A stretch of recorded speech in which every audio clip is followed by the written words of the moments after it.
There is a moment, quiet and almost imperceptible, where the structure of reality stops behaving like a stage and begins to reveal itself as machinery.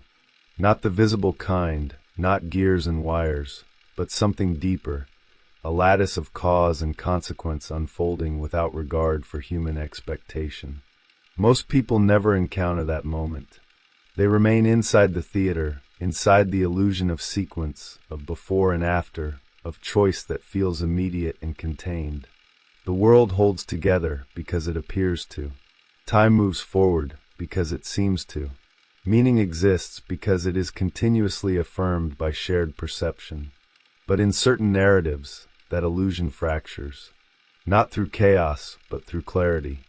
Not through destruction, but through access. In one such fracture, a man disassembles. John Osterman does not simply gain power. He is dismantled, reduced to components that no longer obey the rules of flesh, and then reconstructed in a form that no longer belongs to the category he once inhabited. His body dissolves into the same field he once studied, and when he returns, he does not return as a man who has changed, but as something that has crossed a boundary most narratives only imply. He becomes aware of the structure itself, not just matter, but time. Not just events, but their inevitability. And awareness, when it expands beyond human scale, begins to carry a weight that does not resemble knowledge as it is usually understood. Elsewhere, in another system shaped by similar ambitions, Nathaniel Adam undergoes a transformation that echoes this event. Another body subjected to forces beyond comprehension, another consciousness forced to adapt to a reality that no longer behaves according to human constraints. Captain Adam emerges not as a symbol of transcendence, but as a controlled anomaly, a being whose existence is mediated, contained, framed within structures that attempt to preserve the illusion of order. Both men become something more than human. That much is obvious. What is less obvious is what they lose in the process. Because when perception expands to encompass the totality of time, when every moment is visible simultaneously, when cause and effect collapse into a single field of inevitability, something essential begins to erode. Not memory, not identity in the conventional sense, but the very mechanism that allows a human being to feel situated within a moment. The present dissolves. Choice becomes indistinguishable from outcome. Responsibility, once tied to action, begins to drift. The human mind is not designed to carry that kind of perception. It relies on limitation, on sequence, on the illusion that the future is open and the past is fixed. Remove those constraints, and the mind does not expand in a way that preserves its original structure. It transforms. It reorganizes. It begins to operate according to principles that no longer align with human experience. And this is where the divergence begins. John Osterman does not resist this transformation. He allows it to unfold, perhaps because resistance itself becomes meaningless within the framework he now inhabits. He perceives time as a landscape rather than a path, every event already present, every decision already embedded within a structure that cannot be altered. The notion of intervention becomes abstract. The idea of urgency dissolves. Nathaniel Adam, by contrast, remains tethered, not by limitation of power, but by something more fragile, more unstable. A residual attachment to sequence, to responsibility, to the idea that action still matters in a world that increasingly suggests otherwise. His perception expands, but it does not fully detach. It fractures instead, oscillating between awareness and participation. Two trajectories emerge from a similar origin. One moves toward transcendence, but in doing so, abandons the conditions that make human connection possible.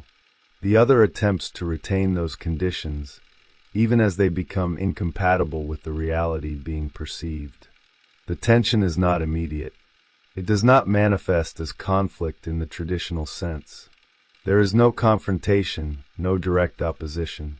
Instead, it exists as a structural divergence, a difference in how reality is processed, interpreted, inhabited.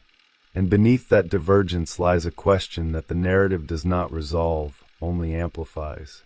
What happens when a human mind gains access to godlike perception of reality? Not power in the conventional sense, not the ability to act, but the ability to see. To perceive the entirety of existence as a single, continuous field. Does it elevate the mind? Or does it remove it from the conditions that made it human in the first place? The world, as it is initially presented, cannot accommodate this question. It continues to operate according to familiar rules, even as those rules are quietly undermined by the presence of beings who no longer adhere to them. Society attempts to integrate them, to assign roles, to impose structure. Governments observe, regulate, contain. The public oscillates between awe and fear, projecting meaning onto figures that resist interpretation. But the deeper tension remains unarticulated, because the problem is not what these beings can do. It is how they perceive. And perception, once altered at that scale, does not remain neutral. It reshapes everything. It redefines value, responsibility, morality. It alters the very framework through which reality is experienced. John Osterman begins to drift, not because he chooses to abandon humanity, but because the coordinates that once defined his relationship to it no longer apply. He exists in every moment simultaneously, which means he is never fully present in any of them. His detachment is not emotional in the traditional sense. It is structural. Nathaniel Adam resists this drift, but resistance introduces instability. To perceive beyond human limitation, while attempting to remain within it, creates a tension that cannot be sustained indefinitely. The mind oscillates, attempting to reconcile two incompatible modes of existence. And somewhere within that oscillation, something begins to fracture. The narrative does not present this as tragedy, at least not explicitly. It unfolds as a consequence, a logical extension of the conditions established at the beginning. If perception expands beyond the limits of human cognition, then the structures built upon those limits must also change. The question is not whether they will change. It is what remains when they do. Because transcendence, as it is often imagined, carries with it an implicit promise that to become more is to gain clarity, to achieve a higher form of understanding that enhances rather than diminishes the self. But these narratives suggest something else, that to see everything is not to understand more, but to experience less in the way humans define experience. The weight of total perception does not amplify meaning. It compresses it. Moments lose their distinction.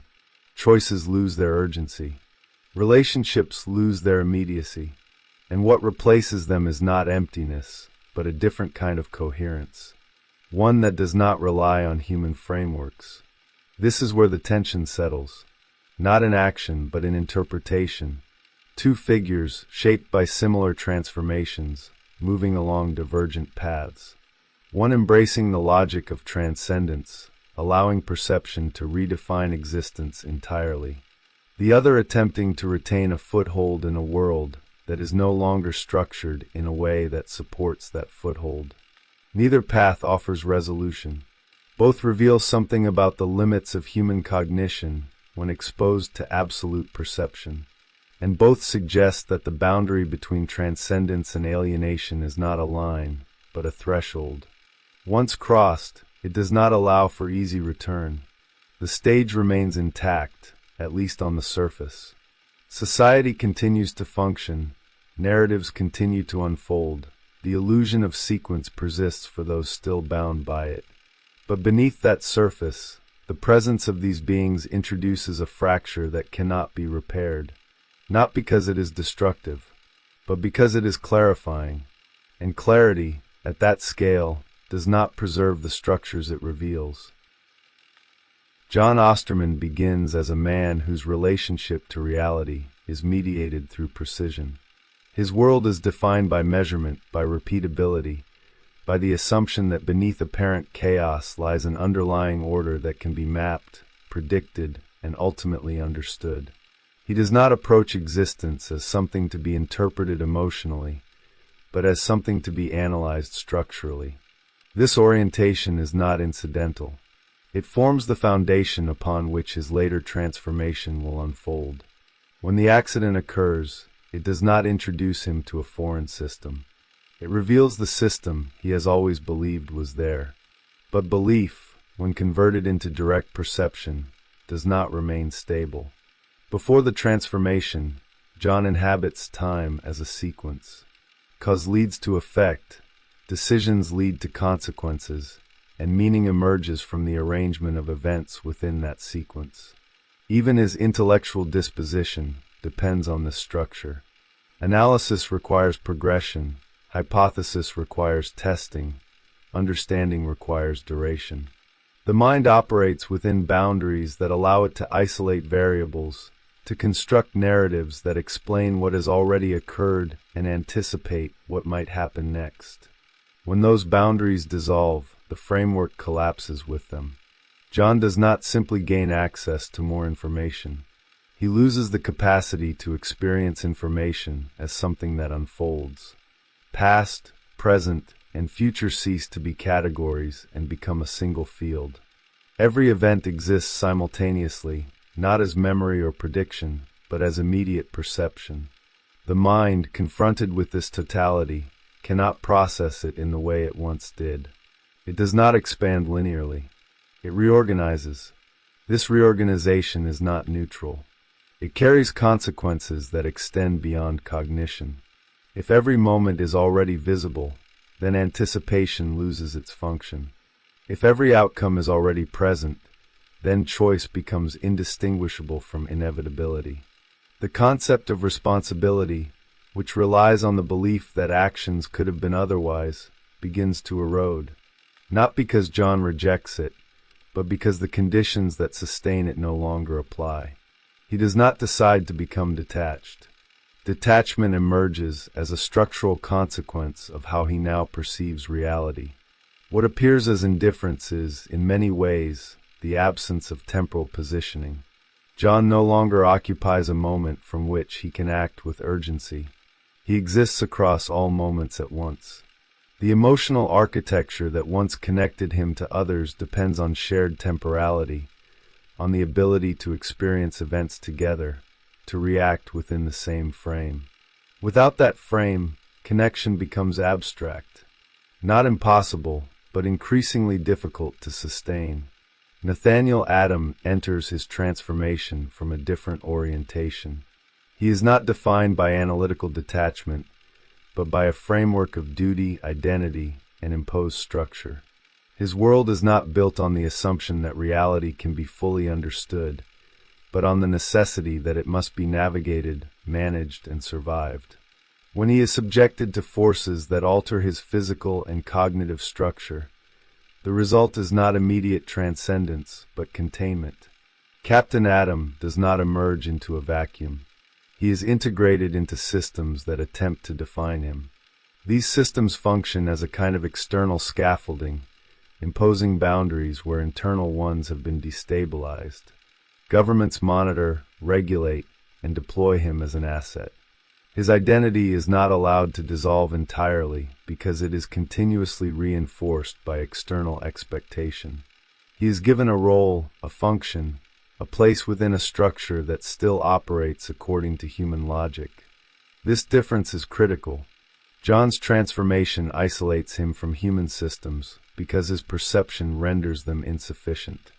Nathaniel's transformation embeds him within those systems, forcing a negotiation between expanded awareness and imposed limitation. He does not perceive time in the same absolute way, or if he does not fully surrender to that perception. There remains a friction, a resistance that prevents complete detachment. That resistance becomes a defining feature. Where John allows the structure of reality to redefine his relationship to existence, Nathaniel attempts to maintain continuity. He holds on to identity, to responsibility, to the idea that action still carries weight. This creates a tension that is not immediately visible, but gradually intensifies. To perceive beyond human limitation, while attempting to operate within it, introduces a kind of cognitive dissonance that cannot be easily resolved. He is aware, but not fully detached. This partial alignment produces instability. Moments of clarity are followed by attempts to reinsert meaning into a framework that no longer supports it.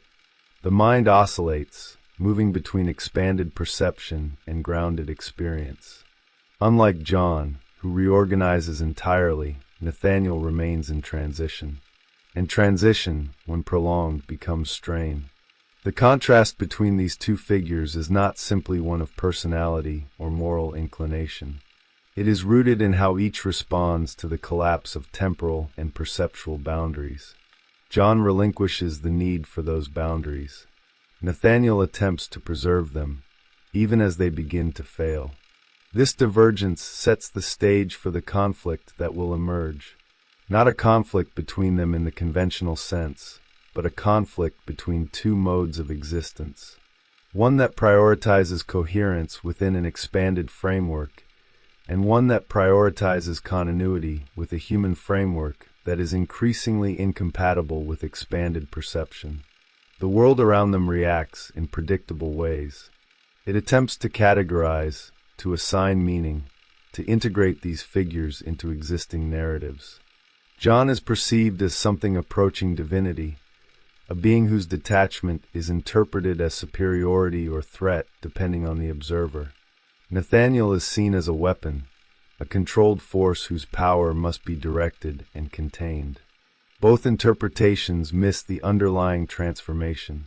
They focus on what these figures can do, rather than how they perceive.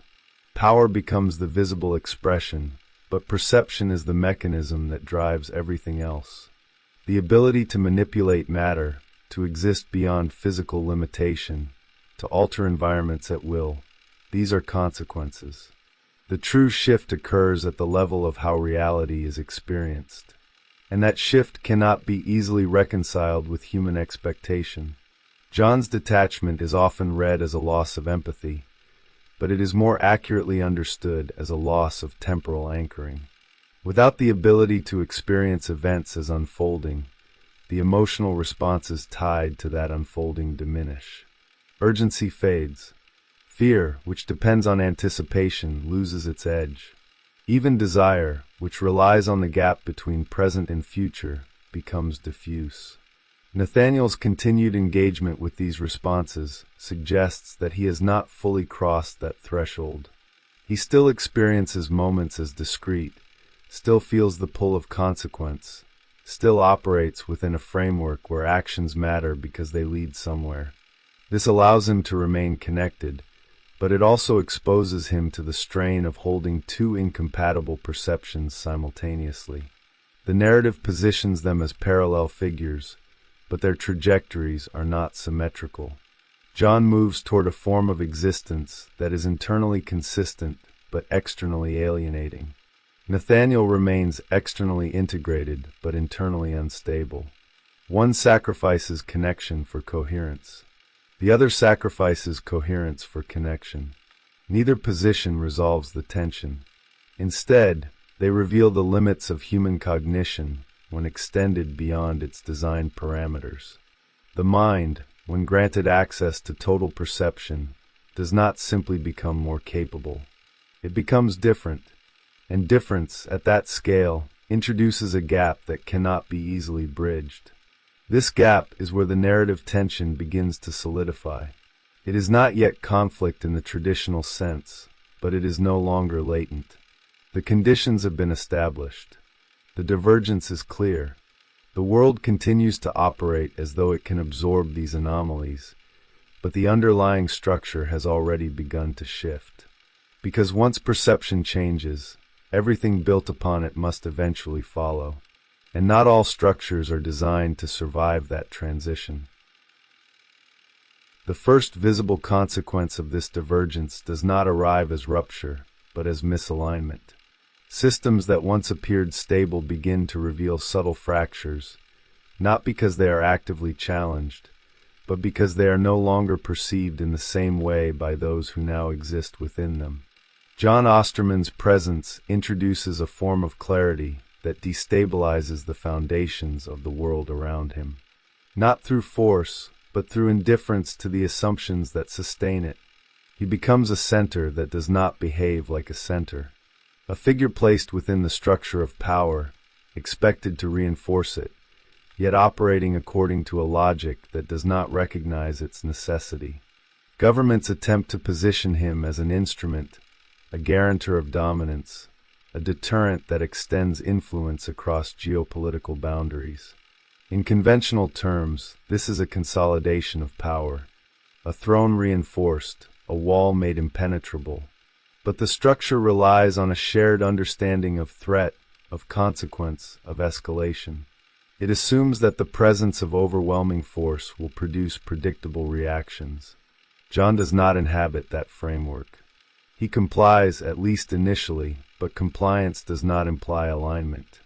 His actions occur, but they are not driven by the same motivations that define the system he is embedded in.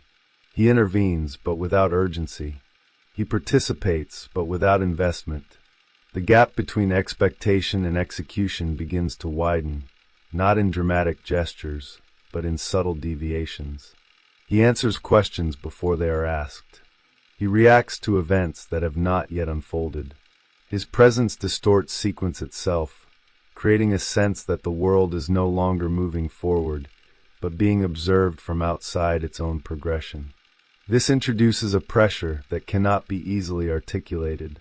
Those around him begin to sense that something fundamental has shifted, not in what he does, but in how he exists. Conversations lose their coherence because he is no longer anchored in the same temporal frame. Decisions lose their weight because he does not experience them as points of divergence, but as fixed positions within a larger structure.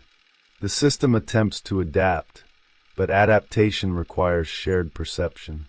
Without it, coordination begins to fail. Captain Atom, operating within a similar field of expanded capability, is integrated differently. He is not positioned as an autonomous force, but as a managed asset. His actions are framed, directed, and evaluated within the context of existing structures. He is given objectives, missions, boundaries. The expectation is that his power can be aligned with institutional intent. For a time, this alignment holds. Nathaniel Adam engages with the system in a way that suggests continuity. He follows directives, responds to commands, participates in operations that reinforce the existing order.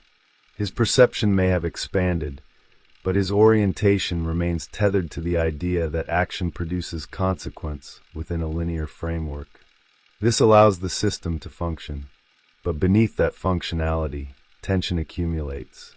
Not because Nathaniel rejects his role, but because the role itself begins to strain under the weight of his altered perception. Moments of dissonance emerge, instances where the clarity of his awareness conflicts with the simplicity of his instructions. He begins to see beyond the immediate objective, to perceive the broader implications of actions that are framed as isolated events. The structure that once provided clarity now appears partial, incomplete, unable to account for the totality of what is being perceived. This creates a fracture that is internal rather than external. Unlike John, who allows the structure to dissolve around him, Nathaniel attempts to reconcile the discrepancy. He continues to operate within the system, but with an increasing awareness of its limitations. Each action carries a residue, a sense that something is being overlooked, that the framework within which he is operating is no longer sufficient to contain the reality he perceives. The divergence between them becomes more pronounced as these dynamics unfold. John's detachment intensifies, not as a reaction, but as a continuation of his perceptual shift. He begins to withdraw from interactions that rely on shared temporality. Conversations become fragmented. Relationships lose their coherence. The emotional connections that once grounded him in the human world begin to dissipate, not through rejection, but through incompatibility. He does not abandon humanity in a dramatic gesture. He drifts. And drift, in this context, is not movement through space, but movement away from a framework of meaning. The things that once mattered no longer register with the same intensity because they are no longer experienced as transient. Without transience, significance becomes diffuse. Nathaniel, by contrast, experiences an intensification.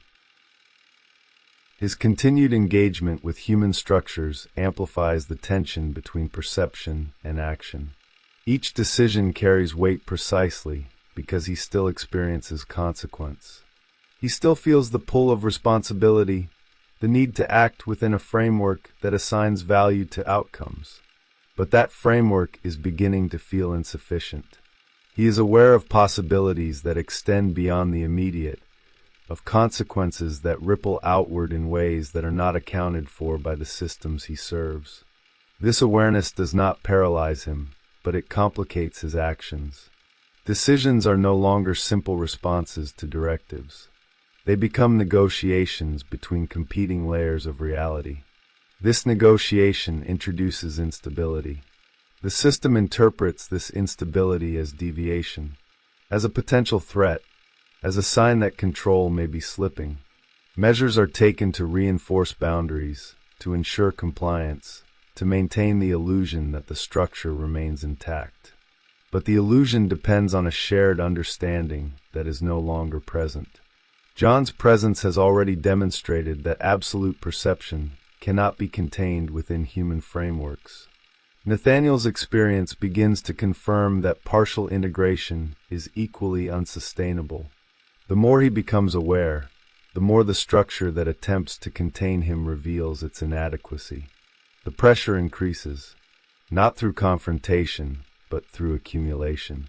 Small inconsistencies, moments of misalignment, decisions that no longer fit within the expected pattern.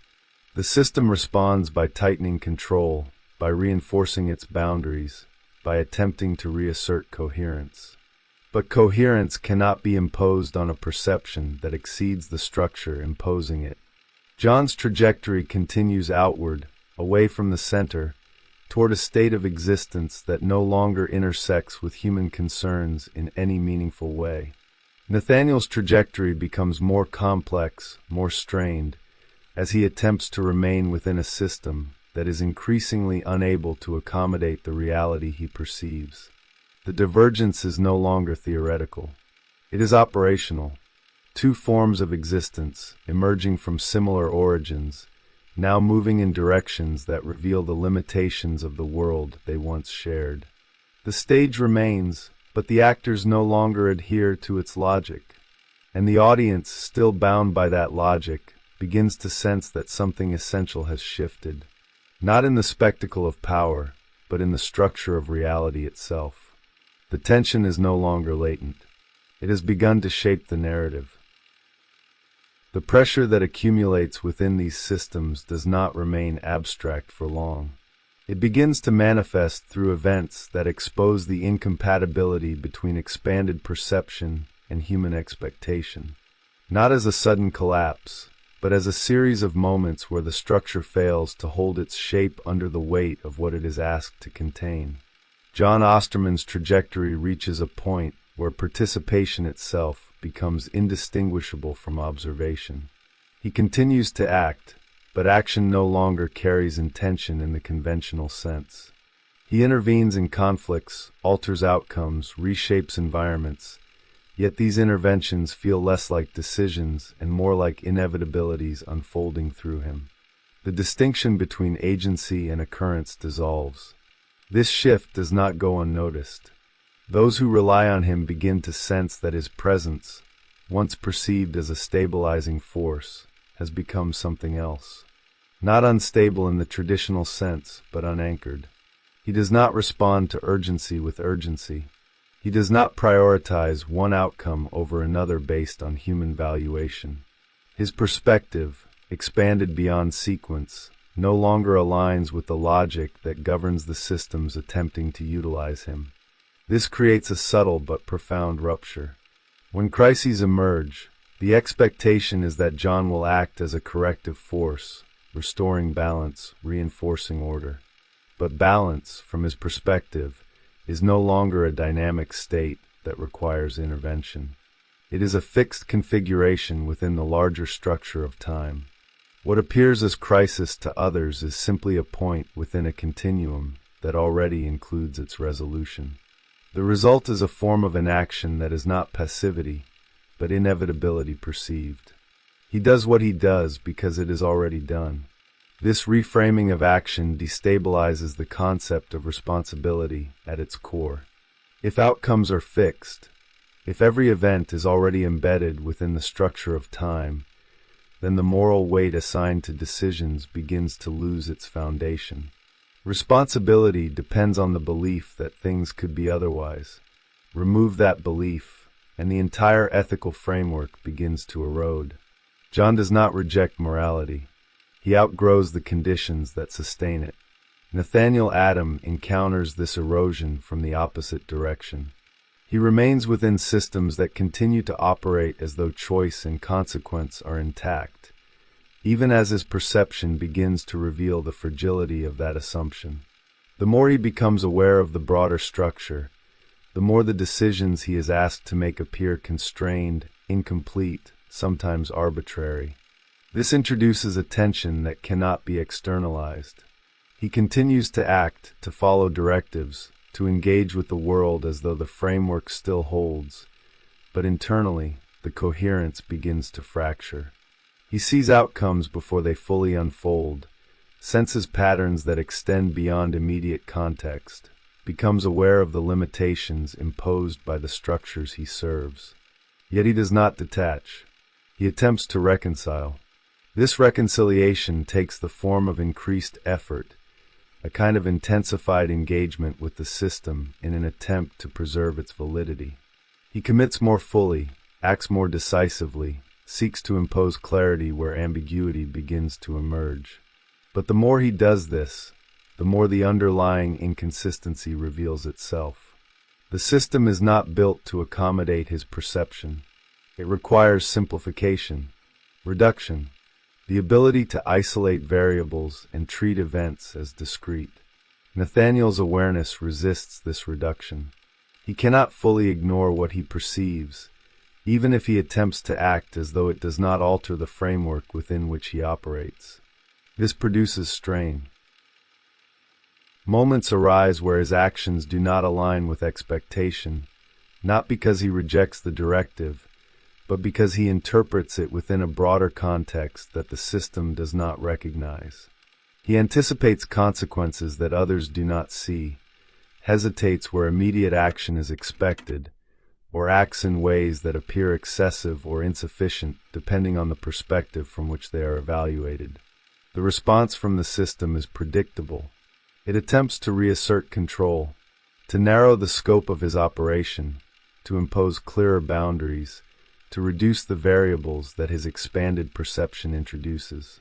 Monitoring increases. Oversight intensifies. The goal is not to understand his experience, but to contain its effects. This containment, however, is inherently unstable, because it addresses the expression of the divergence, not its source. John's trajectory continues to move beyond the reach of these systems entirely. He withdraws, not in response to conflict, but because the framework within which conflict is defined no longer applies. His interactions become less frequent, less grounded, more abstract. He observes rather than participates, engages only when the structure of time itself aligns with what appears as intervention from an external perspective. His presence becomes intermittent, not because he disappears, but because his mode of existence no longer intersects consistently with human temporality. He is always there, but not always accessible.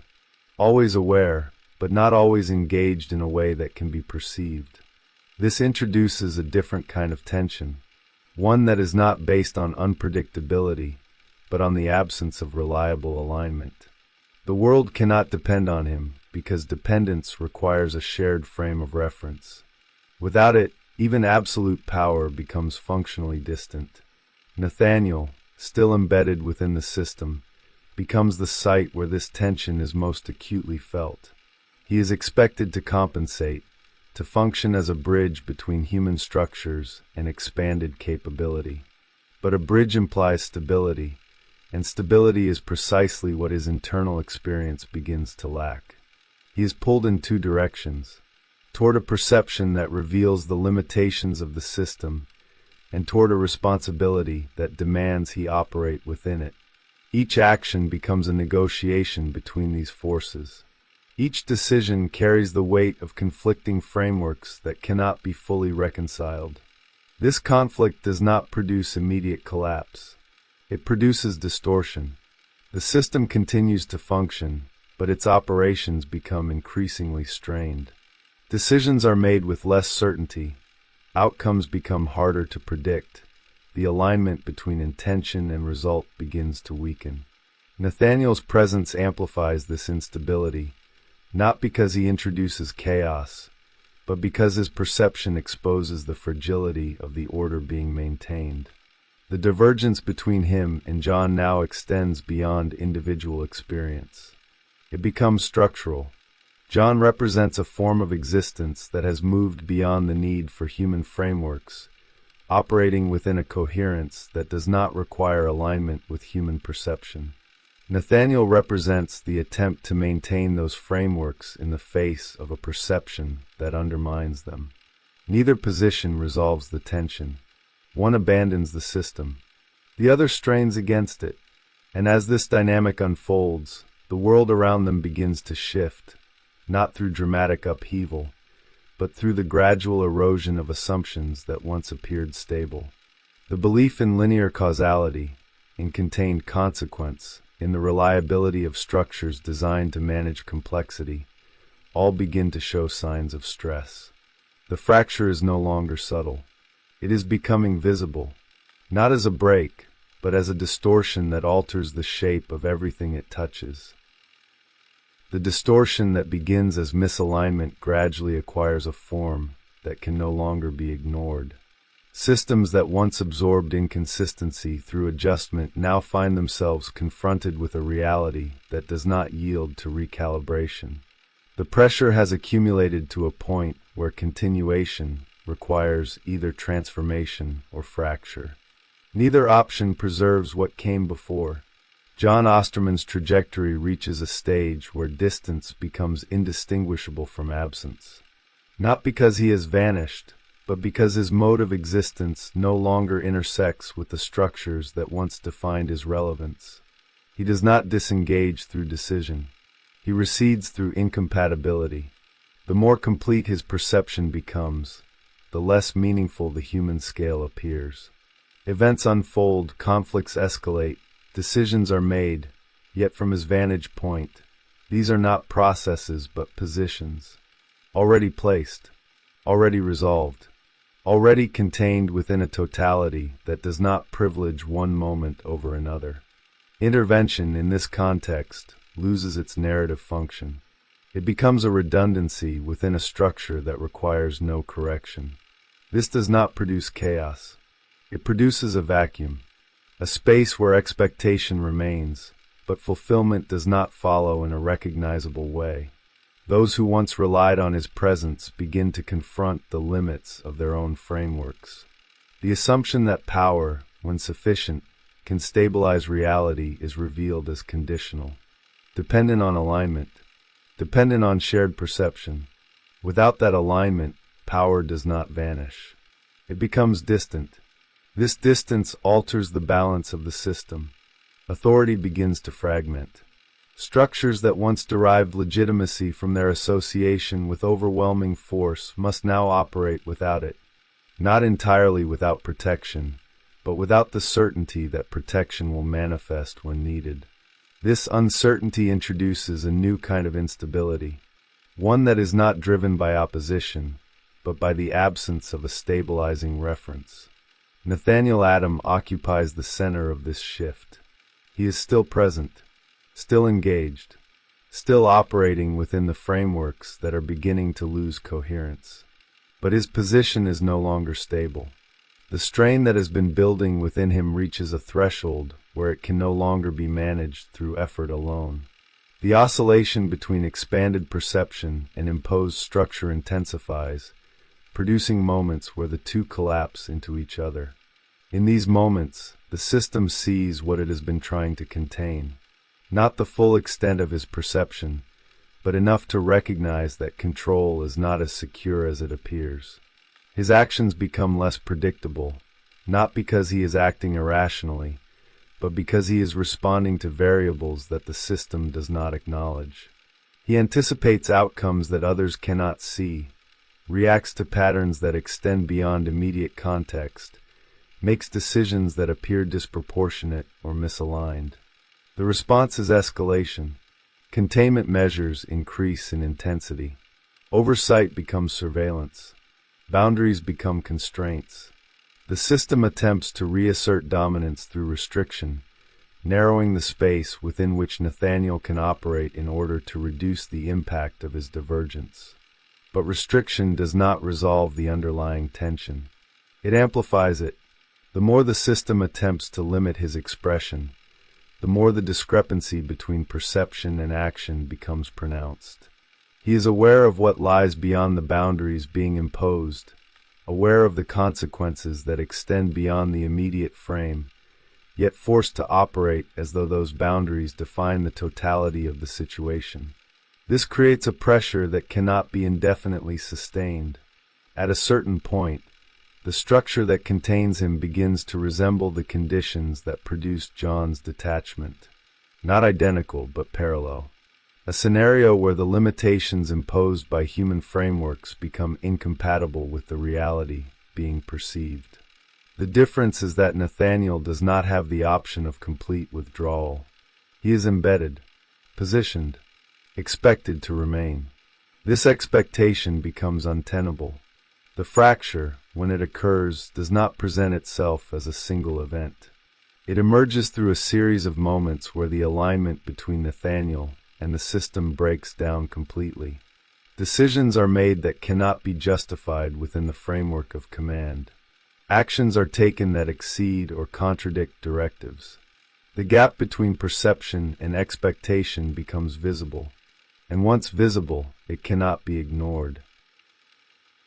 The system reacts not with understanding, but with correction.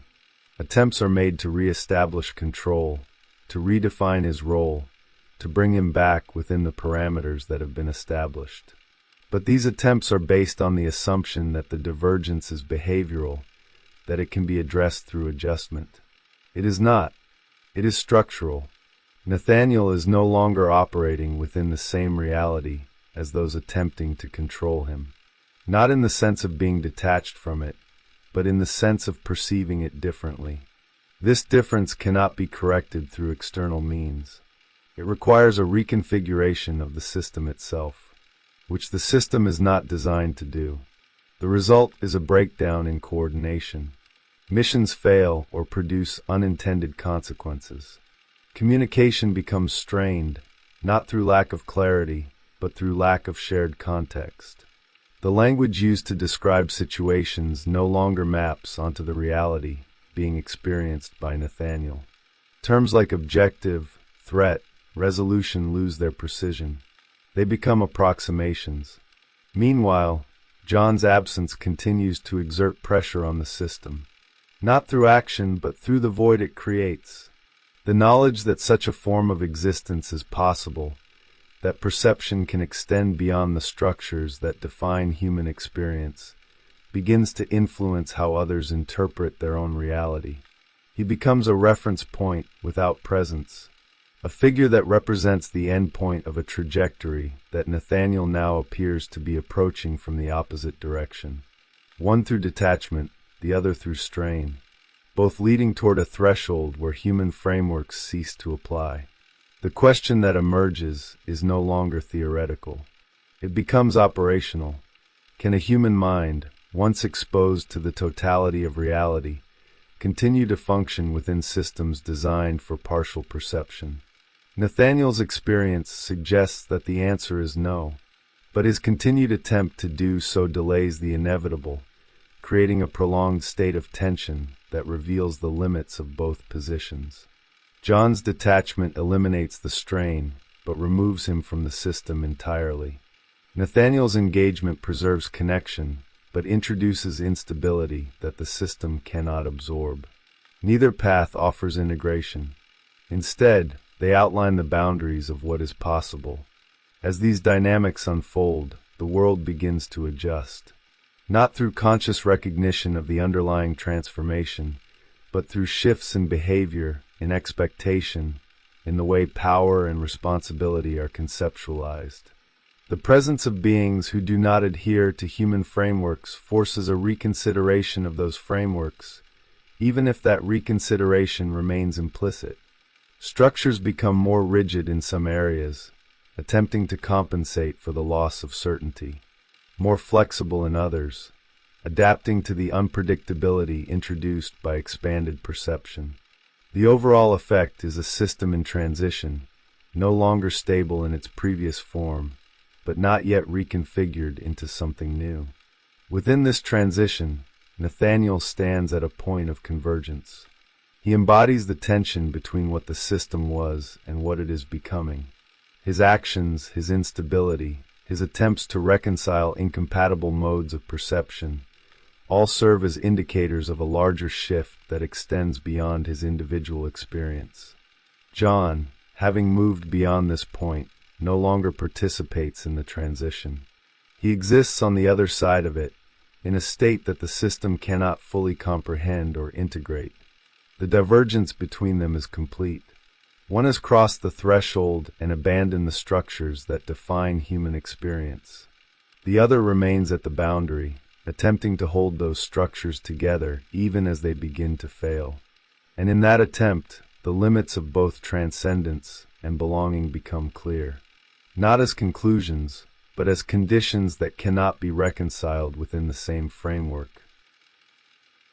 Once these trajectories stabilize into distinct patterns, the narrative ceases to operate only at the level of character and begins to function as a cultural diagram. What is being staged is no longer simply the divergence between two individuals, but the exposure of a fault line that runs through modern imagination itself. The belief that knowledge, if expanded far enough, will inevitably lead to mastery. The assumption that perception, when amplified, will enhance agency rather than dissolve it. John Osterman stands at the edge of that belief and quietly undermines it. He embodies the promise of total access, the idea that reality can be fully seen, fully understood, fully mapped. Yet what emerges from that access is not control but distance. Not authority, but disengagement. His existence reveals a contradiction embedded within the cultural narrative of progress. That the pursuit of absolute clarity may not culminate in empowerment, but in a form of detachment that renders traditional forms of power irrelevant. This is not presented as failure. It is presented as consequence. And consequence, when observed at scale, begins to reframe the expectations that surround it. The audience is confronted with a figure who possesses what culture often idealizes, yet cannot translate that possession into meaningful participation within the human domain. The result is a quiet destabilization of the myth that more perception leads to more control. Captain Atom, in contrast, becomes the site where culture attempts to preserve that myth. He represents the insistence that expanded capability can be integrated, managed, directed toward collective goals. His existence is framed within institutions that reflect a broader cultural desire to harness the unknown, to convert anomaly into asset, to transform disruption into reinforcement of existing structures. This framing is not accidental. It reflects a deep-seated need to maintain coherence. Societies depend on the belief that they can absorb change without losing their fundamental organization, that new forms of power can be assimilated into old frameworks, that the introduction of the extraordinary does not require a redefinition of the ordinary. Nathaniel Atom becomes the embodiment of this attempt. His continued engagement with human systems allows the narrative to explore the limits of integration. Each moment of strain, each instance where his perception exceeds the framework within which he operates, reveals the tension between expansion and containment. The audience is not simply observing a character under pressure. It is witnessing the stress placed on cultural structures when confronted with realities they are not designed to accommodate. This stress extends beyond the narrative itself. It resonates with broader anxieties about knowledge, technology, and the acceleration of perception in contemporary life. The idea that information is no longer sequential, that events are experienced in overlapping layers, that cause and effect are increasingly difficult to isolate, all mirror the conditions embodied by these characters. The compression of time, the simultaneity of experience, the erosion of clear boundaries between past and future, these are not confined to fiction. They are reflected in the cultural environment. John's detachment, in this context, becomes a symbolic representation of a broader phenomenon. The sense that as perception expands, connection becomes more difficult to sustain.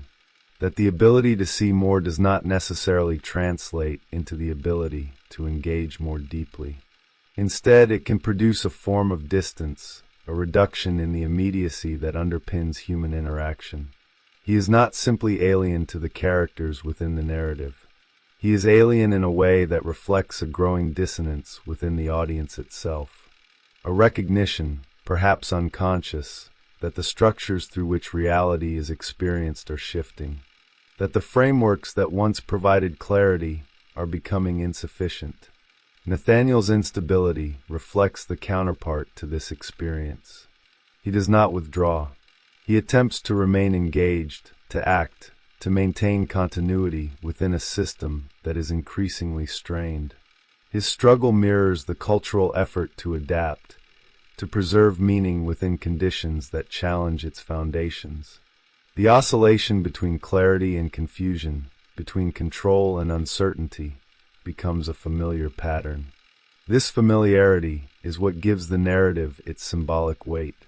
It is not the spectacle of power that resonates, but the way in which that power exposes underlying tensions.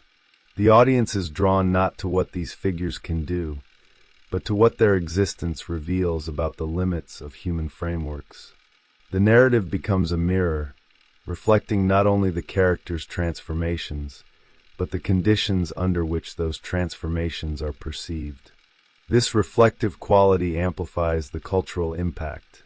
The figures of John Osterman and Nathaniel Adam begin to function as archetypes, not in the sense of fixed symbols, but as dynamic representations of opposing responses to expanded perception. One moves toward coherence at the cost of connection. The other maintains connection at the cost of coherence. Both positions carry consequences that extend beyond the individual.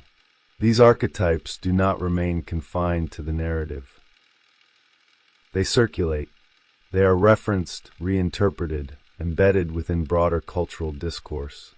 The detached observer, the figure who sees everything and therefore participates in nothing, becomes a recurring motif.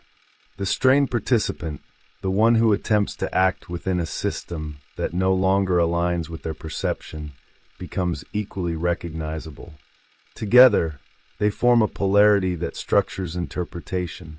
Audiences begin to align with one position or the other, not necessarily consciously, but through identification with the underlying dynamics.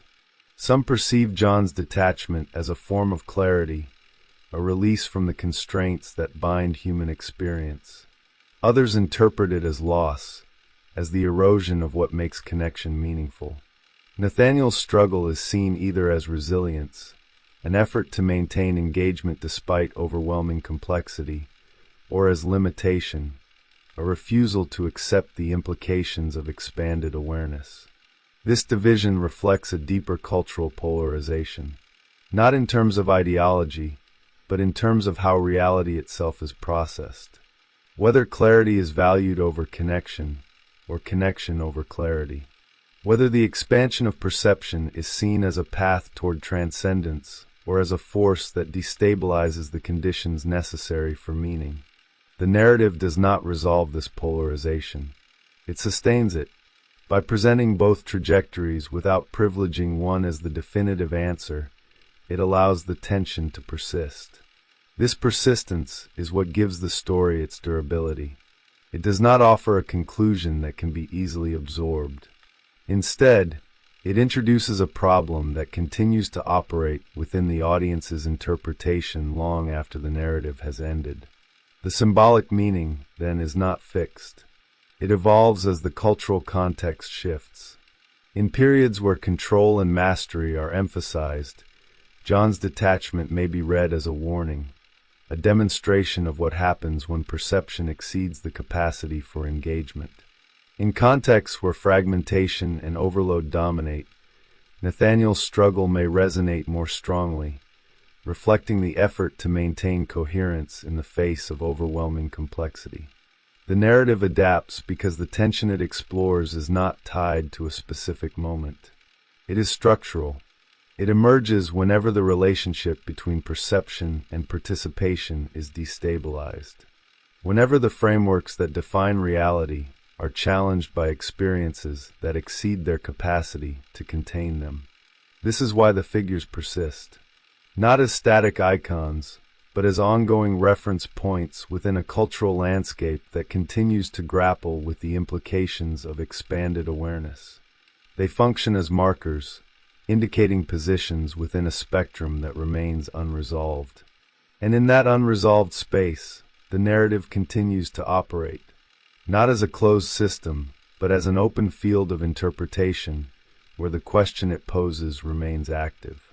What separates transcendence from alienation, and whether the distinction can be maintained once the threshold of absolute perception has been crossed. What remains after these trajectories complete their arc is not resolution, but sediment. The conflict does not conclude in a decisive moment. It settles into the structure of the narrative world, altering its foundations in ways that persist beyond any single event. The figures of John Osterman and Nathaniel Adam do not exit the stage in a way that restores equilibrium. They leave behind a reconfigured landscape, one in which the assumptions that once governed reality can no longer be taken for granted. John's detachment stabilizes into a form that no longer appears as transition, but as state. He is not in the process of becoming something else. He has become it.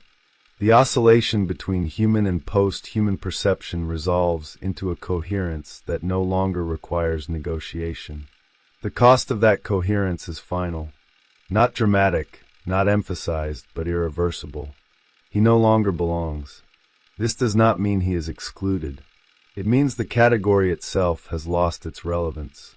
The notion of belonging presupposes a shared framework, a common structure of experience through which connection can be established. John exists outside that structure, not as an exile, but as something for which the concept of inclusion or exclusion does not apply. His presence, when it intersects with the human world, carries a different weight now. It is no longer interpreted as participation, but as intrusion or observation. A figure that appears within the system without being defined by it. His actions, when they occur, are no longer read as decisions in the conventional sense. They are interpreted as manifestations of a logic that cannot be accessed from within the system itself. This changes how he is perceived. He is no longer simply powerful. He becomes symbolic of a threshold that has been crossed, a reference point that defines the boundary between what can be integrated and what cannot. His existence marks the limit of human frameworks, not through opposition, but through absence of alignment. Nathaniel's trajectory, by contrast, does not resolve into a stable state. It crystallizes into tension. He does not fully detach, nor does he fully reintegrate. The oscillation that defined his experience does not disappear. It becomes structural, a persistent condition in which expanded perception and human engagement coexist without merging. The strain that once appeared as instability becomes normalized, not because it is resolved, but because it cannot be eliminated. He continues to act, to engage with systems that are increasingly aware of their own limitations, to operate within frameworks that have been altered by the presence of forces they cannot fully contain. His role evolves, not as a solution, but as a point of adaptation. The system adjusts around him, accommodating his divergence in ways that preserve functionality without achieving coherence.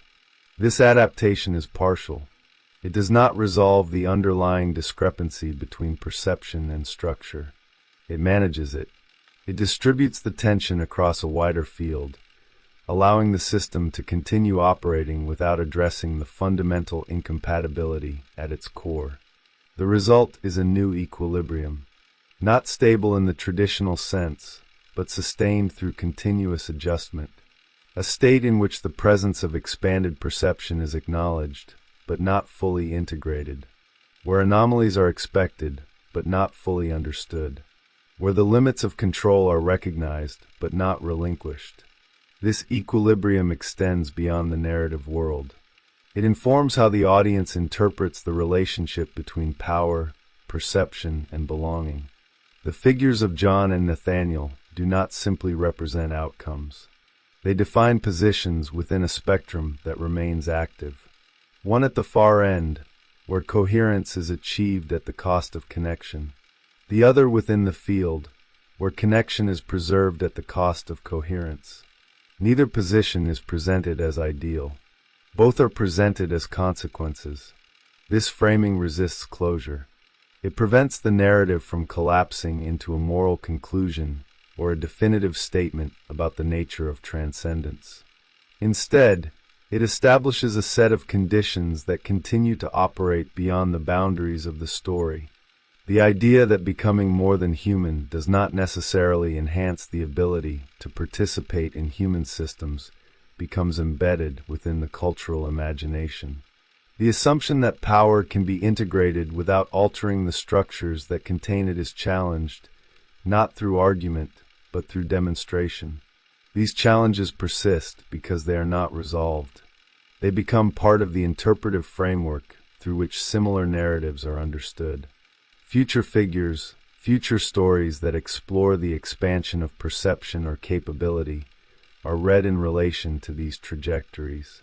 The question is no longer whether such transformations are possible, but what they entail, and what they cost. The legacy, then, is not contained within the characters themselves.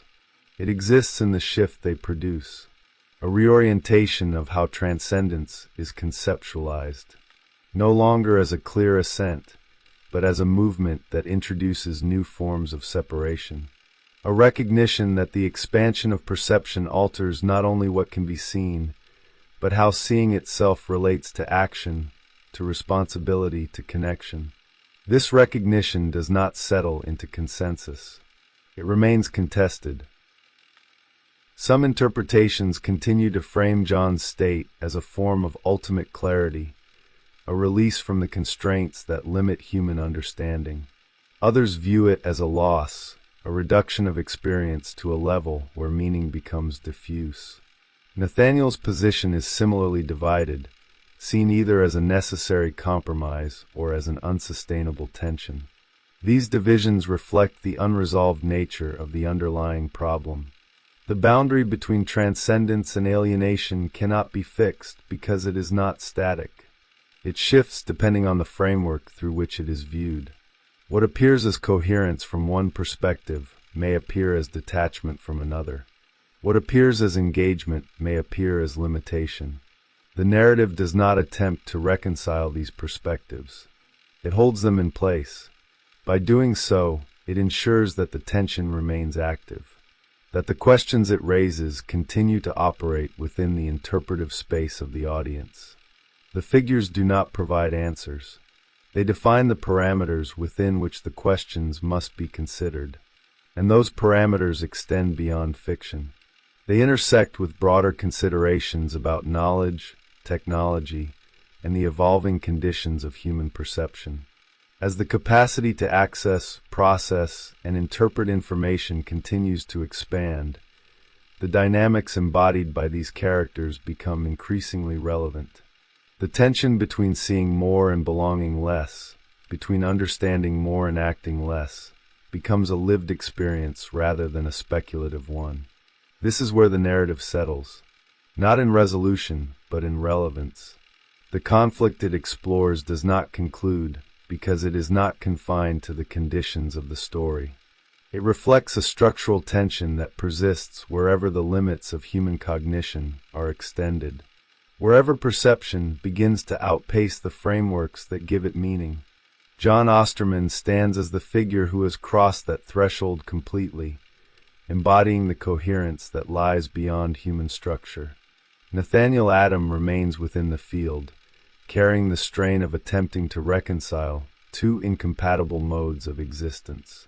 Between them, the boundary is defined, not as a line, but as a condition, a space where transcendence and alienation are no longer opposites, but outcomes of the same transformation. And once that transformation begins, there is no return to the state that preceded it, only movement, in one direction or the other, or the tension of remaining in between.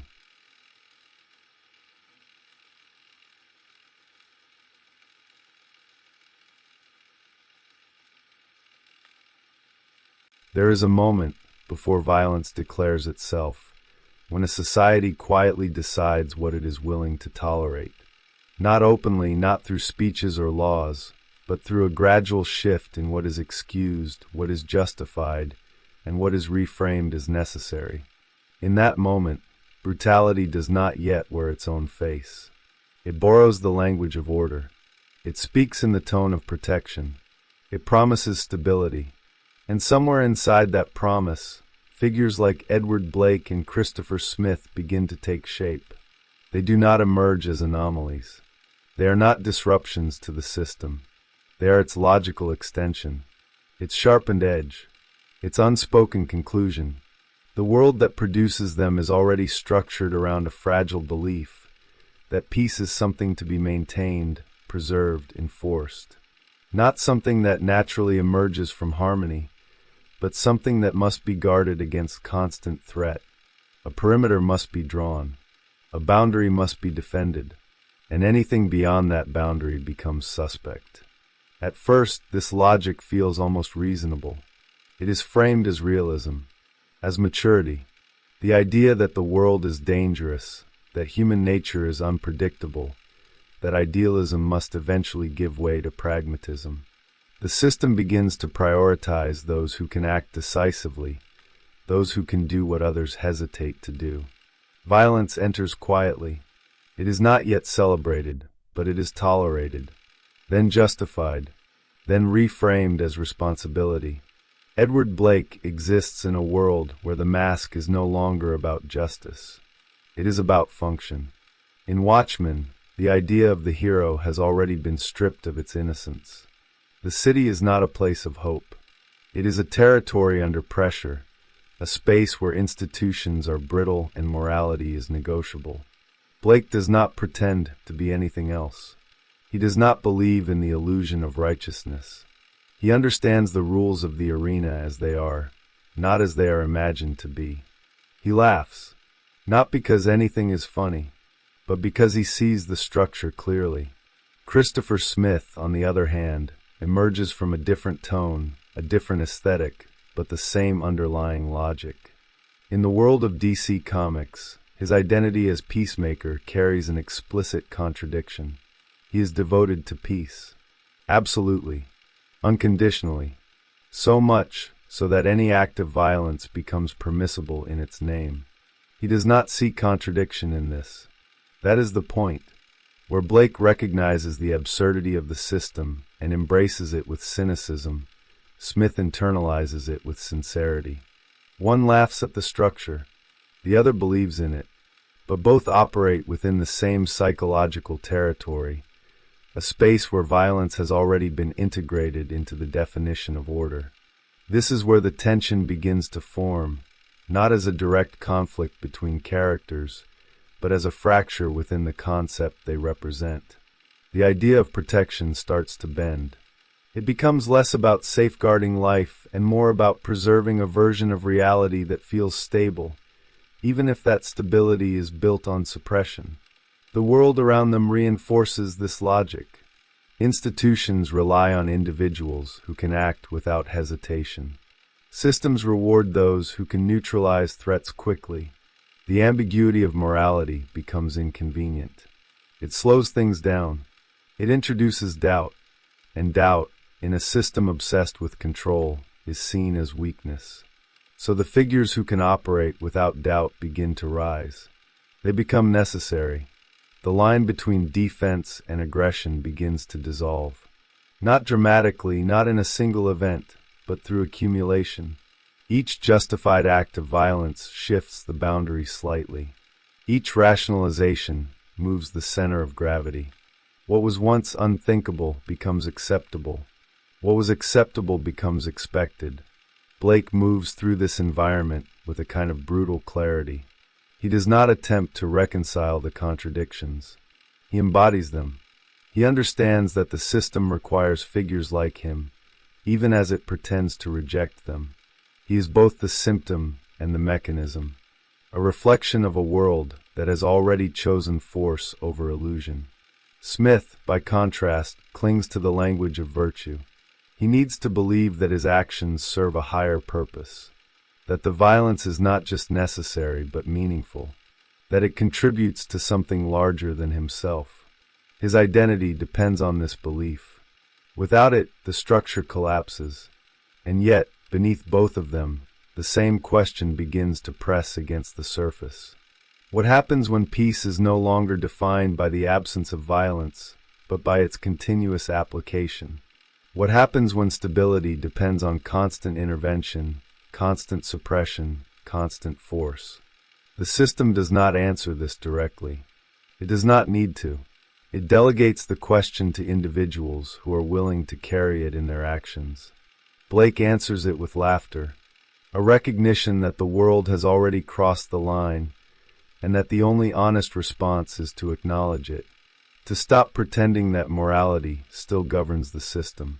Smith answers it with conviction, a refusal to see the line as crossed, a belief that it can still be justified, that the ends can still redeem the means.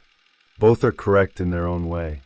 Both are trapped, and the world that produces them continues to move forward, reinforcing the conditions that made them inevitable. The emergence of figures like Edward Blake and Christopher Smith is not accidental. It is conditioned. Their identities are constructed within environments that do not simply allow violence, but gradually reorganize perception around its necessity. Before they act, before they justify, before they even choose, the world has already framed their function. Edward Blake's formation is inseparable from the historical pressure embedded in Watchmen. This is not a universe that believes in heroes. It is a universe that has outgrown belief itself. The myth of moral clarity has eroded, replaced by a colder awareness that power operates independently of virtue. Institutions do not exist to protect innocence. They exist to maintain order, regardless of the cost. Blake absorbs this logic early, not through ideology but through exposure. War, political intervention, systemic brutality, these are not anomalies in his world. They are its foundation. He does not need to be convinced that violence is necessary.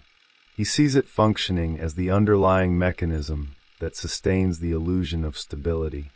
Over time, this perception hardens into something more than acceptance. It becomes alignment. He stops questioning because questioning implies the existence of an alternative. There is no illusion of redemption in Blake's trajectory, no attempt to preserve an inner moral core. Instead, he becomes increasingly synchronized with the system's most direct expression of force. He is not blind to the contradictions. In fact, he is hyper-aware of them. His laughter is not ignorance. It is recognition, a response to the gap between what the system claims to be and what it actually is.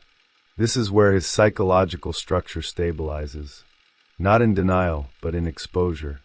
He understands that morality, as presented by institutions, is performative, a surface layer. Beneath it, Power operates according to its own logic, indifferent to ideals. Blake does not try to reconcile this. He accepts it as the only coherent framework available. Christopher Smith's formation follows a different path, but arrives at a parallel conclusion. His world, shaped by the broader mythos of DC Comics, still retains the language of heroism. The symbols are intact. The narrative of good versus evil persists.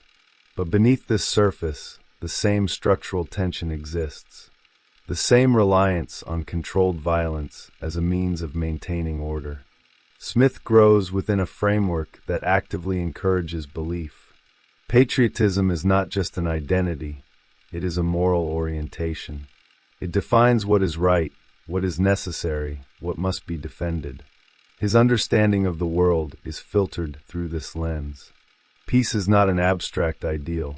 It is a condition that must be achieved, preserved, enforced. Unlike Blake, Smith does not perceive the contradiction between peace and violence as a fracture. He resolves it internally by redefining violence as an instrument of peace. The act itself is not the problem. The intention behind it becomes the justification. This shift allows him to maintain a sense of coherence. His actions remain aligned with his identity, even as they escalate. There is a rigidity to this structure, a need for consistency.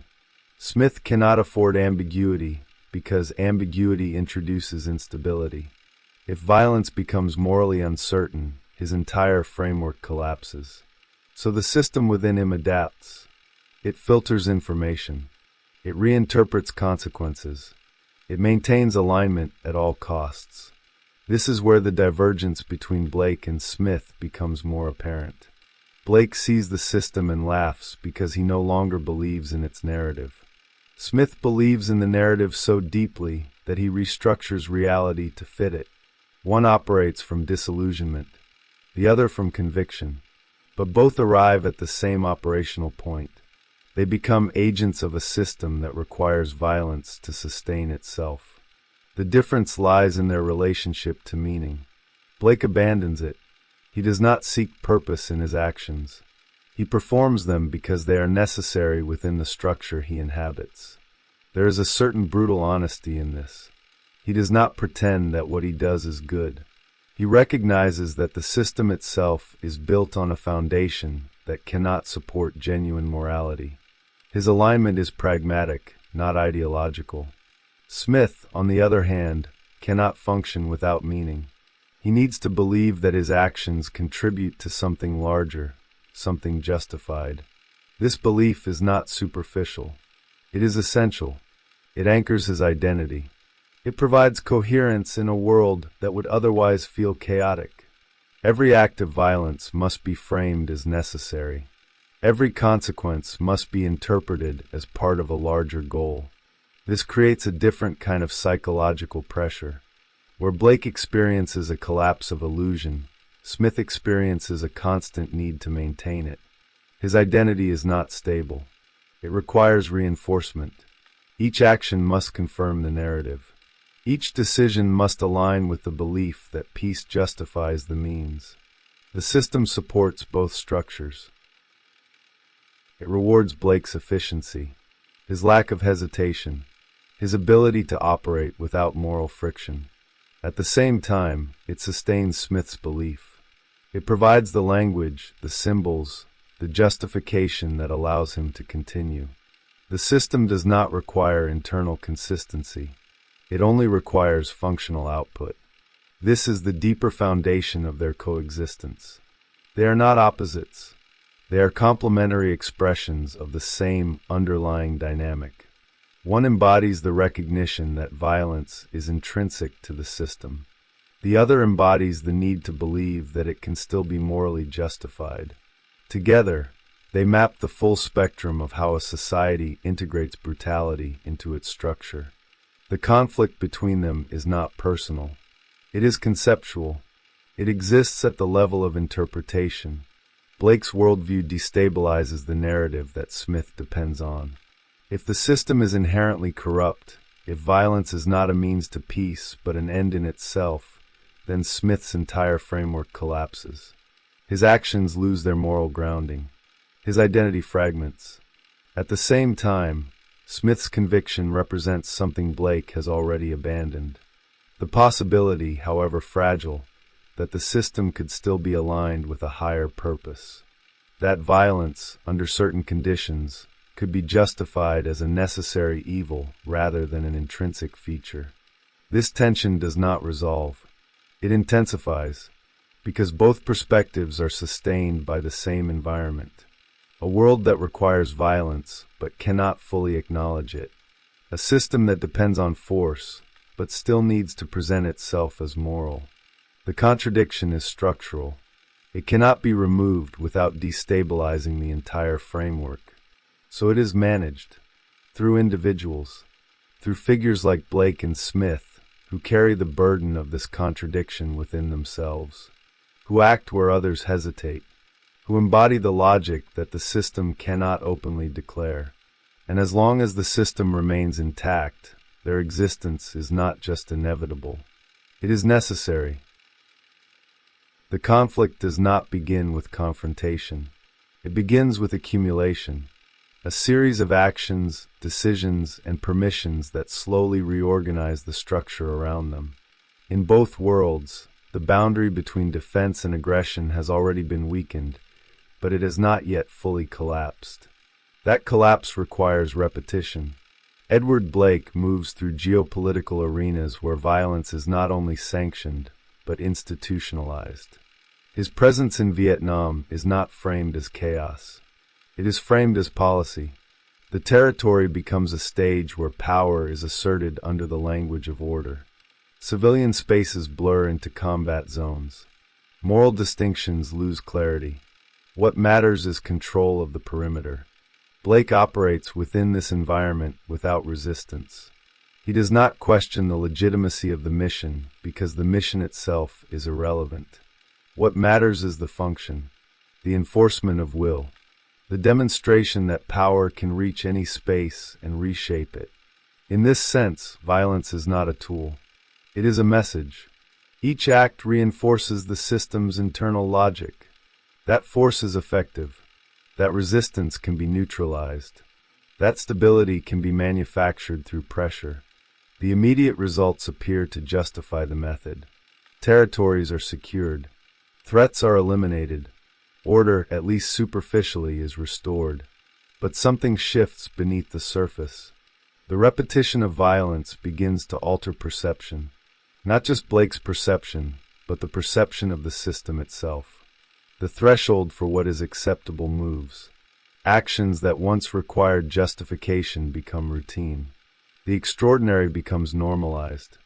And once normalized, it no longer registers as a deviation. Blake's laughter grows from this shift. It is not a reaction to specific events. It is a response to the pattern. He recognizes that the system is no longer pretending to be moral. It continues to use the language, but the actions have already moved beyond it. The performance remains, but the substance has changed. This creates a kind of clarity, a brutal coherence. Blake no longer needs to reconcile his actions with an external moral framework. The system has already done that for him by dissolving the framework itself. What remains is function, efficiency, execution. Christopher Smith's trajectory unfolds within a different narrative structure, but the same accumulation occurs. His missions are framed as protective, strategic, necessary. The threats he faces are defined clearly. Enemies are identified. Objectives are set.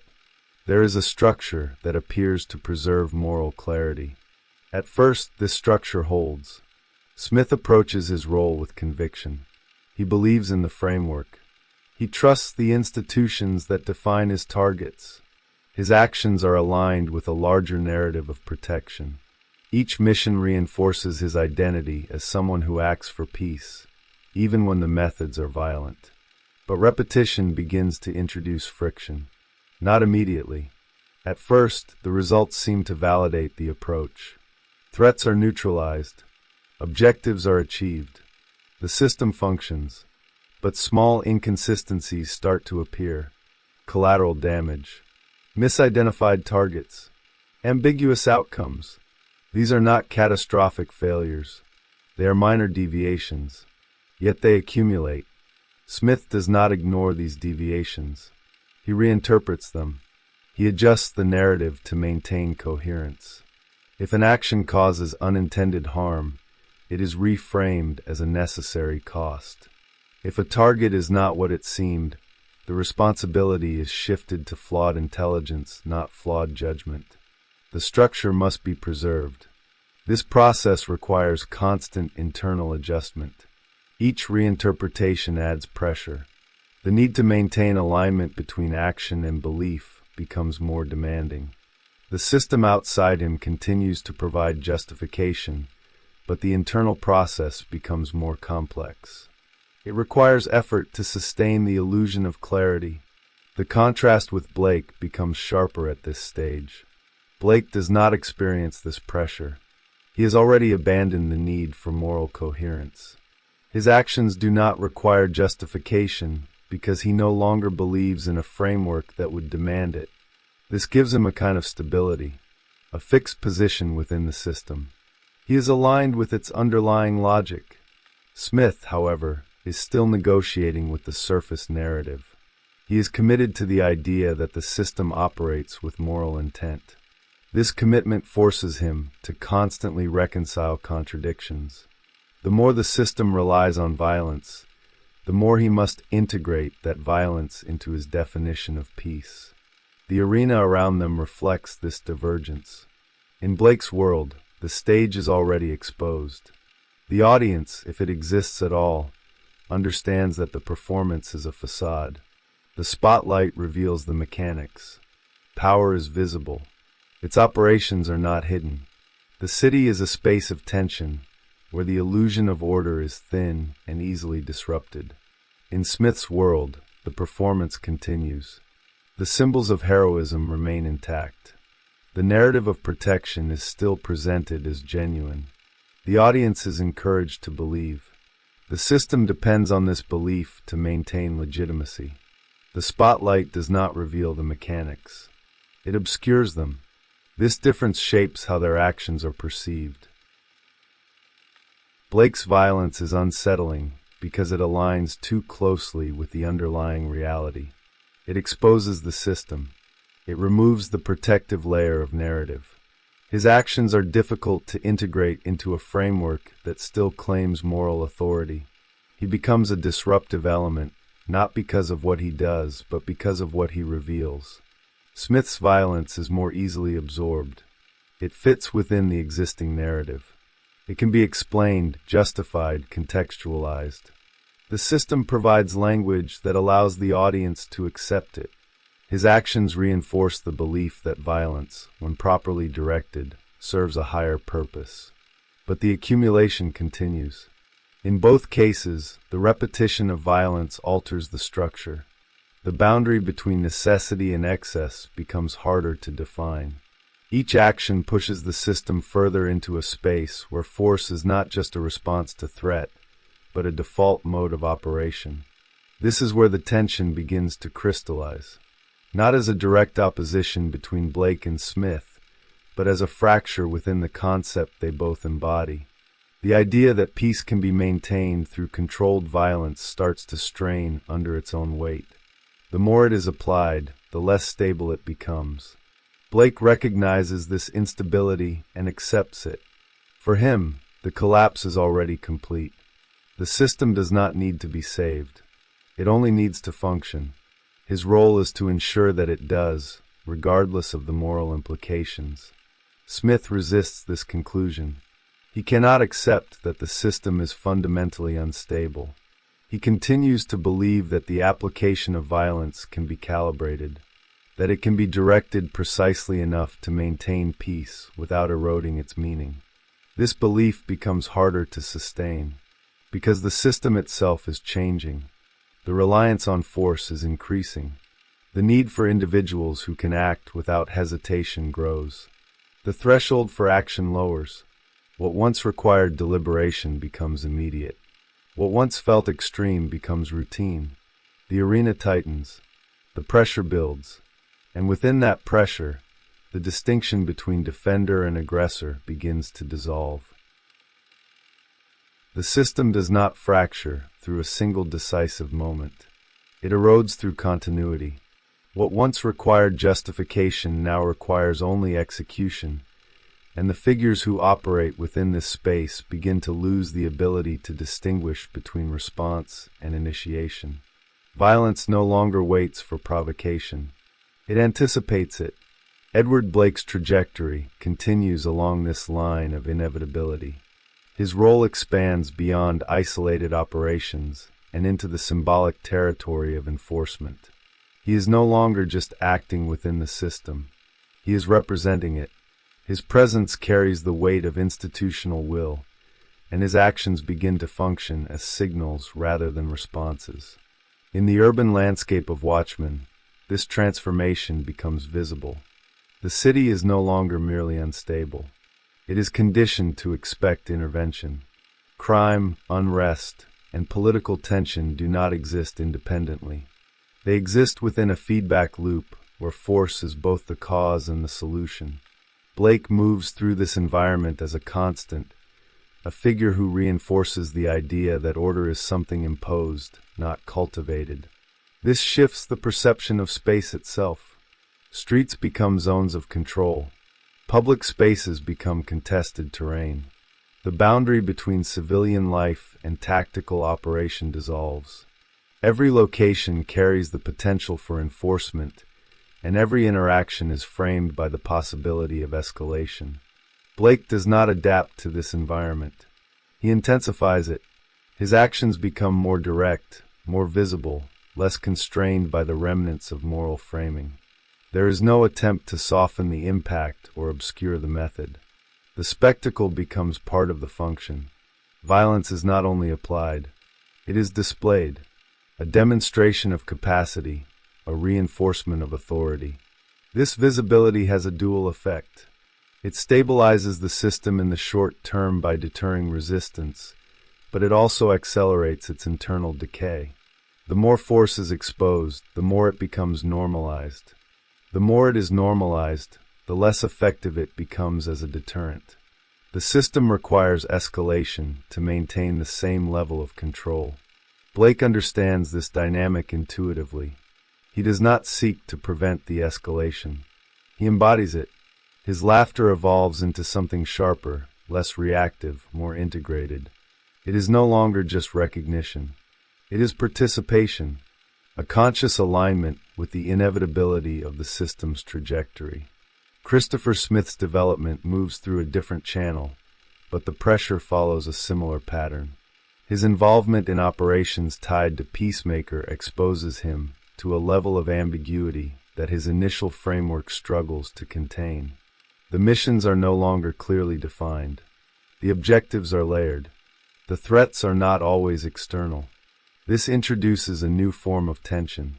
Smith begins to encounter situations where the distinction between enemy and ally is unstable. Targets shift. Motivations blur. The clarity that once anchored his actions becomes harder to access. Yet the expectation remains unchanged. He must act, decisively, without hesitation. The system around him does not adjust to accommodate this ambiguity. It intensifies the demand for action. Information is partial. Context is incomplete. But the requirement for execution persists. This creates a structural conflict within Smith's perception. He is still committed to the idea that his actions serve peace, but the conditions under which he acts no longer support that belief. The narrative he depends on begins to fracture, not externally but internally. Each decision requires more reinterpretation, more adjustment, more effort to maintain coherence. This is where the psychological strain becomes visible. Smith starts to question, not in a reflective or philosophical sense, but in a functional one. He hesitates. Briefly, the hesitation is not enough to stop him, but it disrupts the rhythm of his actions. It introduces a gap between perception and execution. a moment where the system's expectations and his internal alignment diverge. That gap is dangerous. In a structure that prioritizes immediate response, hesitation is perceived as weakness, not just by others, but by the individual himself. Smith experiences this as a failure, a deviation from the role he believes he must fulfill. This reinforces the pressure to eliminate doubt, to return to a state of certainty. But certainty is no longer available in the same form. The more he is exposed to the complexity of the system, the harder it becomes to sustain a simplified narrative. The idea that violence can be cleanly aligned with peace begins to lose its stability. Yet abandoning that idea would dismantle his identity. So he compensates. He intensifies his commitment. His actions become more forceful, more immediate, less filtered by hesitation. This is not a return to clarity. It is an attempt to override the emerging instability, to reassert control over a narrative that is slipping. The more the system reveals its contradictions, the more Smith doubles down on the belief that those contradictions can be resolved through decisive action. This creates a feedback loop. The system demands action under ambiguous conditions.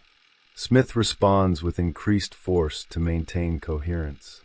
The consequences of that force introduce further ambiguity. The cycle repeats. Each iteration increases the pressure, both externally and internally.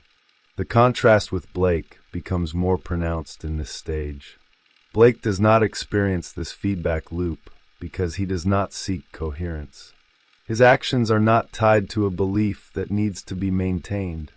He operates within the system's underlying logic without attempting to reconcile it with an external narrative.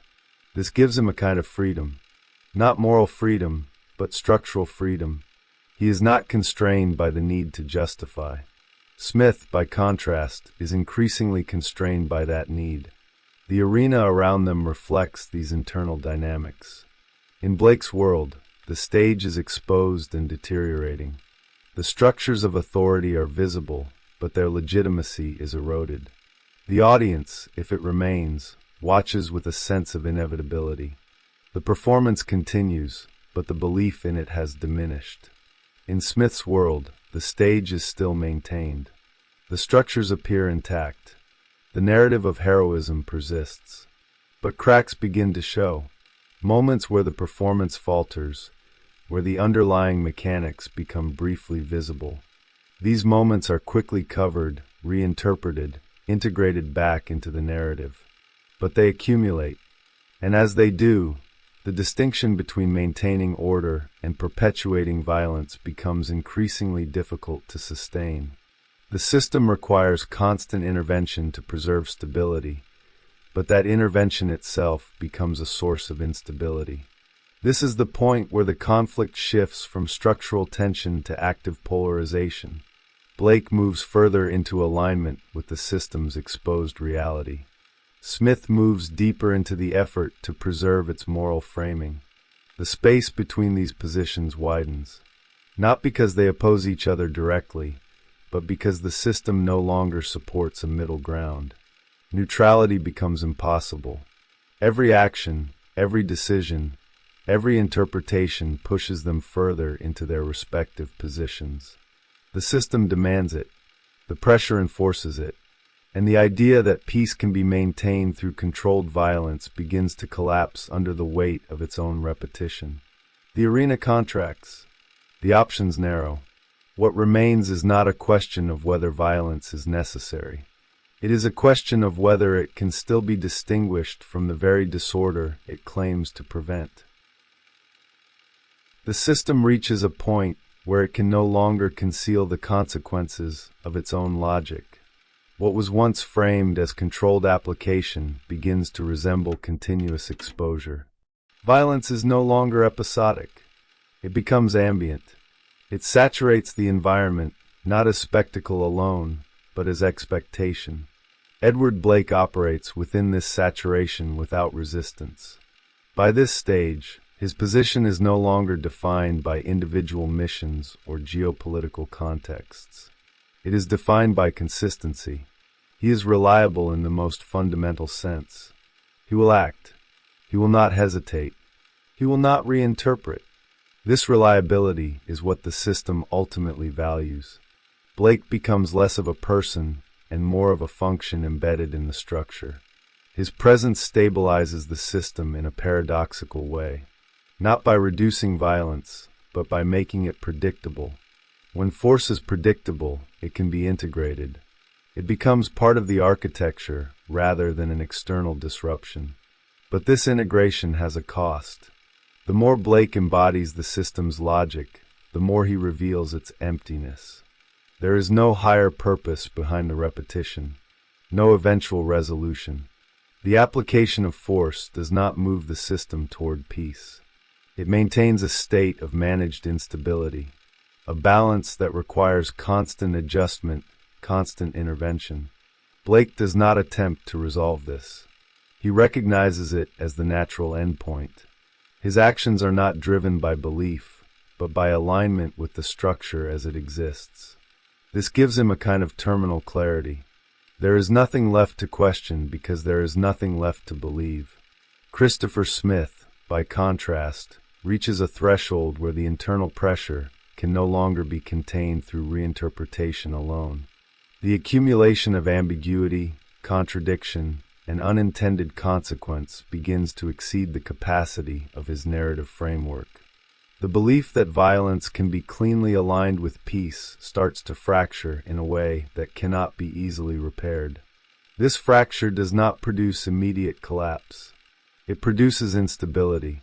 Smith continues to act, but the actions are no longer anchored in the same certainty. There are moments, brief but significant, where the alignment falters. Decisions are made with less confidence. The clarity that once defined his role is replaced by a shifting sense of necessity. He still believes in peace, but the path toward it is no longer stable. The system does not accommodate this instability. It demands consistency. It requires individuals who can operate without visible hesitation. The presence of doubt introduces risk. It slows response. It complicates execution, so the pressure on Smith increases. Not explicitly, but structurally. The environment around him reinforces the expectation that he must resolve his internal conflict through action. And so he does. But the actions begin to carry a different weight. Where earlier violence could be integrated into his belief system with relative ease, now each act leaves a residue, a trace that cannot be fully absorbed.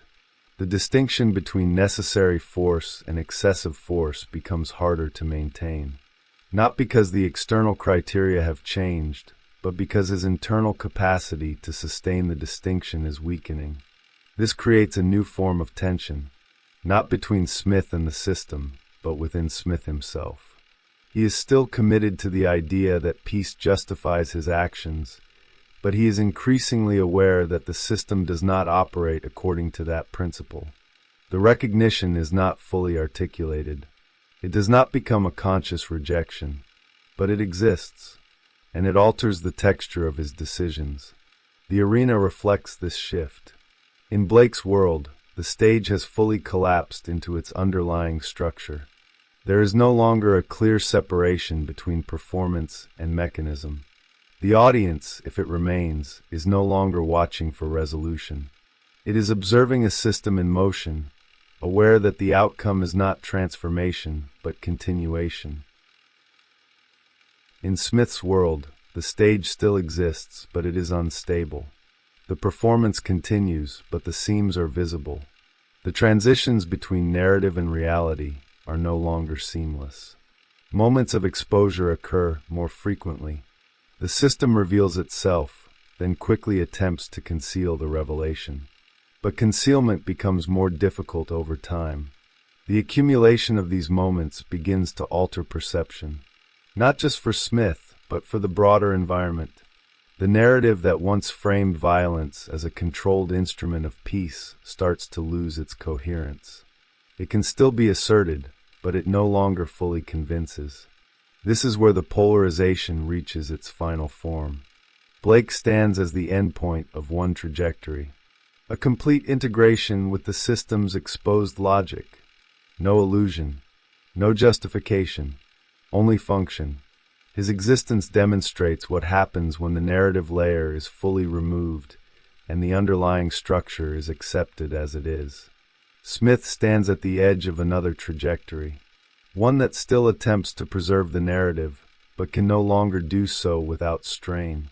He is caught between belief and recognition, between the need for coherence and the reality of contradiction.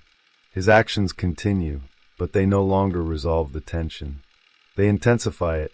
The system does not resolve this polarization. It depends on it, because the coexistence of these two positions allows the system to operate on multiple levels. Blake ensures execution without hesitation. Smith sustains the narrative that gives that execution meaning. One maintains function. The other maintains legitimacy. Together, they stabilize a structure that cannot sustain itself through either position alone. But this stability is fragile. It requires continuous reinforcement, continuous action, continuous reinterpretation. The absence of resolution becomes the defining feature. The system does not move toward a state where violence is no longer necessary. It moves toward a state where violence is permanently integrated. This is the point where the original question dissolves. It is no longer about whether these figures protect the world or rationalize brutality. The distinction loses relevance. The system has already absorbed both functions. Protection and brutality are no longer opposites. They are aspects of the same process. What remains is the recognition that peace, within this structure, is not the absence of conflict. It is the management of it, and that management requires individuals who can operate within a space where the line between maintaining order and perpetuating violence no longer exists. Once these figures move beyond their narrative boundaries, they begin to operate as cultural mirrors, not because they offer solutions, but because they expose a pattern that is already present. Edward Blake and Christopher Smith are not simply characters within isolated stories. They are symbolic condensations of a broader social negotiation, one that revolves around how violence is perceived, justified, and ultimately integrated into collective identity. The cultural space they inhabit is not neutral. It is an arena shaped by historical memory, media amplification, and collective anxiety. The idea of protection has long been tied to the image of force, but these figures sharpen that association until it becomes unavoidable. They do not suggest that violence is part of the system. They imply that it is the system.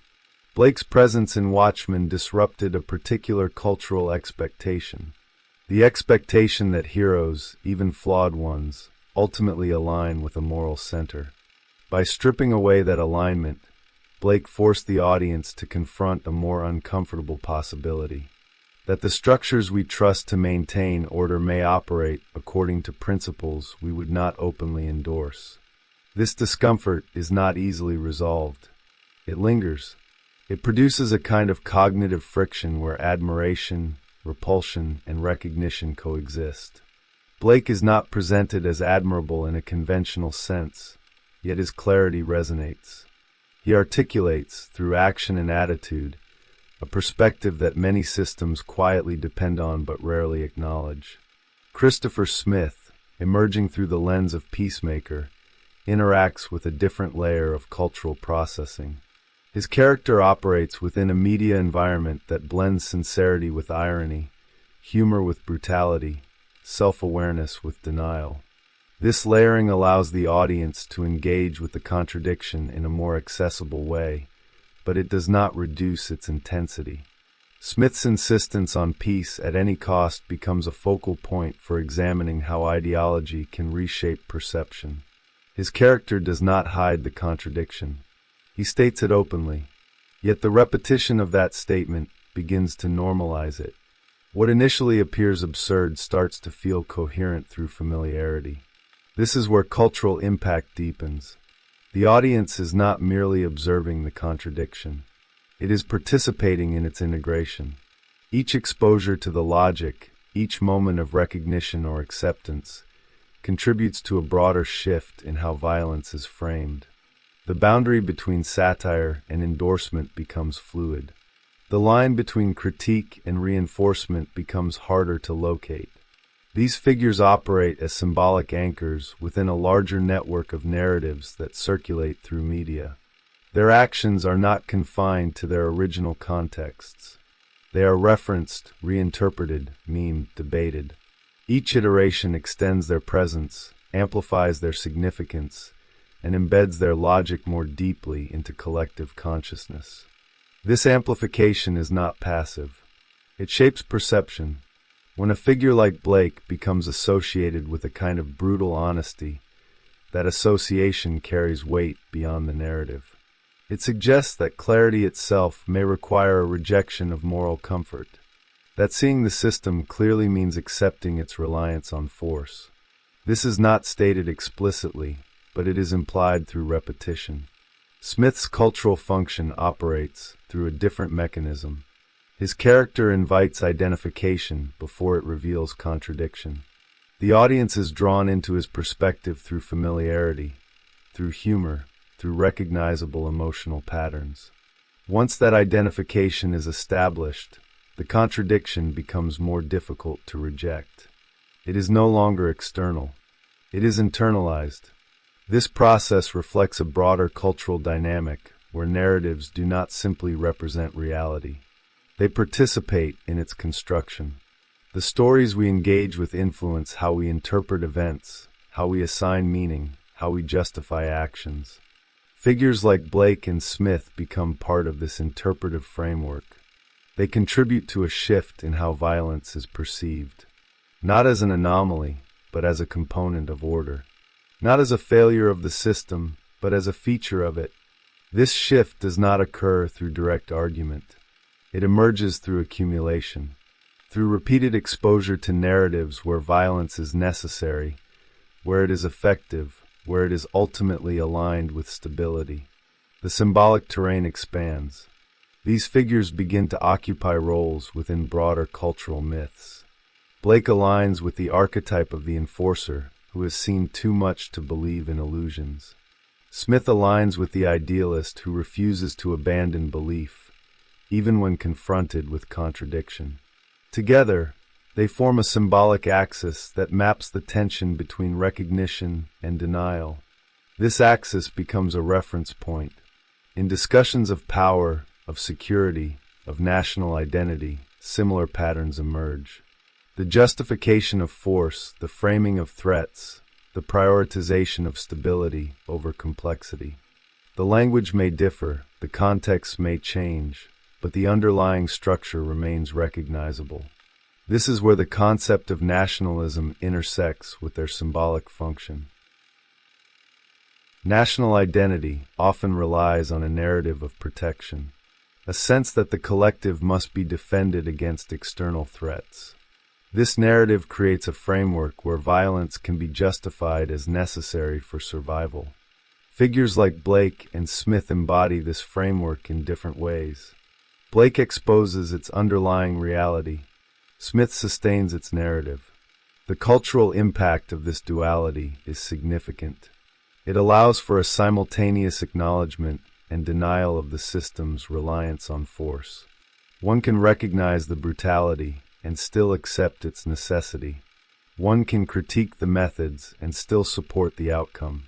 This flexibility enables the system to persist. Media environments amplify this effect. The circulation of these narratives through various platforms creates a feedback loop. Audiences engage, react, reinterpret. The characters evolve in public perception. Their symbolic meaning is not fixed. It adapts to the cultural moment. It reflects current anxieties, current debates, current tensions. This adaptability ensures their continuation. They remain relevant because the underlying conflict remains unresolved. The question of how to maintain peace without resorting to continuous force is not answered. It is managed, deferred, reframed, and each new iteration of these figures reintroduces the question in a slightly different form. The symbolic weight accumulates. Blake becomes a shorthand for a certain kind of clarity. Smith becomes a shorthand for a certain kind of conviction. These associations influence how new narratives are interpreted. They shape expectations. They inform reactions. The cultural arena becomes a space where these symbolic positions are continuously negotiated, not in isolation, but in relation to broader social dynamics. Political discourse, public policy, collective memory. The narratives intersect with real-world concerns, creating a complex web of influence where fiction and reality inform each other. This is not a linear process. It is recursive. The stories shape perception. Perception shapes interpretation. Interpretation influences the creation of new stories. The cycle continues. And within this cycle, figures like Blake and Smith function as stable reference points, anchors within a shifting landscape. Their significance lies not in their individual actions, but in what they reveal about the system that produces them. A system where violence is both necessary and disavowed, where it is used to maintain order, but must be framed as something else to preserve legitimacy, where the boundary between protection and aggression is constantly negotiated, but never fully resolved. This unresolved tension is what gives their stories lasting power. It is not a problem to be solved. It is a condition to be managed. And as long as that condition persists, their symbolic presence will continue to resonate, to provoke, to unsettle. What remains after the conflict is not resolution, but sediment, a layering of meanings that harden over time, forming a structure that persists even as the original context fades. Edward Blake and Christopher Smith do not leave behind clear moral lessons. They leave behind a framework, a way of seeing, a pattern that continues to operate beneath the surface of new narratives. Blake's legacy is not tied to redemption or downfall. It is tied to exposure. He becomes a figure that cannot be easily reabsorbed into the traditional myth of the hero. His presence lingers as a disruption, a reminder that beneath the language of justice there exists a system that functions independently of it. This is not a revelation that resolves into clarity. It stabilizes as a background condition. His laughter becomes part of that condition, not as a specific reaction but as an echo, a tonal residue that follows the idea that the system has already crossed a threshold it cannot return from. This echo persists in how audiences interpret similar figures. It informs expectations. It shapes suspicion. It alters the baseline from which new stories are understood. Christopher Smith's legacy takes a different form. It does not expose the system in the same way. It reveals the strain required to maintain belief within it. His trajectory does not end in clarity, but in tension, a tension that becomes part of his symbolic function. He represents the ongoing effort to reconcile action with meaning, even when that reconciliation becomes increasingly unstable. This effort does not resolve. It becomes a defining feature. Smith's identity continues to operate within the space between conviction and recognition. He cannot fully abandon the belief that defines him, but he cannot fully ignore the contradictions that undermine it. This position, suspended and unresolved, becomes part of his legacy. It reflects a broader cultural condition where individuals are asked to sustain narratives that no longer fully align with observable reality. The coexistence of these two legacies creates a durable symbolic field.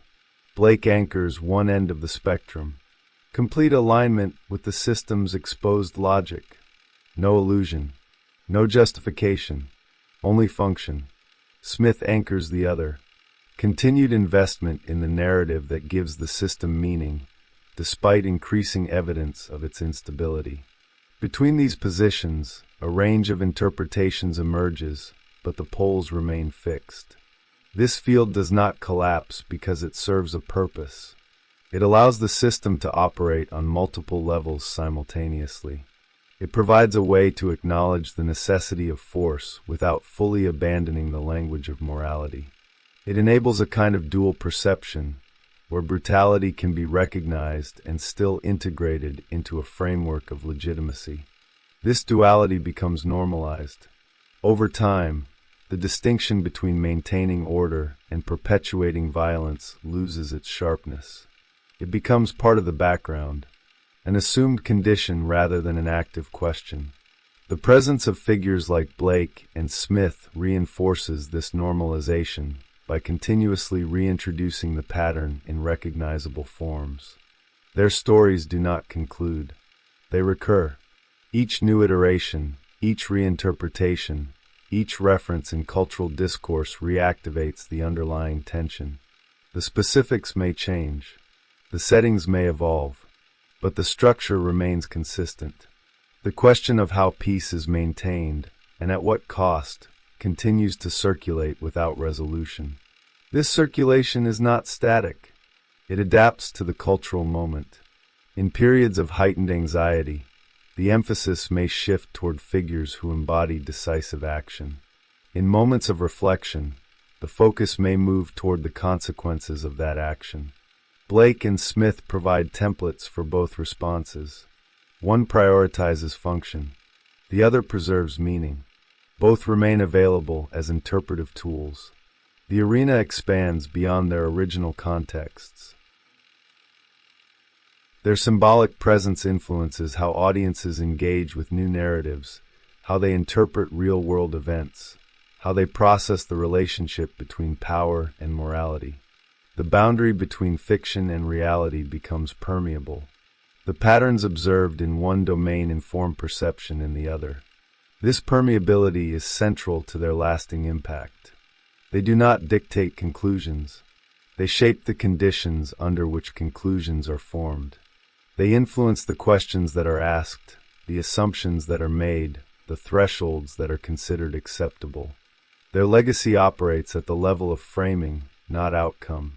What ultimately persists is not a message, but a structure of tension, a recognition that the maintenance of peace within certain systems may depend on continuous force, that this dependence creates a contradiction that cannot be fully resolved, that individuals within the system are tasked with carrying that contradiction in different ways.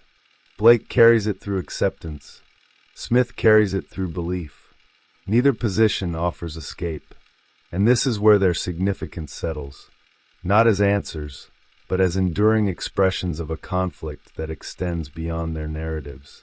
A conflict embedded in the way societies define order, justify action, and construct meaning around the use of force. The system continues. It adapts, reconfigures, presents new faces, new stories, new contexts. But the underlying pattern remains intact. The need to maintain stability through intervention. The reliance on individuals who can operate within that requirement. The tension between recognizing the cost and justifying the necessity. Blake's echo persists in the background, a reminder that the structure is already in place. Smith's struggle persists in the foreground, a demonstration that belief still attempts to hold it together. Between them, the space remains unresolved.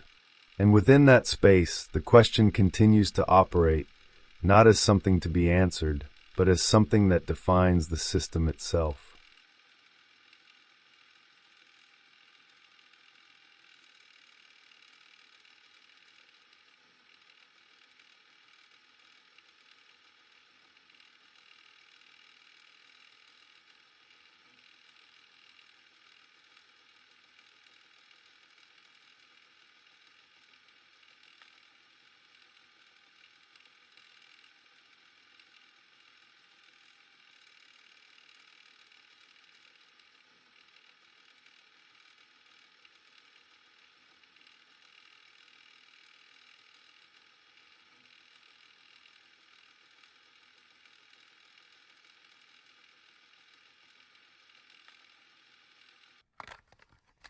In a city that no longer believes in clarity, truth doesn't disappear all at once.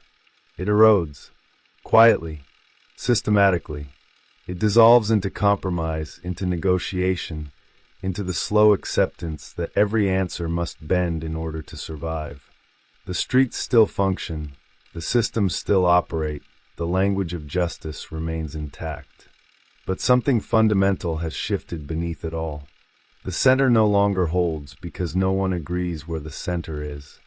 It is within this unstable terrain that figures like Rorschach and the Question emerge, not as heroes in the conventional sense, but as forces, pressure points within a fractured system.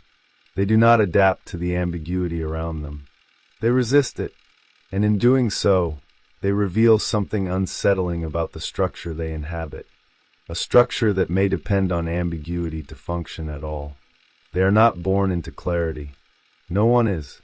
The world they occupy is already layered with contradiction, already shaped by competing narratives, already saturated with moral grayness presented as necessity.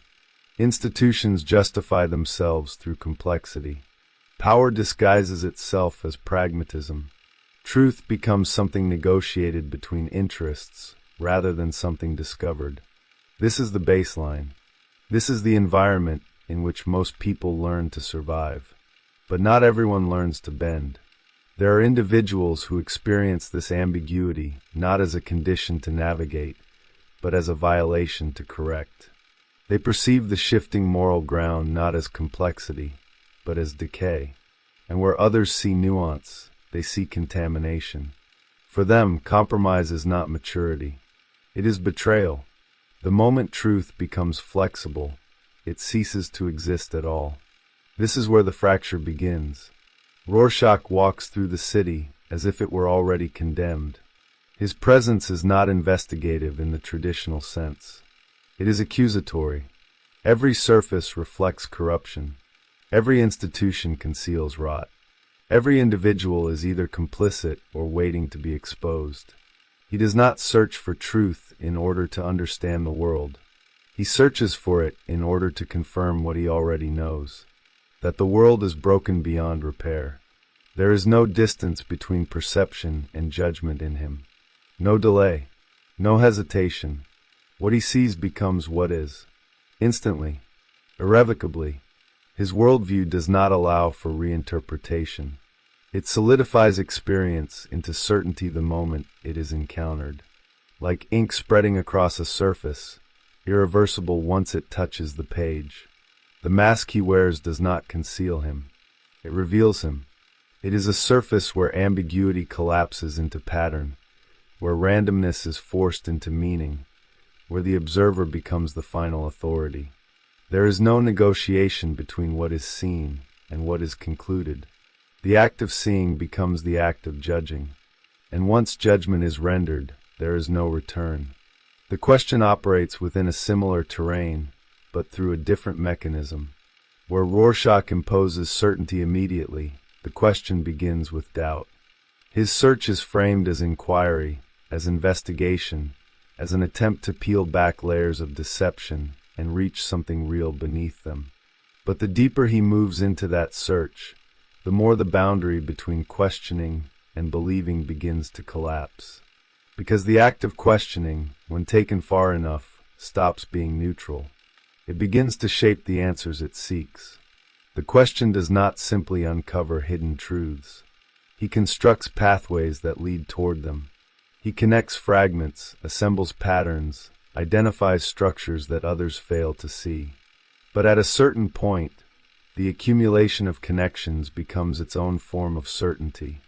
The search itself becomes a system, and within that system, everything starts to align too perfectly. Coincidence becomes intention. Ambiguity becomes design. The world reveals itself not as complex, but as orchestrated. And once that threshold is crossed, the investigator is no longer observing the system. He is inside it. What separates these two figures is not their goal, but their trajectory. Both reject the fluidity of modern moral frameworks. Both resist the idea that truth can be negotiated or redefined based on context. Both operate under the assumption that beneath the surface confusion, there exists a structure that is coherent, consistent, and ultimately discoverable. But the paths they take toward that structure diverge. One begins with certainty and imposes it onto the world. The other begins with inquiry and gradually becomes consumed by it. And yet, they converge, because at the extreme edge of both trajectories, the distinction between seeking truth and enforcing it begins to disappear.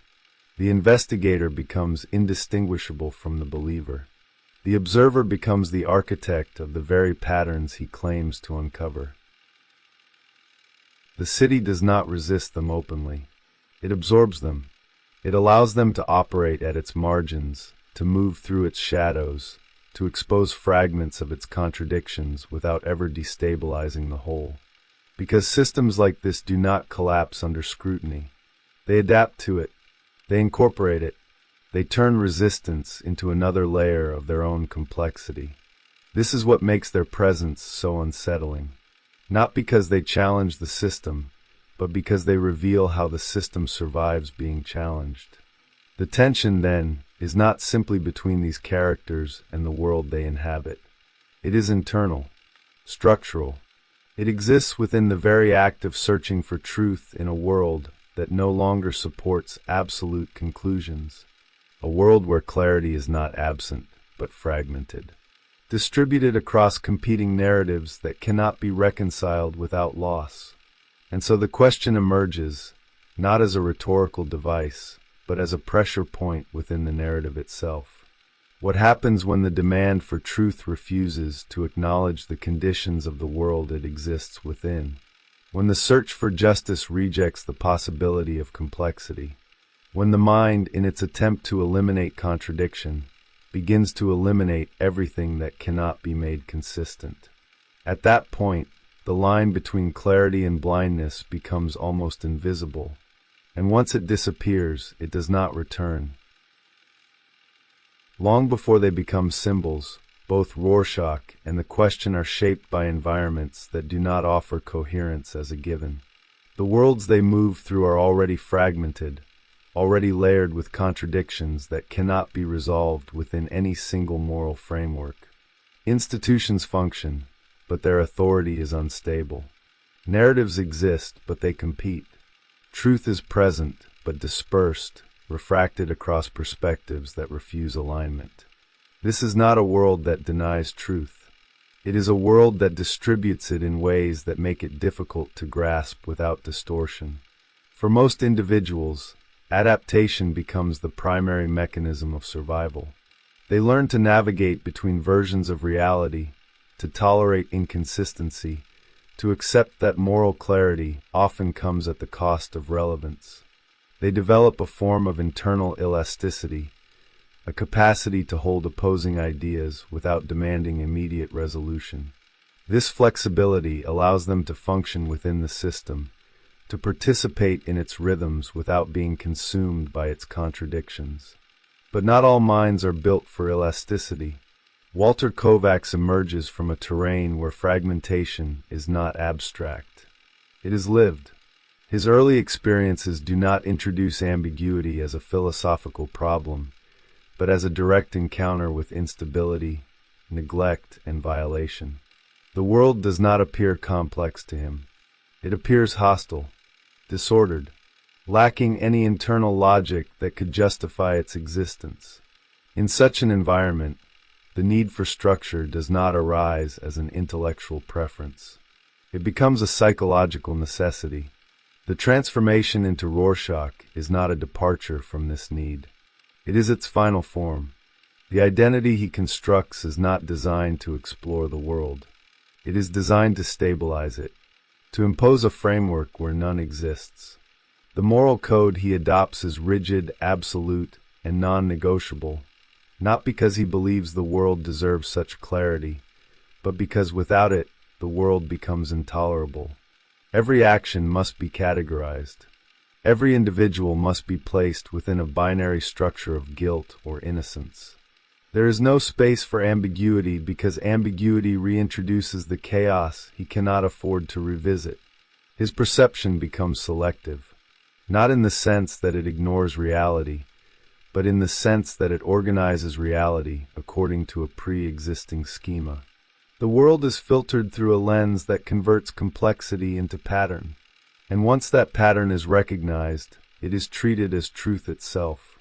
There is no secondary layer of interpretation, no reconsideration. The first conclusion becomes the final one. This is not simply conviction. It is containment. The mask, often interpreted as a symbol of anonymity, functions differently at a psychological level. It is a surface that eliminates the instability of identity. It replaces the fluidity of the human face with a fixed field of interpretation. The shifting ink blots suggest movement, but they never break their internal logic. They always resolve into form, always produce meaning, even when that meaning is projected rather than discovered. In this way, Rorschach does not merely interpret the world. He completes it. Vic Sage, who becomes the question, begins from a different position. His relationship to the world is not defined by an immediate need to impose structure, but by a persistent awareness that structure may already exist beneath the surface. His environment is no less fragmented, but his response is not to reject that fragmentation outright. It is to investigate it, to assume that beneath the contradictions, there is a hidden coherence waiting to be uncovered. This orientation produces a different kind of engagement. Where Rorschach seeks confirmation, the question seeks connection. He traces patterns across events, identifies links between seemingly unrelated phenomena, constructs narratives that bring disparate elements into alignment. His method is investigative, but it is also interpretative. He does not merely gather information. He organizes it into frameworks that suggest deeper meaning. At first, this process retains a degree of openness. Hypotheses remain provisional. Conclusions are subject to revision. The search is guided by curiosity rather than certainty. But as the investigation deepens, a subtle shift occurs. The accumulation of connections begins to generate its own momentum. Each new discovery reinforces the validity of the existing framework. Each pattern identified strengthens the belief that the underlying structure is real. And as the network of associations expands, it becomes increasingly difficult to distinguish between what is discovered and what is constructed. The system of interpretation begins to close in on itself, creating a feedback loop where evidence and belief reinforce one another. This is where the boundary begins to blur. The question does not abandon inquiry. He intensifies it, but the nature of that inquiry changes. It becomes less about exploring possibilities and more about confirming the existence of a hidden order that must be revealed. The investigation becomes directional. It moves toward a conclusion that feels inevitable, even if it has not yet been fully articulated. In this state, doubt does not disappear. It transforms. It becomes a tool used to eliminate alternative explanations, rather than a mechanism for maintaining openness. Questions are still asked, but they are asked within a narrowing field of acceptable answers. The search continues, but its trajectory becomes increasingly constrained by the need for coherence. Both figures, then, operate within systems they have constructed, even as they believe themselves to be uncovering external truths. Rorschach's system is immediate, rigid, and resistant to change. It simplifies the world into a binary structure that can be navigated without hesitation. The question system is expansive, adaptive, and initially flexible, but gradually becomes self-reinforcing, resistant in a different way. It does not reject complexity. It absorbs it, reorganizes it, and integrates it into a larger narrative that grows more stable with each edition. The difference is not in their commitment to truth, but in the architecture of that commitment. One builds walls, the other builds networks, but both constructions serve the same function. They protect the mind from the destabilizing effects of a world that refuses to settle into a single, coherent form. This is where the tension that defines their trajectories is established. Not in opposition to each other, but in parallel. They are not adversaries in the traditional sense. They are variations of the same response to the same condition. Two methods of confronting a reality that no longer offers stable foundations.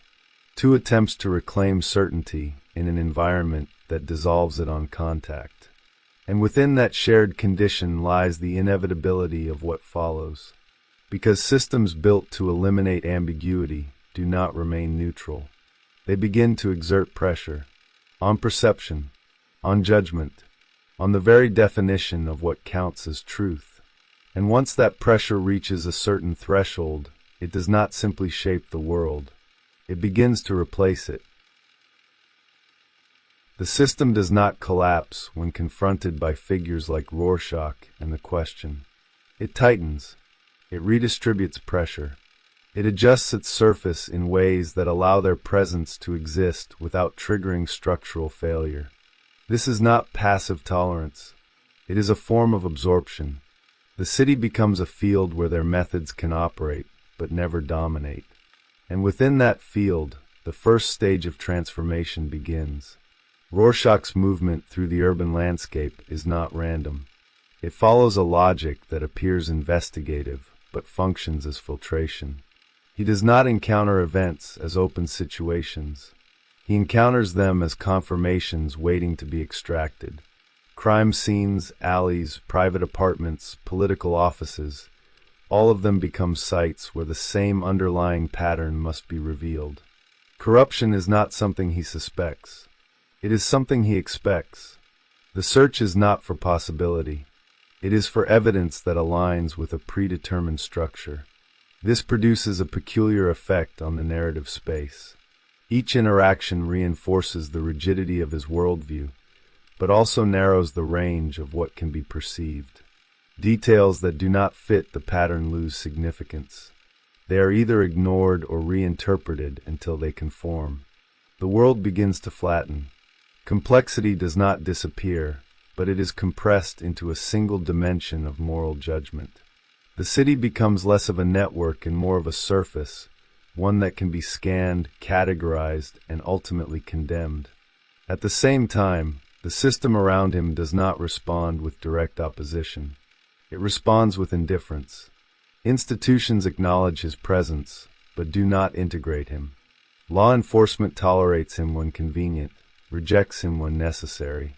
He operates at the boundary between legitimacy and rejection, never fully inside, never entirely outside. This position reinforces his perception of isolation, which in turn strengthens his commitment to his method. The more the system refuses to validate him, the more certain he becomes that it is fundamentally corrupt. The question's trajectory unfolds differently, but leads toward a similar narrowing of space. His investigations begin within the formal structures of journalism and inquiry. Information is gathered, sources are evaluated, narratives are constructed. At this stage, the process retains a degree of openness. Contradictions are not immediately resolved. They are explored. The field of perception remains wide. But as his inquiries deepen, particularly into areas where power operates through concealment rather than transparency, the nature of the terrain changes. The information available becomes fragmented, indirect, often contradictory. Patterns emerge, but they are incomplete. Connections suggest themselves, but cannot be fully verified. This is where the interpretative system he has been building begins to take precedence over the raw data. He starts to rely less on what is confirmed and more on what is implied. This shift is subtle but decisive. The investigation becomes less about assembling facts and more about constructing coherence. The fragments are no longer obstacles. They are building blocks. Each incomplete piece is integrated into a larger structure that begins to take shape in his mind. The absence of clarity does not slow the process. It accelerates it, because gaps invite interpretation, and interpretation, once stabilized, becomes conviction. The city, in his case, transforms into a network rather than a surface. It is no longer something to be scanned, but something to be mapped. Connections extend across institutions, individuals, events. The system reveals itself not through direct observation, but through the relationships between its parts. This creates a sense of depth of hidden layers that must be uncovered. But it also introduces a new kind of vulnerability, because the more connections are drawn, the more the system depends on their validity. A single false link can distort the entire structure. But within a self-reinforcing framework, the likelihood of identifying such distortions decreases. The system protects itself by interpreting anomalies as deeper signals rather than errors. What is not fit is not discarded. It is recontextualized, absorbed into the existing pattern in a way that preserves its coherence. Both trajectories, though distinct in method, begin to exert pressure on the environments they inhabit. Rorschach's presence destabilizes local interactions. Individuals confronted by him are forced into immediate moral positions. There is no room for negotiation, confession or denial, guilt or innocence. The complexity of their circumstances is irrelevant. What matters is alignment with the binary structure he enforces. This produces reactions that are often extreme, defensive, evasive, or submissive. But in every case, the interaction becomes compressed. The space for ambiguity collapses under the weight of his certainty. The question's influence operates more diffusely. His investigations ripple outward, affecting not only the subjects he directly engages with, but the broader network of relationships they are embedded in. Information spreads, narratives shift, hidden connections are brought to light. This creates a sense of instability within the system, as elements that were previously isolated become linked. But the instability is not chaotic. It is directional. It moves toward a more comprehensive, but also more rigid, interpretation of the system as a whole. At this stage, neither figure has fully crossed the threshold into ideological closure. Rorschach still encounters moments where reality resists immediate categorization. The question still engages with sources that challenge his developing framework. But these moments are increasingly brief. They do not alter the trajectory. They are absorbed, processed, and ultimately neutralized within the systems that have been constructed. The critical shift lies in the relationship between perception and structure. Initially, perception informs structure. Observations lead to conclusions, which are then integrated into a broader framework. But as the framework solidifies, the direction reverses. Structure begins to inform perception. The system dictates what can be seen, how it can be interpreted, and what conclusions are permissible. The flow of information becomes one way. This is where the investigation begins to lose its original function. It no longer serves to explore the unknown. It serves to reinforce the known. The city, in response, continues to adapt. It does not present itself as an opponent. It presents itself as an environment that can accommodate multiple interpretations without committing to any of them. Its structures remain intact, not because they are unchallenged, but because the challenges themselves become part of its operation. Resistance is integrated into the system as another layer of complexity. Within this dynamic, both Rorschach and the question become increasingly isolated. Not physically, but structurally. Their methods separate them from the fluidity of the environment. They no longer move within the system. They move against it or through it, but never with it. This separation reinforces the internal logic of their approaches. The world appears more resistant, more opaque, more in need of the clarity they seek to impose or uncover.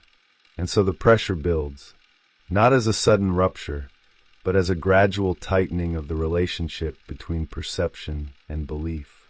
The systems they have constructed begin to demand consistency at all costs. Any deviation becomes a threat.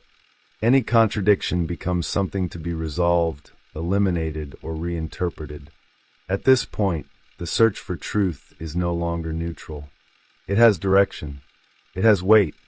And it is beginning to reshape the very reality it was meant to understand. The transition from investigation to imposition does not occur in a single moment. It accumulates, quietly, through repetition, through reinforcement, through the gradual elimination of alternatives that no longer fit within the structures being built. By the time it becomes visible, it is already complete. For Rorschach, this transition is marked by a shift in scale. Early encounters are localized, confined to individuals, to specific acts of violence, to discrete moments where judgment can be applied with clarity.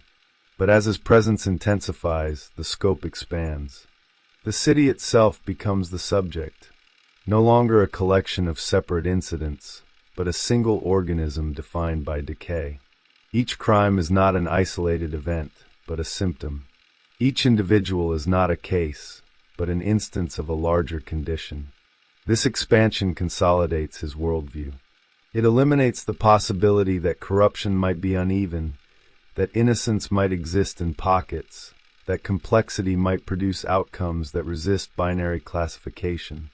The system becomes total, and within a total system, exceptions are not anomalies.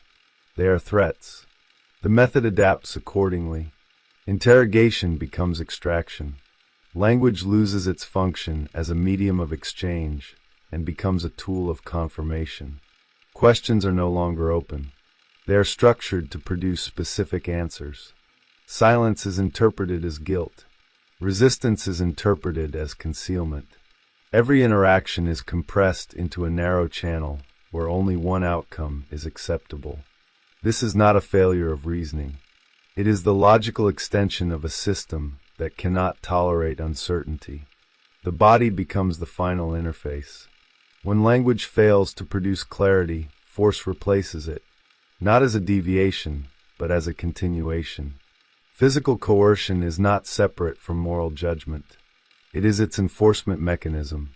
The line between identifying truth and extracting it disappears, because in a system where truth must be absolute, any method that produces it becomes justified. At this stage, the distinction between justice and punishment collapses. They become indistinguishable. The city responds in kind, not through direct confrontation, but through escalation. Violence becomes more opaque, more distributed, less traceable to singular causes.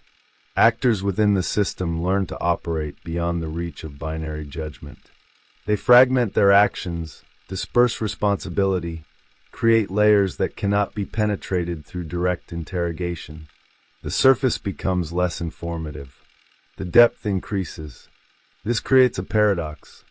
The more Rorschach intensifies his method, the less effective it becomes at engaging with the evolving structure of the system. His clarity sharpens, but the object it is directed at becomes more diffuse. The world adapts to resist the very form of certainty he imposes. And yet, this resistance does not produce doubt. It produces escalation. The failure to extract clarity is interpreted not as a limitation of the method, but as evidence of deeper corruption. The system must be more compromised than initially assumed. The rot must extend further than previously believed. And therefore, the response must become more absolute. The structure tightens. For the question, the transition follows a different trajectory, but converges toward a similar condition. His expansion is not driven by the need to impose judgment, but by the need to complete the network he has begun to map. Each new connection demands another. Each revelation opens a path that must be followed. The system he constructs is not static. It grows, but growth introduces strain. The network becomes increasingly complex, spanning institutions, individuals, events that are separated by time and space. Maintaining coherence across such a structure requires constant adjustment. New information must be integrated without destabilizing the existing framework. Contradictions must be resolved in ways that preserve the overall pattern. This demands a level of interpretative flexibility that gradually transforms into rigidity. Because the larger the system becomes, the more it depends on its own internal consistency. At a certain point, the network reaches a threshold where it can no longer tolerate disintegration. The connections are too numerous, too interdependent. Removing or questioning a single link risks unraveling the entire structure. And so, The system begins to protect itself. Doubt, once a driving force, becomes a liability. It is not eliminated. It is redirected. It is used to reinforce the system by targeting external narratives, alternative explanations, competing interpretations. The focus shifts outward. The question is no longer whether the system is valid, but how external forces are attempting to obscure its validity. This produces a subtle but critical inversion. The investigation, which once sought to uncover hidden structures, now assumes their existence as a given. The task is no longer discovery. It is exposure. The role of the investigator shifts from explorer to revealer. And in this role, the boundary between uncovering truth and constructing it becomes increasingly difficult to discern. The city as a network begins to reflect this shift. Information flows become more complex, more layered. Signals overlap. Noise increases. The distinction between meaningful connections and coincidental alignments becomes harder to maintain. But within a system that demands coherence, this ambiguity is not acknowledged. It is resolved. Patterns are reinforced. Weak links are strengthened through reinterpretation. The network closes in on itself, becoming less permeable to external input. It achieves a form of internal stability, but at the cost of openness. The system becomes self-sustaining. This is where the convergence between Rorschach and the question becomes most apparent. Though their methods differ, their trajectories align in structure. Both have constructed systems that no longer depend on external validation. Both interpret resistance as confirmation. Both have reached a point where their engagement with the world is mediated entirely through the frameworks they have built. The city, in turn, becomes less of a reality and more of a projection surface. For Rorschach, it is a surface onto which moral binaries are imposed, where every element must resolve into guilt or innocence. For the question, it is a network that must reveal hidden coherence, where every element must connect to a larger pattern. In both cases, the world is no longer encountered directly. It is processed through systems that define its meaning in advance. The pressure this creates is not explosive. It is compressive. It reduces the range of possible interpretations. It narrows the field of perception. It forces reality into shapes that can be managed within the existing frameworks. And as this compression intensifies, the distance between perception and construction disappears. What is seen is what is believed. What is believed is what is enforced. At this stage, the search for truth has become indistinguishable from the maintenance of a system. And any threat to that system, whether internal or external, is no longer a question to be explored. It is a problem to be eliminated. What follows is not an escalation in volume, but in inevitability. The systems built by Rorschach and the question have reached a point where they no longer expand outward. They begin to contract, not into silence, but into density. Everything they encounter must now pass through a narrowing aperture, where meaning is no longer negotiated, only assigned. For Rorschach, this contraction manifests as a final consolidation of judgment. The world has already been mapped in his terms. Corruption is total. Innocence, if it exists at all, is fragile and temporary, always one step away from collapse. There is no longer a need to search for patterns. The pattern is fixed. What remains is enforcement. This is where the system reveals its ultimate demand. Consistency. Not logical consistency in the abstract, but existential consistency. The refusal to deviate, even when deviation might preserve life, stability, or strategic advantage. The structure he inhabits cannot tolerate compromise because compromise introduces ambiguity, and ambiguity reopens the possibility of chaos. The system must hold, even if the cost is absolute. When confronted with scenarios that would require a suspension of his binary logic, moments where the preservation of a larger order demands silence, concealment, or moral flexibility, Rorschach does not hesitate. He cannot. To do so would fracture the very foundation of his identity. The system is not a tool he uses. It is the condition of his coherence.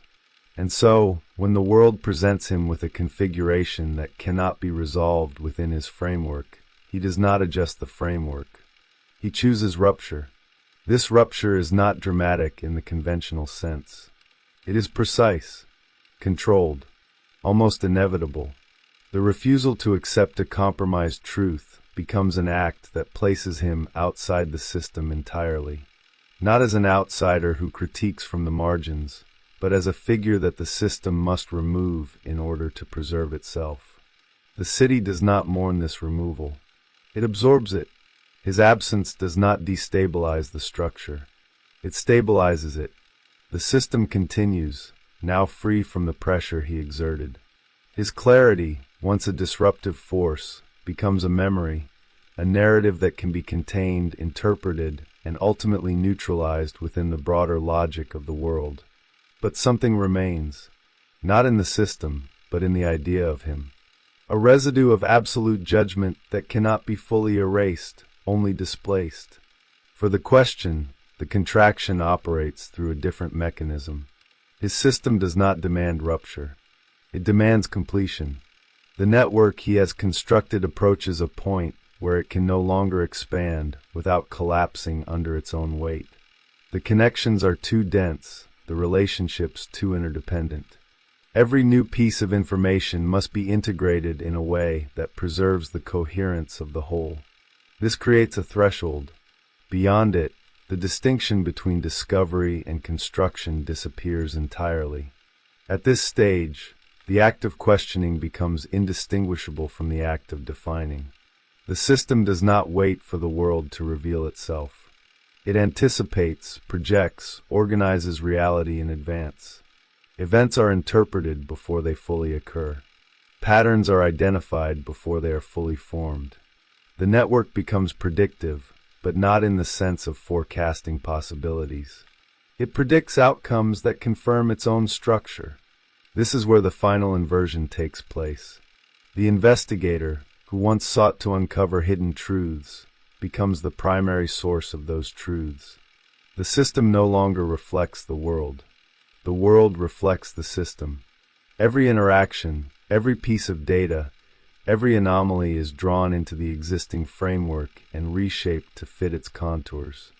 The risk here is not explosion, but closure. A system that explains everything loses the ability to encounter anything new. It becomes impermeable, self-sufficient, detached from the variability of the world it claims to map. And in that detachment, it achieves a form of stability that is indistinguishable from stagnation. The city as a network continues to evolve. New actors emerge. New configurations of power take shape. Information flows shift.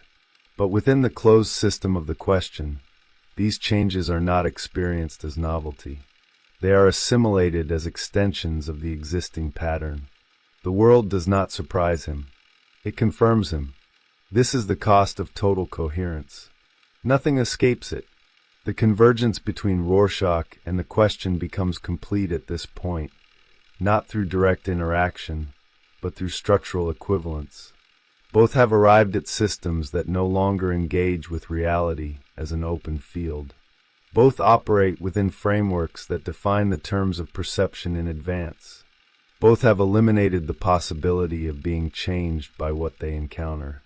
And yet, the outcomes diverge in form.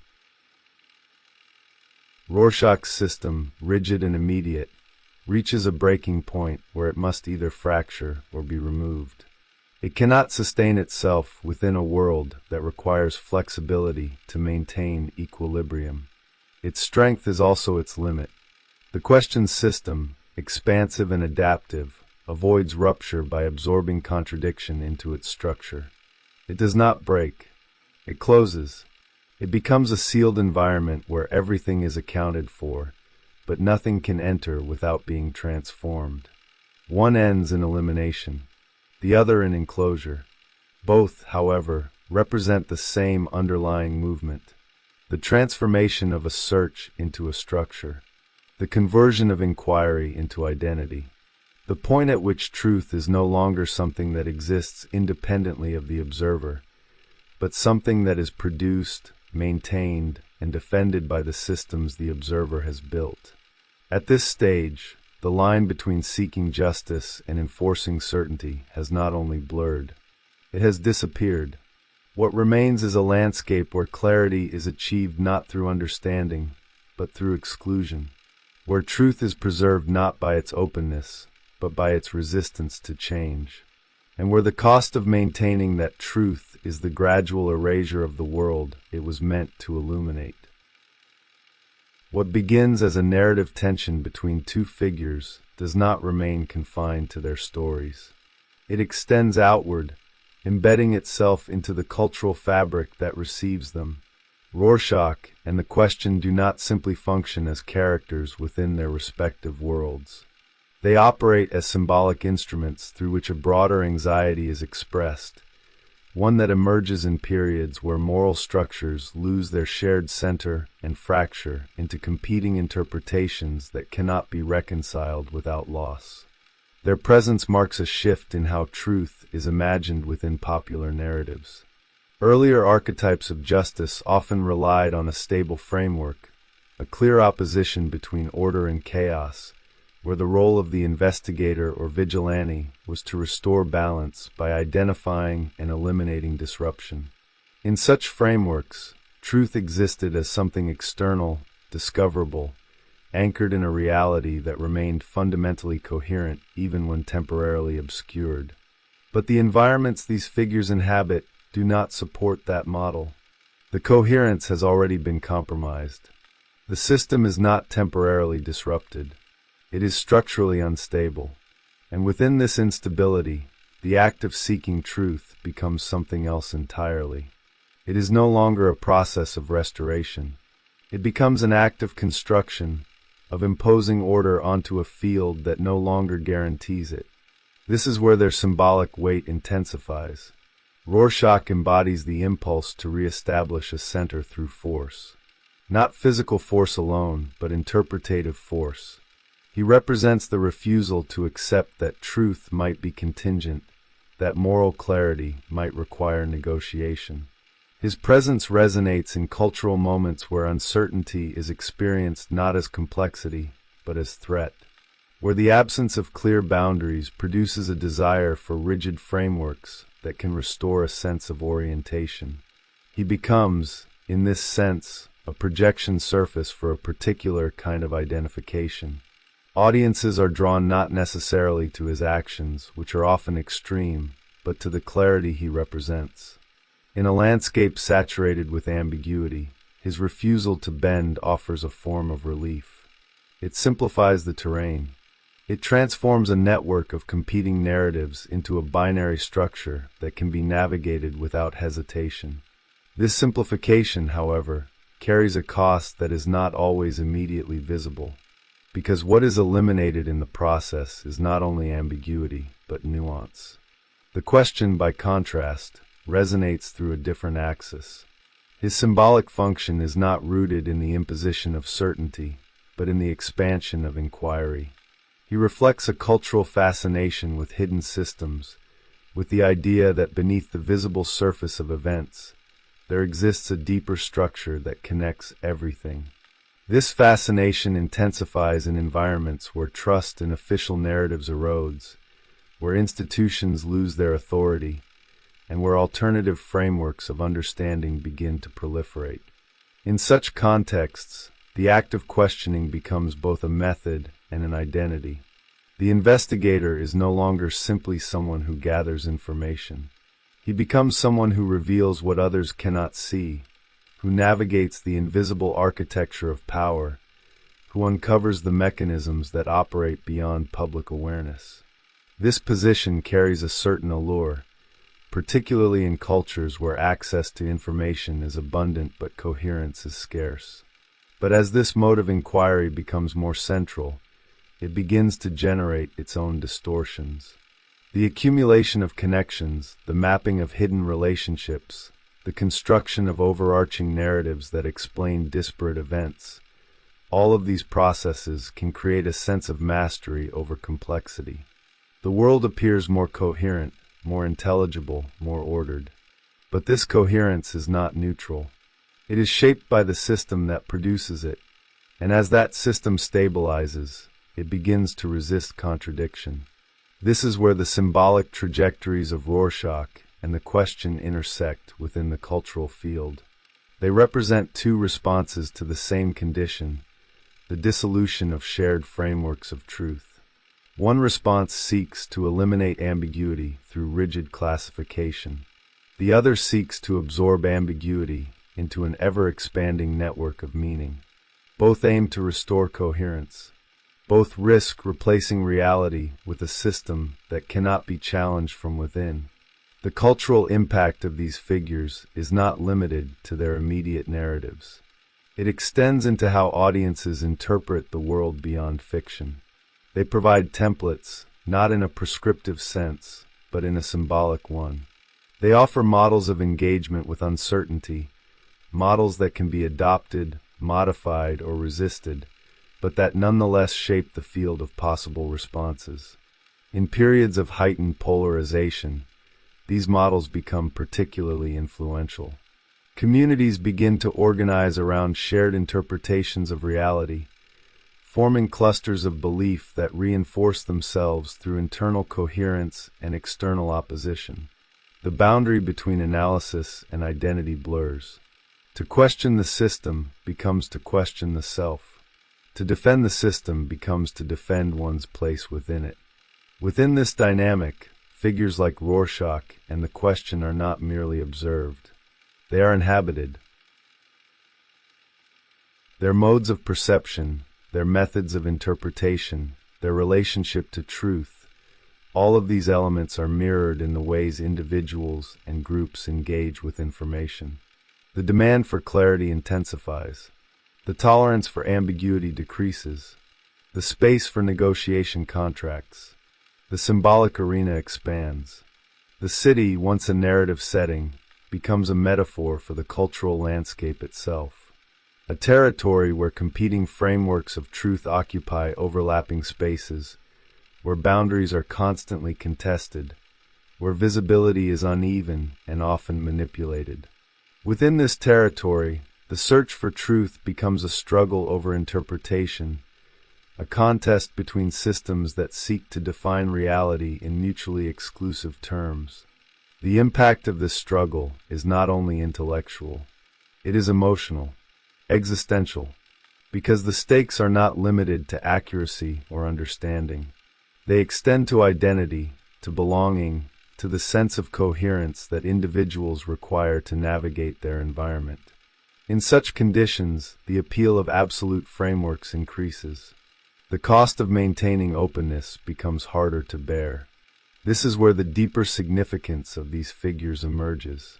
They do not simply illustrate the dangers of extremity. They reveal the conditions under which extremity becomes attractive. They show how the erosion of shared meaning creates a vacuum that demands to be filled, and how the methods used to fill that vacuum can themselves become sources of distortion. The tension they embody does not resolve because the conditions that produce it persist. The system remains unstable. The search for truth continues.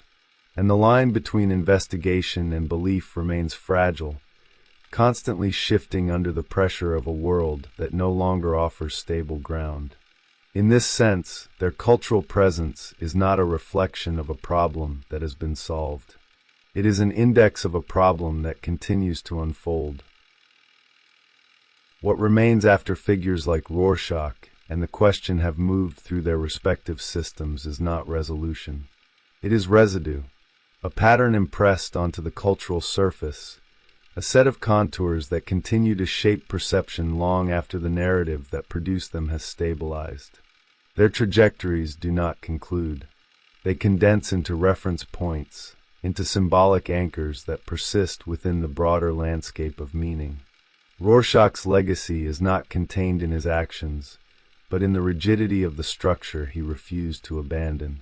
His presence leaves behind a model of clarity that operates through exclusion, a framework where truth is preserved by narrowing the field of acceptable interpretation until only one path remains. This model does not disappear with him. It becomes portable. It can be adopted, adapted, invoked whenever the surrounding environment begins to dissolve into ambiguity. Within this legacy, there is a persistent echo, a demand that truth must not bend, that any concession introduces decay, that the preservation of moral order requires the elimination of anything that cannot be made consistent. This demand does not function as a stable solution.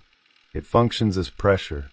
It pushes against systems that rely on negotiation, forcing them to reveal their compromises, their inconsistencies, their hidden structures. In doing so, it destabilizes, but it also simplifies. It reduces the complexity of the world into a form that can be grasped without hesitation. The cost of this simplification is not immediately visible. It accumulates over time, as the space for alternative interpretations contracts, as the capacity to engage with contradiction diminishes. What begins as clarity becomes rigidity. What begins as conviction becomes enclosure. The system holds, but only by excluding what it cannot absorb. The question's legacy operates through a different mechanism, but produces a parallel effect. His trajectory leaves behind a model of inquiry that expands until it encompasses the entire field of perception. A framework where every element must connect, where every fragment must find its place within a larger structure. This model offers a form of coherence that is dynamic, adaptive, capable of integrating new information without immediate collapse. But this adaptability conceals its own form of closure. As the network expands, it begins to define the limits of what can be perceived. The system becomes so comprehensive that it leaves no space outside itself. Every anomaly is reinterpreted as a deeper signal. Every contradiction is absorbed into a higher level of coherence. The possibility that the system itself might be incomplete or misaligned becomes increasingly difficult to entertain. Within this legacy, questioning does not disappear. It intensifies, but its direction changes. It no longer opens the field. It organizes it. It channels perception toward conclusions that reinforce the existing structure. The act of inquiry becomes indistinguishable from the act of maintenance. The system sustains itself through the continuous integration of new elements, each one reinforcing the coherence of the whole. The two legacies, though distinct in form, converge in their effect on the cultural landscape. They establish poles, one defined by rigidity, the other by total integration, one that excludes, the other that absorbs, both oriented toward the same objective, the restoration of coherence in a world that no longer provides it as a given. And between these poles, the space for open engagement becomes increasingly constrained. This convergence is not accidental. It reflects a deeper structural condition. When shared frameworks of meaning erode, individuals and communities are compelled to construct their own systems. These systems must provide orientation, must reduce uncertainty, must offer a sense of stability. But in doing so, they inevitably introduce boundaries. They define what counts as truth, what counts as error, what can be integrated, and what must be rejected. Over time, these boundaries harden. They become identities. To inhabit a system is no longer simply to use it as a tool for understanding. It is to align with it, to defend it, to perceive challenges to it as challenges to oneself. The distinction between external reality and internal structure collapses. The system becomes the lens through which everything is seen, interpreted, and judged. Within this condition, the tension that defined Rorschach and the question does not resolve. It persists. It manifests in new forms, in new contexts, but the underlying dynamic remains. The struggle to maintain clarity without collapsing into rigidity.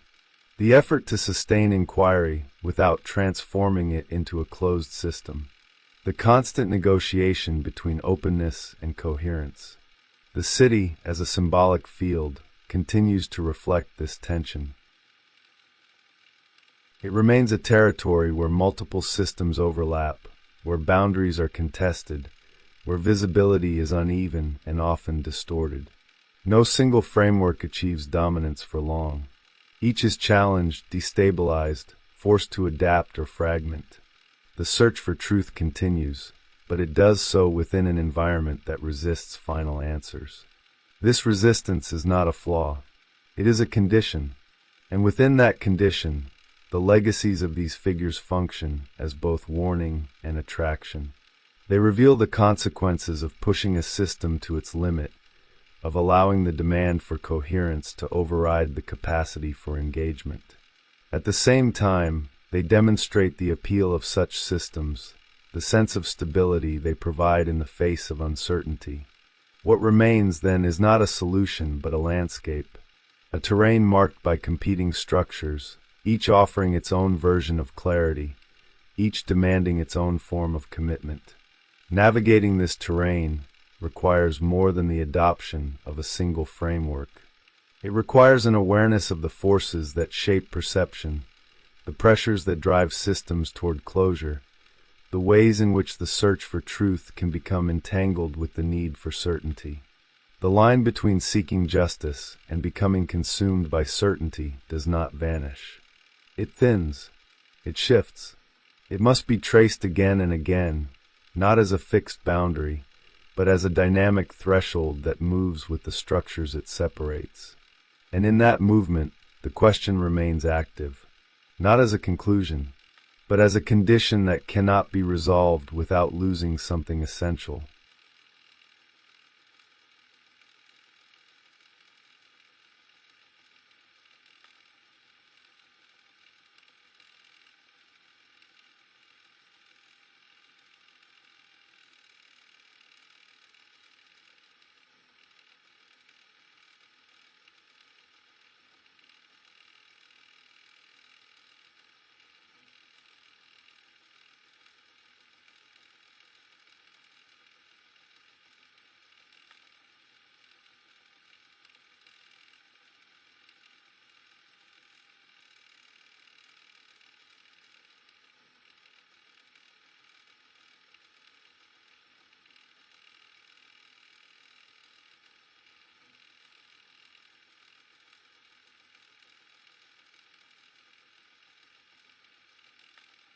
The city had already changed long before anyone noticed.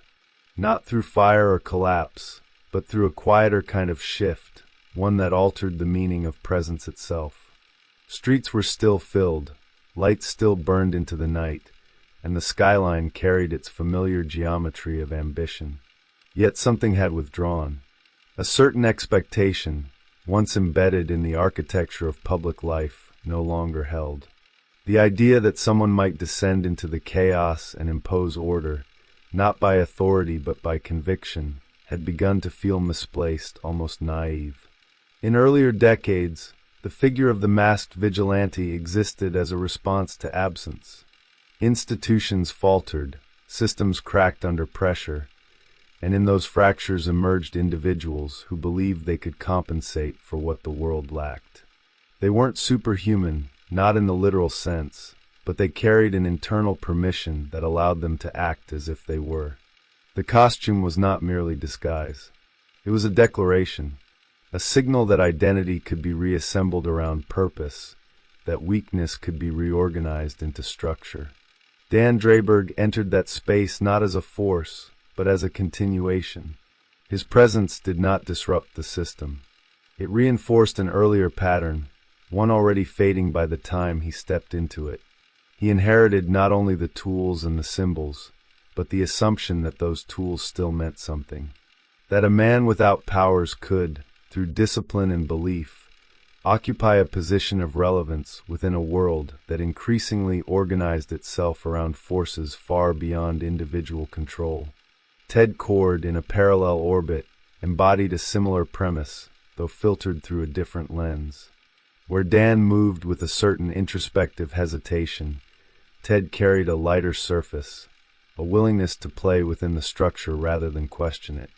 His intelligence, his inventions, his capacity to improvise solutions out of nothing, all pointed toward a belief that ingenuity could still compete with scale. That cleverness, if applied with enough precision, could offset the absence of power.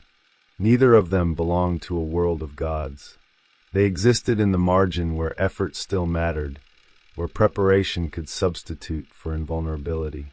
And for a time that margin held. The audience believed in it. The narratives supported it. There was room for figures who operated not through dominance, but through persistence, through a quiet refusal to concede that the world had already outgrown them. But the structure surrounding them had begun to shift in ways that did not announce themselves. The threats became less tangible, less localized. Power concentrated into systems rather than individuals. Conflicts expanded beyond the scale that a single human body could meaningfully intervene in.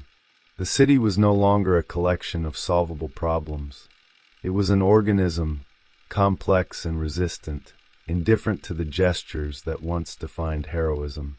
In that environment, the figure of the powerless hero began to acquire a different tone. What once signaled resilience now risked appearing insufficient.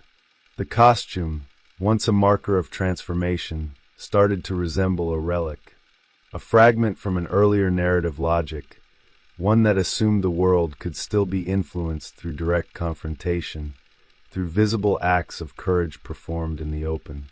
Dan felt that shift before he could articulate it. It appeared in the hesitation before action, in the awareness that the stakes had changed in ways he could not fully map.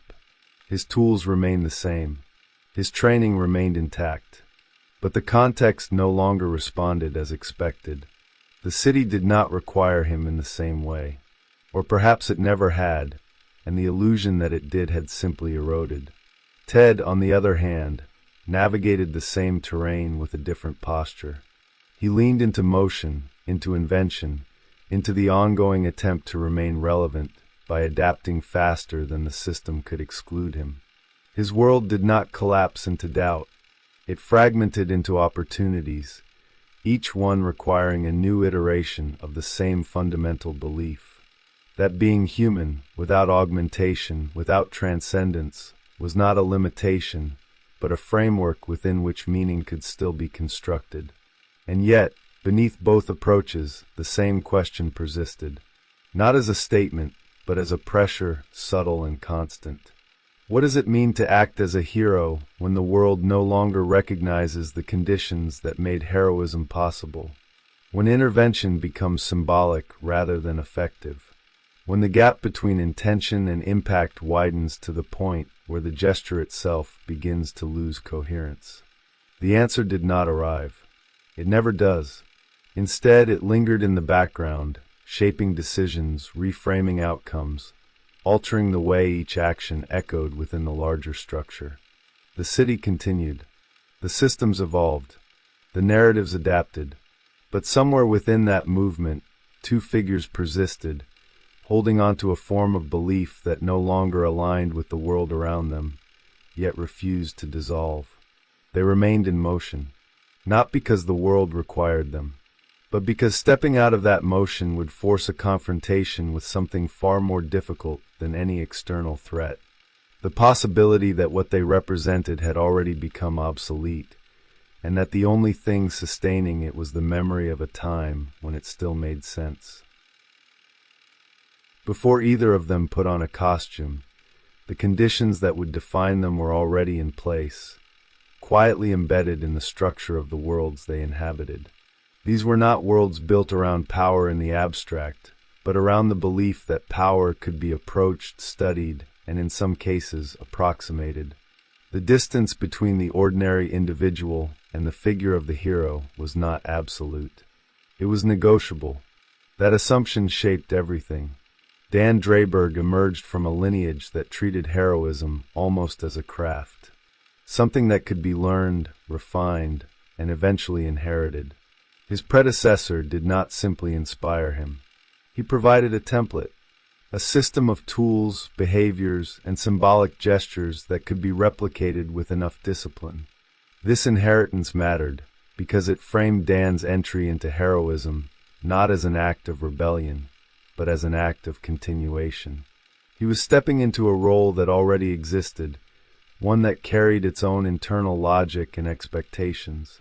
That logic was rooted in a specific moment in cultural imagination, one where the idea of the vigilant individual compensating for institutional failure still felt plausible.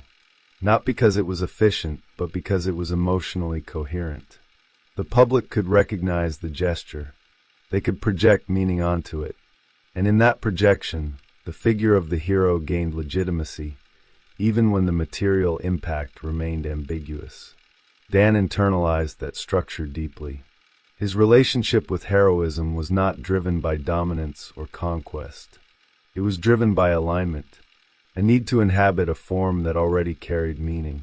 The suit, the equipment, the ritual of preparation, all of it functioned as a way to stabilize identity. Without it, he drifted. Within it, he became legible, both to himself and to the world observing him. But this stability came at a cost, because the role he inhabited was not entirely his own. It was mediated through memory, through expectation, through an inherited ideal that required constant maintenance. He was not creating a new version of heroism.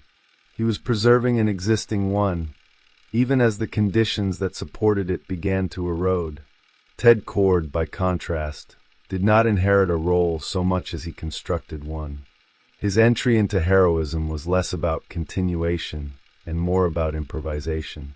He operated from a position of curiosity, of technical mastery, of a belief that intelligence could function as a substitute for power. Where Dan relied on structure, Ted relied on adaptability. His identity was not anchored in tradition, but in the ongoing act of problem-solving. This difference shaped the way each of them engaged with the world. Dan sought coherence. He looked for patterns that could be sustained, for systems that could be maintained over time. Ted embraced disruption. He moved through situations as they emerged, reconfiguring his approach in real time, treating each challenge as a variable rather than a fixed point. And yet, beneath these differences, there was a shared foundation. Both operated within the same fundamental constraint. They were human in a landscape increasingly dominated by forces that exceeded human scale. Their bodies did not regenerate. Their perception was limited. Their reach was finite. Every action required effort, preparation, and risk. There was no margin for error that could be absorbed by invulnerability. This limitation was not initially perceived as a weakness. It was part of the appeal. The audience could recognize themselves in that constraint. The idea that someone could step into danger without the protection of inherent superiority created a specific kind of tension. It made the act of heroism feel accessible, even if only symbolically. It suggested that courage, rather than power, was the defining factor. But as the narrative environments evolved, this equation began to shift. The scale of conflict expanded beyond what effort alone could address. The presence of beings who operated outside the limits of human vulnerability introduced a new hierarchy, one where the distinction between those who could and those who could not transcend those limits became increasingly difficult to ignore. Dan felt this shift as a form of displacement. The systems he relied on, both internal and external, no longer aligned with the reality he faced. His tools remained effective in a technical sense, but their symbolic weight diminished.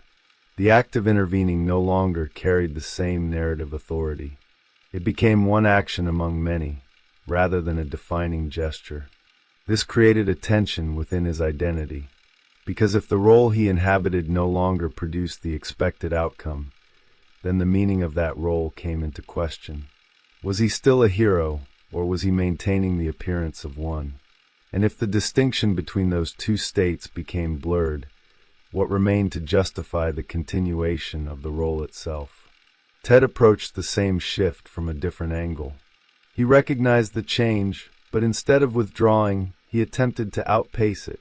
His response was to innovate, to push his capabilities further, to close the gap between human limitation and superhuman expectation through sheer ingenuity.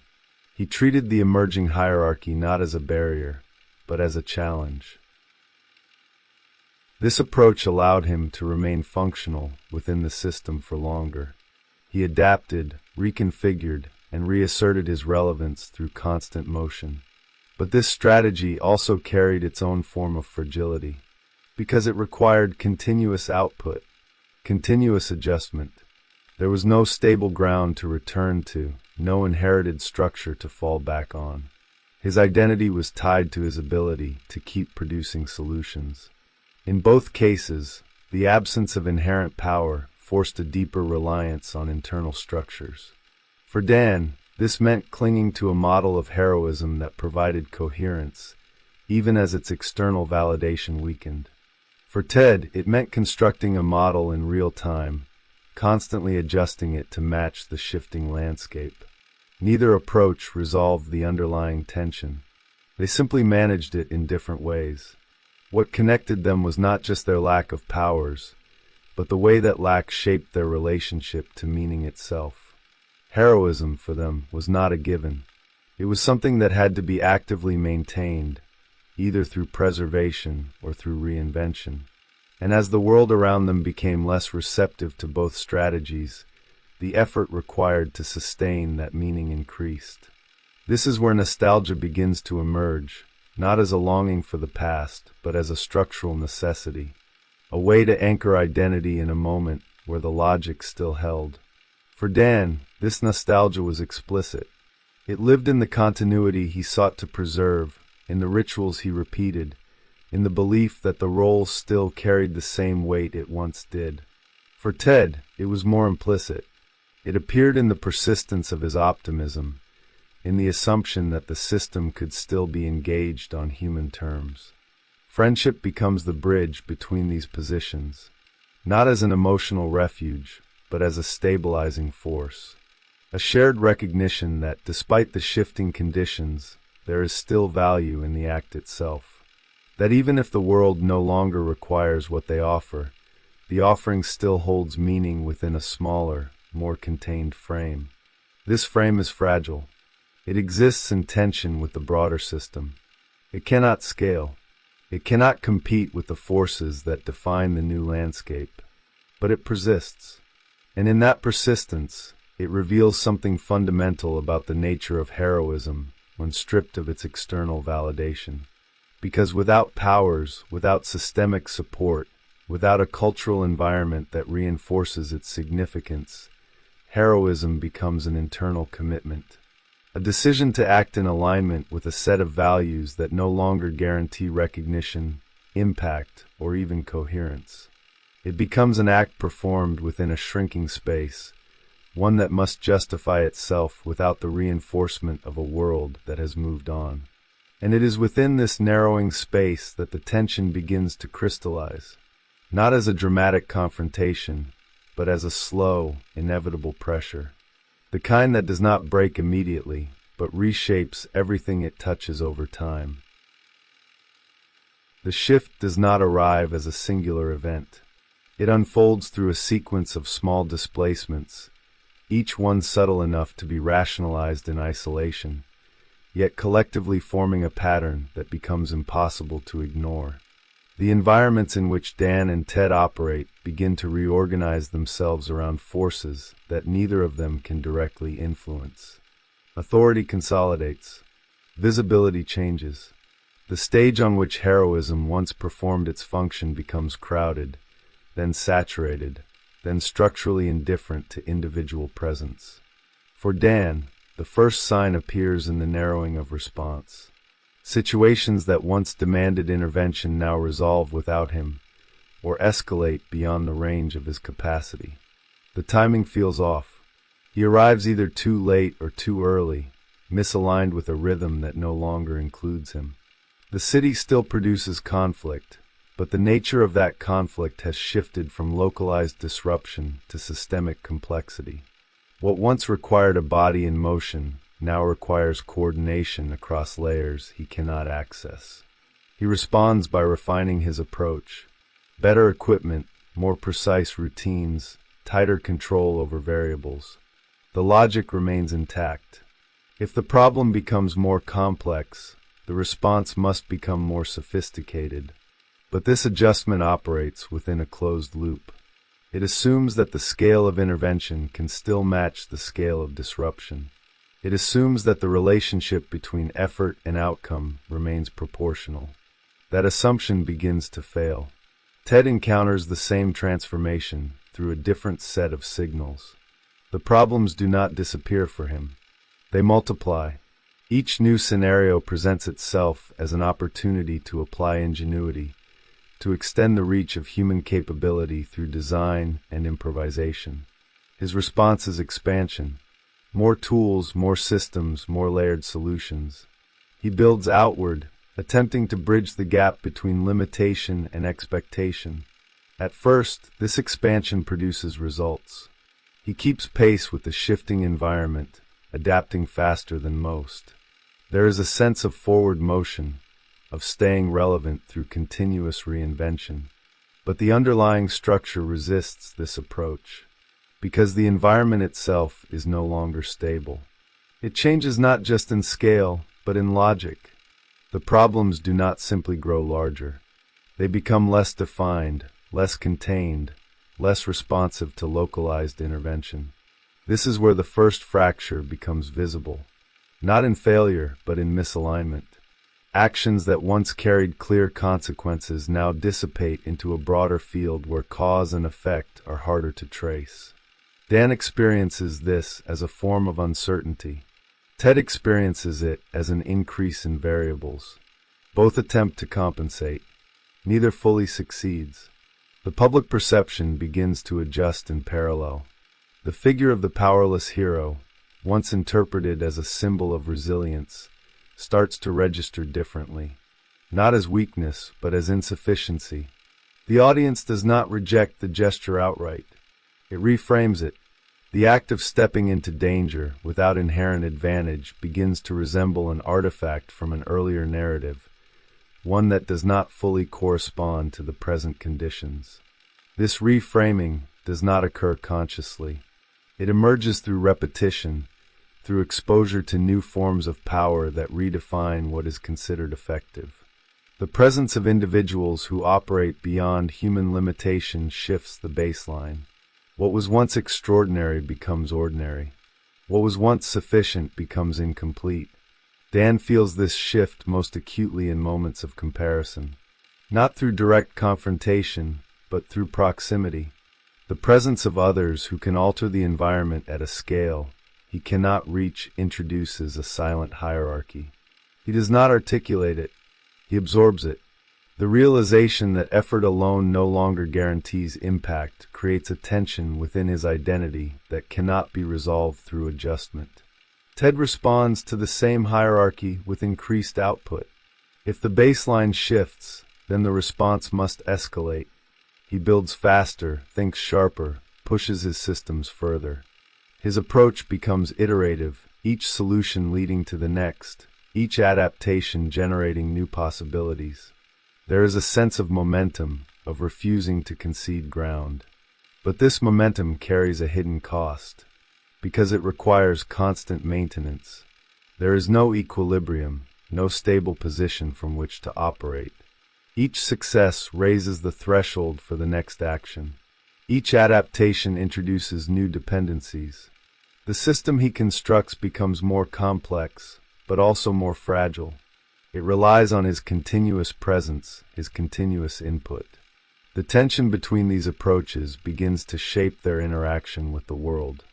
Dan withdraws slightly, not in absence, but in hesitation. He becomes more selective, more cautious, aware that each action must now justify itself within a broader context that no longer guarantees coherence. Ted advances, filling the space with activity, attempting to assert relevance through volume and speed. Neither approach resolves the underlying issue. The environment continues to evolve. The scale continues to expand. The gap between human capacity and systemic complexity widens. What changes is the way this gap is experienced. For Dan, it becomes a question of identity. For Ted, it becomes a problem to be solved. This divergence creates a subtle polarization, not a conflict between them, but a separation in how they interpret the same reality. Dan begins to question the framework itself. Ted doubles down on the framework, attempting to stretch it to accommodate new conditions. Both remain committed to the idea of heroism. They differ in how that commitment is expressed under pressure. The narrative responds by amplifying this divergence. Situations arise that force each of them to confront the limits of their approach. For Dan, moments where an action becomes indistinguishable from irrelevance. For Ted, moments where action produces outcomes that extend beyond his control, introducing consequences he cannot fully predict or contain. These moments do not resolve into clarity. They accumulate, each one adding weight to a structure that is already under strain. The sense of inevitability begins to take shape, not as a dramatic collapse, but as a gradual reconfiguration of what is possible within the system. The city continues to operate. The conflicts continue to emerge. But the space in which a powerless individual can meaningfully intervene contracts. Not entirely, but enough to alter the balance. Enough to introduce doubt into a system that once functioned on belief. And belief, once destabilized, does not disappear immediately. It lingers. It attempts to reassert itself. But it does so within a framework that no longer supports it in the same way. The result is a form of tension that cannot be resolved through action alone. It requires a reassessment of the role itself. That reassessment does not occur yet. It remains suspended, deferred by the ongoing need to act, to respond, to maintain the appearance of continuity. But the pressure builds, quietly, inevitably. The pressure does not break them, not immediately. It reorganizes them. What once felt like a stable ground begins to tilt, slowly at first, then with enough consistency that the act of standing still becomes its own form of imbalance. The system they inhabit no longer collapses into chaos that can be addressed through intervention. It hardens. It becomes layered, resistant, structured in ways that absorb disruption rather than respond to it. Dan experiences this as a loss of traction. Not a loss of ability, but of consequence. His actions remain precise, deliberate, grounded in the same logic that once produced visible change. Yet the feedback loop weakens. The connection between what he does and what the world becomes starts to dissolve. He moves, he acts, he completes the sequence, but the environment no longer reflects the impact in a way that confirms meaning. This is where hesitation deepens. Not as fear, but as awareness. Each decision carries a new weight, not because the stakes have increased, but because the outcome has become less legible. The question is no longer whether he can act, but whether the act itself still occupies a meaningful position within the larger structure. That uncertainty reshapes his posture. He becomes more deliberate, but also more contained, as if narrowing his scope might restore coherence. Ted moves in the opposite direction. He expands his field of engagement, attempting to counter the loss of clarity with increased presence. If the system absorbs individual actions, then the solution becomes multiplicity. More interventions, more variables, more points of contact. His approach becomes almost architectural, constructing layers of response designed to intersect with the system at different levels. For a time, this strategy produces the illusion of control. The network grows, the solutions become more sophisticated, the range of influence appears to widen. But beneath that expansion, the same issue persists. The system adapts faster than the individual can compensate. Each new layer introduces complexity that requires further adjustment. The structure becomes recursive, feeding on its own need for maintenance. The divergence between them becomes more pronounced, not in opposition, but in rhythm. Dan slows, seeking precision in a world that no longer rewards it in the same way. Ted accelerates, attempting to outpace a system that no longer responds to speed alone. Both remain engaged. Both continue to act. But the coherence that once linked action to meaning continues to erode. This erosion begins to manifest in how others perceive them, not through direct rejection, but through a subtle recalibration of expectation. They are still recognized, still acknowledged, but no longer central. Their presence becomes peripheral to a larger set of forces that define the narrative. They operate within the system, but they no longer define its trajectory. Dan absorbs this shift internally. The role he inhabits begins to feel heavier, not because it has gained weight, but because the structure supporting it is thinned. Each action requires more justification, more internal alignment, as if he must now generate the meaning that the world once provided. The suit remains the same. The rituals remain intact. But the resonance changes. Ted responds by pushing further into invention. He refuses the idea of periphery, treating it as a problem to be solved rather than a condition to be accepted. His systems become more ambitious, his solutions more integrated, attempting to create a form of presence that cannot be ignored.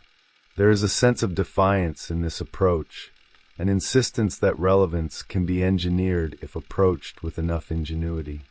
But this insistence begins to encounter resistance, not from external opposition, but from structural limits. The more complex his systems become, the more they depend on stability. And the environment offers less of it. Variables shift unpredictably. Conditions change mid-process. The very ground on which his solutions are built becomes unreliable. This is where consequence begins to surface, not as failure in the conventional sense, but as miscalculation. Actions that were designed to stabilize instead introduce new instabilities. Solutions that once resolved conflict now redistribute it. The system responds in ways that cannot be fully anticipated, creating feedback loops that extend beyond the initial scope of intervention. Dan witnesses this from a distance that is both observational and personal. The expansion he avoided now reveals its own vulnerabilities. The acceleration he resisted exposes its limits. But his own position offers no alternative. The precision he maintains does not scale. The containment he seeks does not expand. He remains within a narrowing field, aware of its boundaries but unable to extend them. The tension between preservation and expansion reaches a point where neither approach can fully sustain itself. Dan's model depends on a world that no longer exists in its original form. Ted's model depends on a level of control that the current environment does not allow. Both continue, but the gap between intention and outcome widens. This gap begins to alter their relationship to each other, not through conflict, but through reflection. Each becomes a mirror of the other's limitation. Dan sees in Ted the cost of constant adaptation, the instability that comes from refusing to accept structural change. Ted sees in Dan the cost of preservation, the diminishing returns of maintaining a system that no longer aligns with reality. Their friendship absorbs this tension. It does not resolve it, it contains it. The space between them becomes one of the few environments where the original logic of their actions still holds, where effort, intention, and meaning can still align, even if only temporarily. This shared space does not extend outward. It contracts, becoming more intimate, more contained, as the external system continues to shift. Outside of that space, the narrative continues to move. The forces that redefine scale, power, and relevance do not pause. They integrate, expand, consolidate. The city becomes less responsive to individual intervention, more aligned with systemic patterns that operate beyond direct influence. The stage has changed. The rules have been rewritten without announcement. Within this altered structure, the figure of the powerless hero does not disappear. It persists, but in a different register. Less as a solution, more as a statement. Less as a force of change, more as a form of resistance. The act of stepping into the system without the means to dominate it becomes symbolic, a gesture that carries meaning not because it alters the outcome, but because it refuses to align with the logic that defines the current state. This shift is not immediately embraced. It emerges through friction, through repeated encounters with a system that no longer validates the original premise. Dan feels it as a quiet resignation that never fully settles. Ted feels it as a challenge that cannot be fully overcome. Both continue to operate within a framework that no longer guarantees coherence. And yet, neither withdraws. Not completely. The motion continues, even as its meaning becomes less certain. Because stopping would require an acknowledgement that neither of them is ready to make. That the role they inhabit may no longer correspond to the world they are trying to influence. The system does not force that acknowledgement. It simply continues to evolve, creating conditions under which it becomes increasingly difficult to avoid. The system does not collapse under the weight of their persistence. It absorbs it. What once stood in opposition to disorder now becomes part of a larger configuration, one in which individual gestures no longer function as points of rupture, but as minor variations within an already stabilized field. The city continues to generate conflict, but the conflicts themselves begin to operate on a different axis, one that does not require resolution in the traditional sense. They persist, circulate, redistribute. Dan reaches a point where continuation no longer feels like extension, but repetition. The routines remain intact, the preparation precise, the execution controlled. Yet each cycle returns him to a similar position, one where the outcome fails to accumulate into something that can be recognized as progress. The pattern becomes visible, not as failure, but as stasis disguised as movement. This realization does not arrive as a single moment of clarity. It builds gradually, through the accumulation of near-identical outcomes. Each intervention resolves a fragment, but the structure surrounding that fragment remains unchanged. The sense of participating in a larger trajectory begins to fade. What remains is the act itself, stripped of its connection to a broader transformation. He responds by narrowing further, reducing the scope, focusing on instances where the relationship between action and outcome can still be traced. Small interventions, contained environments, situations where the scale allows for a direct line between cause and effect. In these spaces, the logic still holds. The act still produces a visible shift. But the cost of this containment becomes evident. The world beyond those boundaries continues to move in ways he cannot influence. Ted moves deeper into expansion, but the expansion begins to destabilize. The systems he constructs grow increasingly interdependent, each layer relying on the stability of the others. When one element shifts unexpectedly, the effects propagate. Solutions designed to manage complexity begin to generate new forms of it. The architecture becomes intricate, but also vulnerable to disruption at multiple points. He attempts to compensate by increasing redundancy, building safeguards, anticipating failure before it occurs. The process becomes anticipatory rather than reactive. He is no longer solving problems as they arise. He is designing systems to absorb problems before they manifest. This shift alters his relationship to action. It becomes less immediate, more abstract, further removed from the direct engagement that once defined his approach. But the environment resists full anticipation. Variables emerge that cannot be fully predicted, interactions that exceed the parameters of his models. The system remains open, dynamic, resistant to total integration. Each unforeseen element introduces strain, forcing adjustments that ripple through the entire structure. The effort required to maintain coherence increases beyond what can be sustained indefinitely. This is where consequence consolidates, not in dramatic collapse, but in gradual saturation. The point at which additional input no longer produces proportional output. Dan encounters it in the diminishing returns of his interventions. Ted encounters it in the increasing instability of his systems. Both reach a threshold where continuation requires more energy than the system can meaningfully absorb. Their responses begin to converge, not in method, but in recognition. The awareness that the framework within which they operate no longer supports the original premise of their actions. This awareness does not immediately produce withdrawal. It produces a shift in orientation. The question changes from how to act to why continue acting at all. Dan's answer remains tied to continuity. The act itself becomes the justification. Even if the outcome no longer aligns with the original expectation, the maintenance of the role carries its own internal logic. It is a form of resistance against the dissolution of meaning, a refusal to allow the structure to collapse entirely, even if it can no longer expand. Ted's answer is more complex.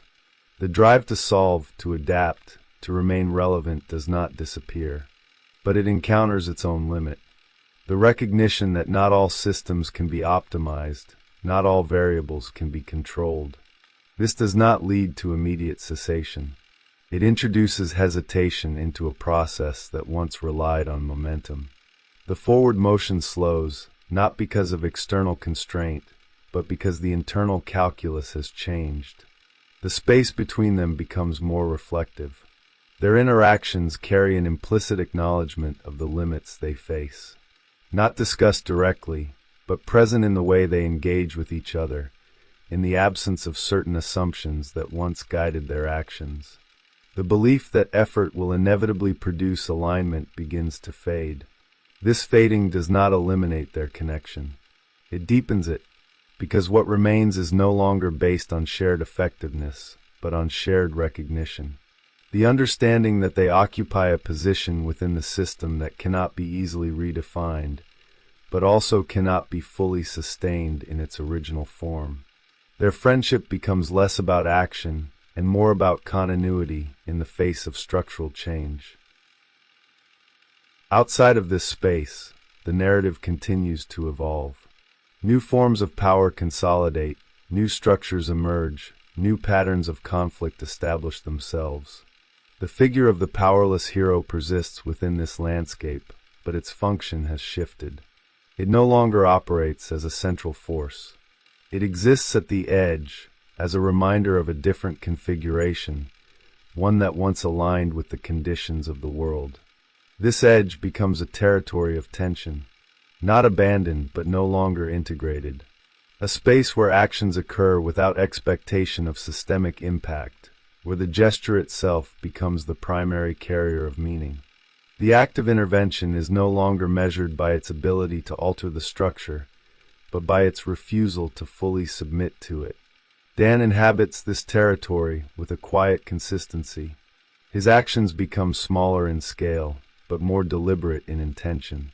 The absence of external validation does not eliminate the internal necessity to act. It reframes it. The gesture becomes its own endpoint, its own justification, detached from the broader narrative that once gave it context. Ted navigates the same territory with a more fragmented approach. The systems he built do not disappear. They contract, simplify, adjust to a scale that can be maintained without constant expansion. The drive to innovate remains, but it operates within narrower parameters. The ambition shifts from total integration to localized coherence. Both remain active, but the nature of their activity has changed. It no longer seeks to redefine the system. It seeks to persist within it, to maintain a form of presence that does not rely on the conditions that once supported it. This persistence carries a different kind of weight.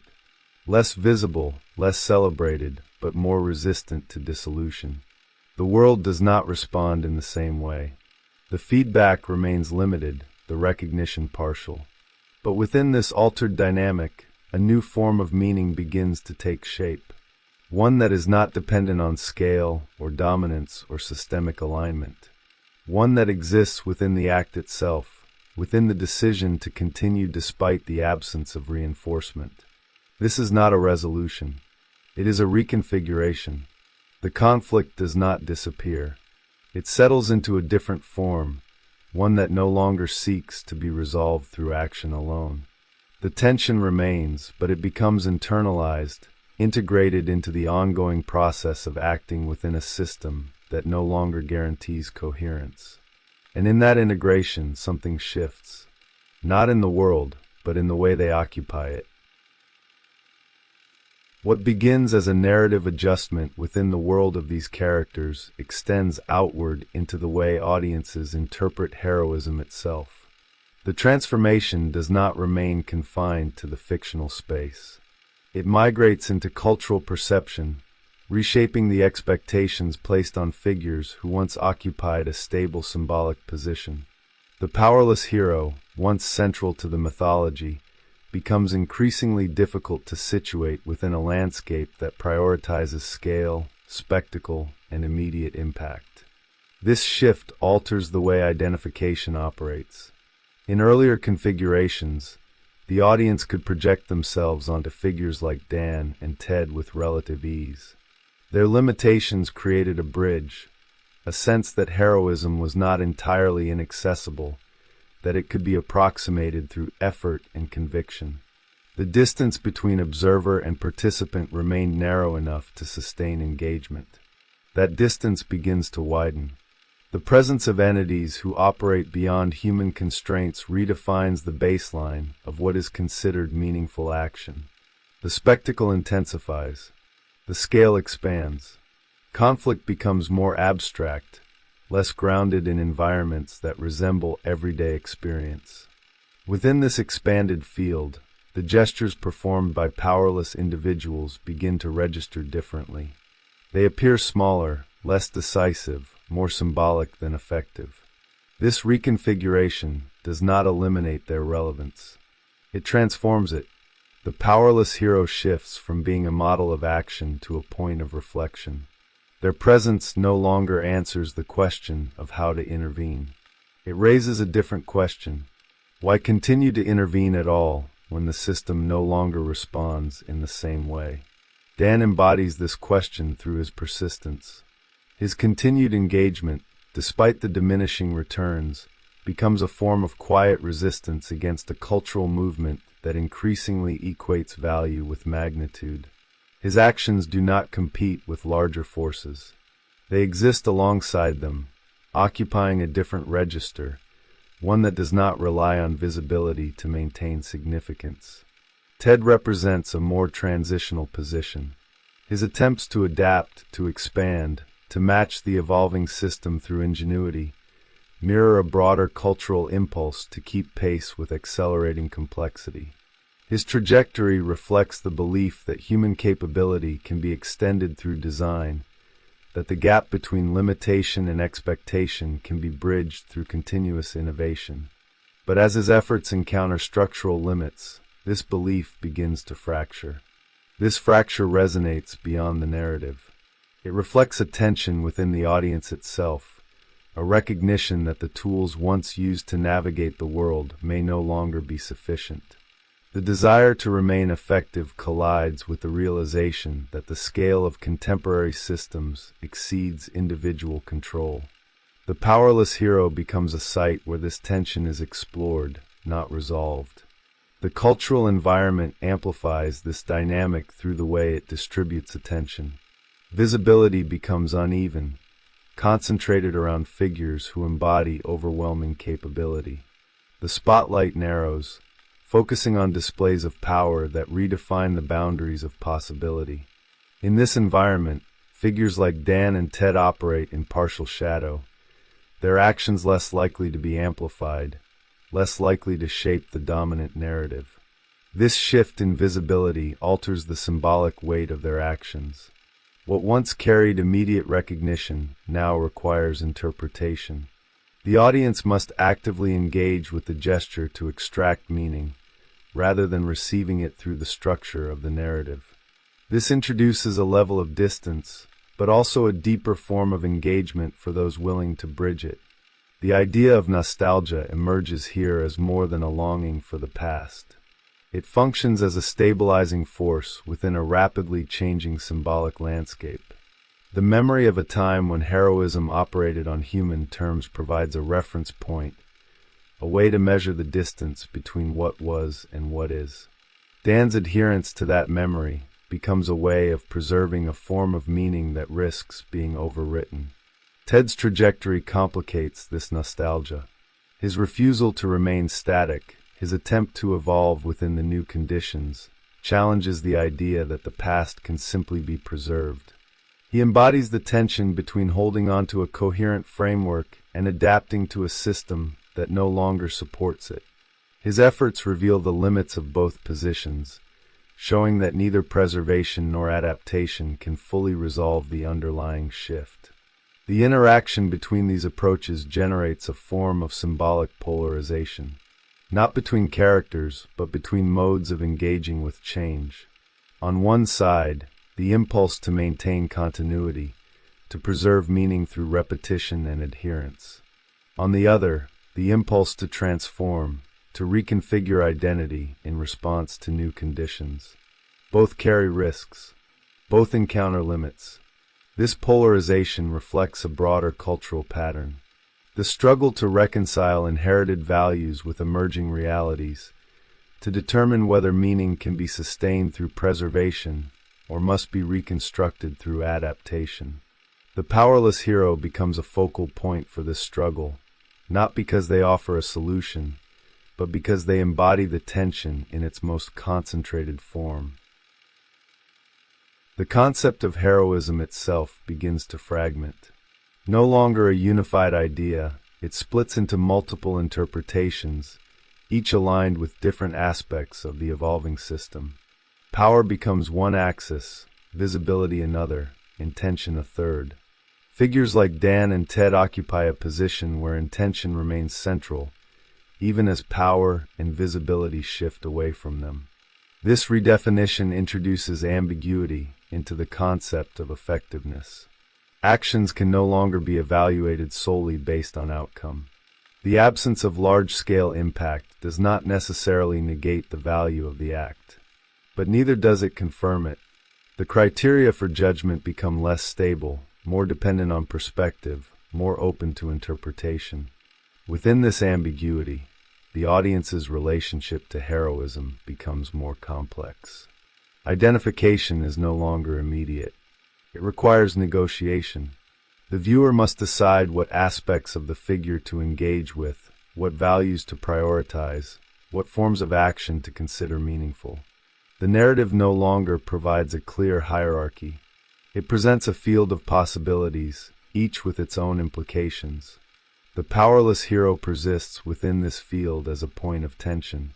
Their continued presence challenges the assumption that scale defines significance.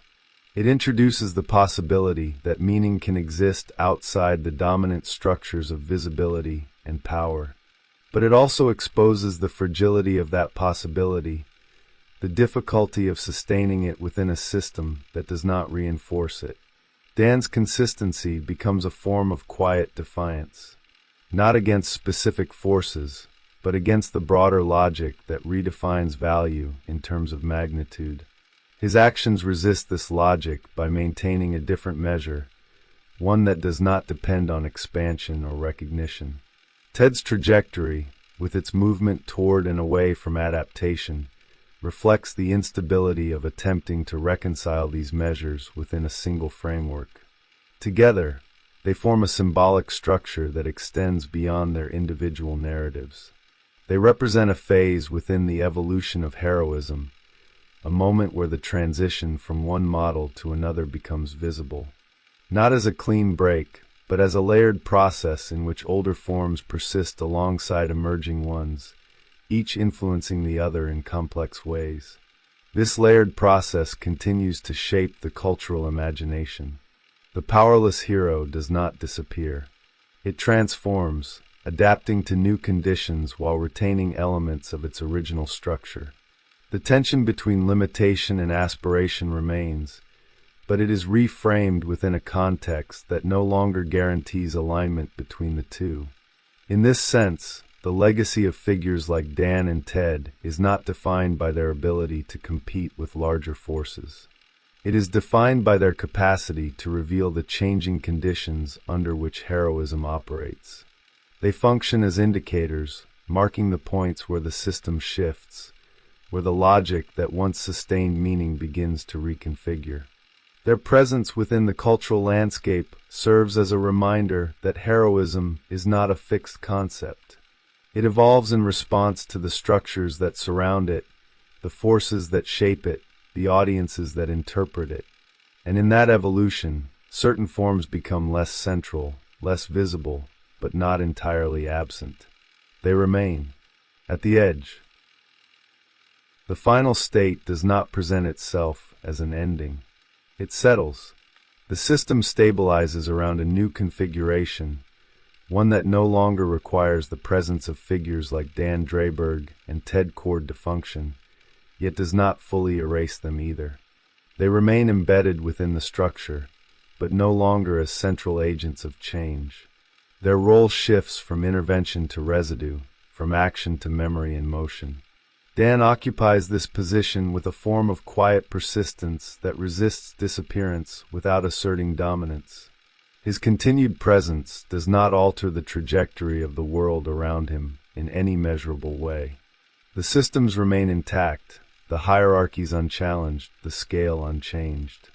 Yet his actions continue, precise and contained, as if the act itself carries a weight that does not depend on external validation. This persistence reshapes the meaning of his identity. He is no longer defined by the effectiveness of his interventions, but by the continuity of his commitment. The role he inhabits becomes less about outcome and more about alignment. A structure maintained not because it produces change, but because abandoning it would dissolve a framework that still holds internal coherence. Ted's position within this final configuration reflects a different trajectory. His movement through expansion, adaptation, and eventual contraction leaves behind a fragmented but durable imprint. The systems he built do not vanish. They remain as partial structures, elements that continue to function within narrower parameters, detached from the larger ambition that once drove them. His legacy is not one of resolution, but of exposure. The attempt to bridge the gap between human limitation and systemic complexity reveals the limits of that endeavor, not as failure, but as boundary, a demonstration that certain thresholds cannot be crossed through ingenuity alone, that adaptation has a point beyond which it becomes unsustainable. The contrast between them persists, but it no longer operates as divergence. It becomes complementary. Two responses to the same structural shift, each revealing different aspects of the transformation. Dan's continuity exposes the persistence of meaning without reinforcement. Ted's trajectory exposes the limits of expansion without stability. Together, they form a composite image of a transitional moment in the evolution of heroism, a point at which the earlier model, grounded in human scale and direct intervention, gives way to a new configuration defined by systemic forces and expanded hierarchies. This transition does not erase the previous form. It absorbs it, redistributes it, integrates it into a broader field where its function is altered but not eliminated. Within the cultural imagination, this integration produces a layered memory. The image of the powerless hero does not disappear from collective perception. It shifts into a different register, one that operates less through dominance and more through reference. It becomes a point of orientation, a way to understand what has changed by recalling what once was. This memory carries its own tension. It does not simply preserve the past. It reframes it. The earlier form of heroism, once taken as a given, now appears contingent, dependent on conditions that no longer exist in the same way. The nostalgia associated with it becomes more complex, less about longing and more about recognition of structural difference. Dan's continued presence within this memory reinforces its stability. He acts as a fixed point, a figure who maintains the original alignment even as the surrounding environment shifts. Ted's legacy introduces movement into that memory, a record of adaptation and its limits, preventing the past from being perceived as static or complete. The question of whether heroism can survive without cultural innocence does not resolve into affirmation or denial. It transforms. Heroism persists, but not in the same form. It detaches from the conditions that once supported it, reconfiguring itself within a system that no longer guarantees coherence between intention and impact. In this reconfiguration, the meaning of the act becomes more internalized. Less dependent on recognition, less tied to outcome, more aligned with a form of commitment that exists independently of external validation. This shift does not elevate the act. It isolates it. The gesture becomes more difficult to sustain, more vulnerable to dissolution, because it no longer receives reinforcement from the system it inhabits. And yet, it continues. Not as a dominant force, but as a persistent one. A thread that runs through the structure, connecting past configurations to present conditions, maintaining a form of continuity that resists complete absorption. Dan embodies this persistence through repetition. Ted embodies it through the traces of his attempts to transform it. The broader system accommodates this persistence without centering it. The world continues to operate according to its new logic, integrating larger forces, expanding its scale, reinforcing its hierarchies. The presence of the powerless hero does not disrupt this operation. It exists alongside it, occupying a marginal but stable position. This marginality defines the final shape of their legacy. Not erased, not dominant, but embedded. A form that no longer defines the narrative, but continues to inform it. The figure of the human hero, acting without inherent power, remains as a reference point, a reminder of a different relationship between individual action and systemic change. In that sense, their story does not conclude. It stabilizes into a pattern that can be revisited, reinterpreted, reactivated within different contexts. The conditions that produce them may no longer exist in the same form, but the tension they embody persists. The gap between intention and impact, between limitation and aspiration, between continuity and change, remains active within the cultural field. Their presence marks that gap, not to close it, but to make it visible.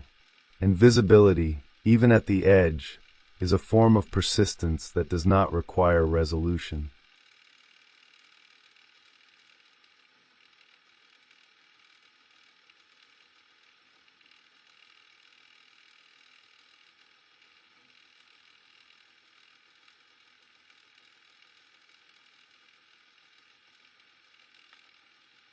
There is a moment in certain worlds when intelligence ceases to be a trait and becomes a position.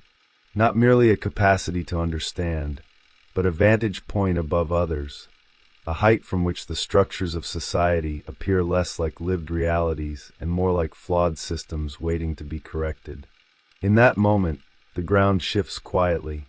What once felt like participation begins to resemble observation. And observation, when prolonged long enough, begins to resemble judgment. In the universe that gives rise to Ozymandias, the world is already under strain. The Cold War hums like a constant pressure beneath the surface, a background radiation of anxiety shaping every decision, every institution, every moral compromise. Nations operate as if standing at the edge of an irreversible fall, each step calculated, each misstep catastrophic. It is a world that does not trust itself, a world that anticipates its own failure. Within that tension, Adrian Veidt emerges not as a participant in chaos, but as a reader of it. He does not simply live within the system.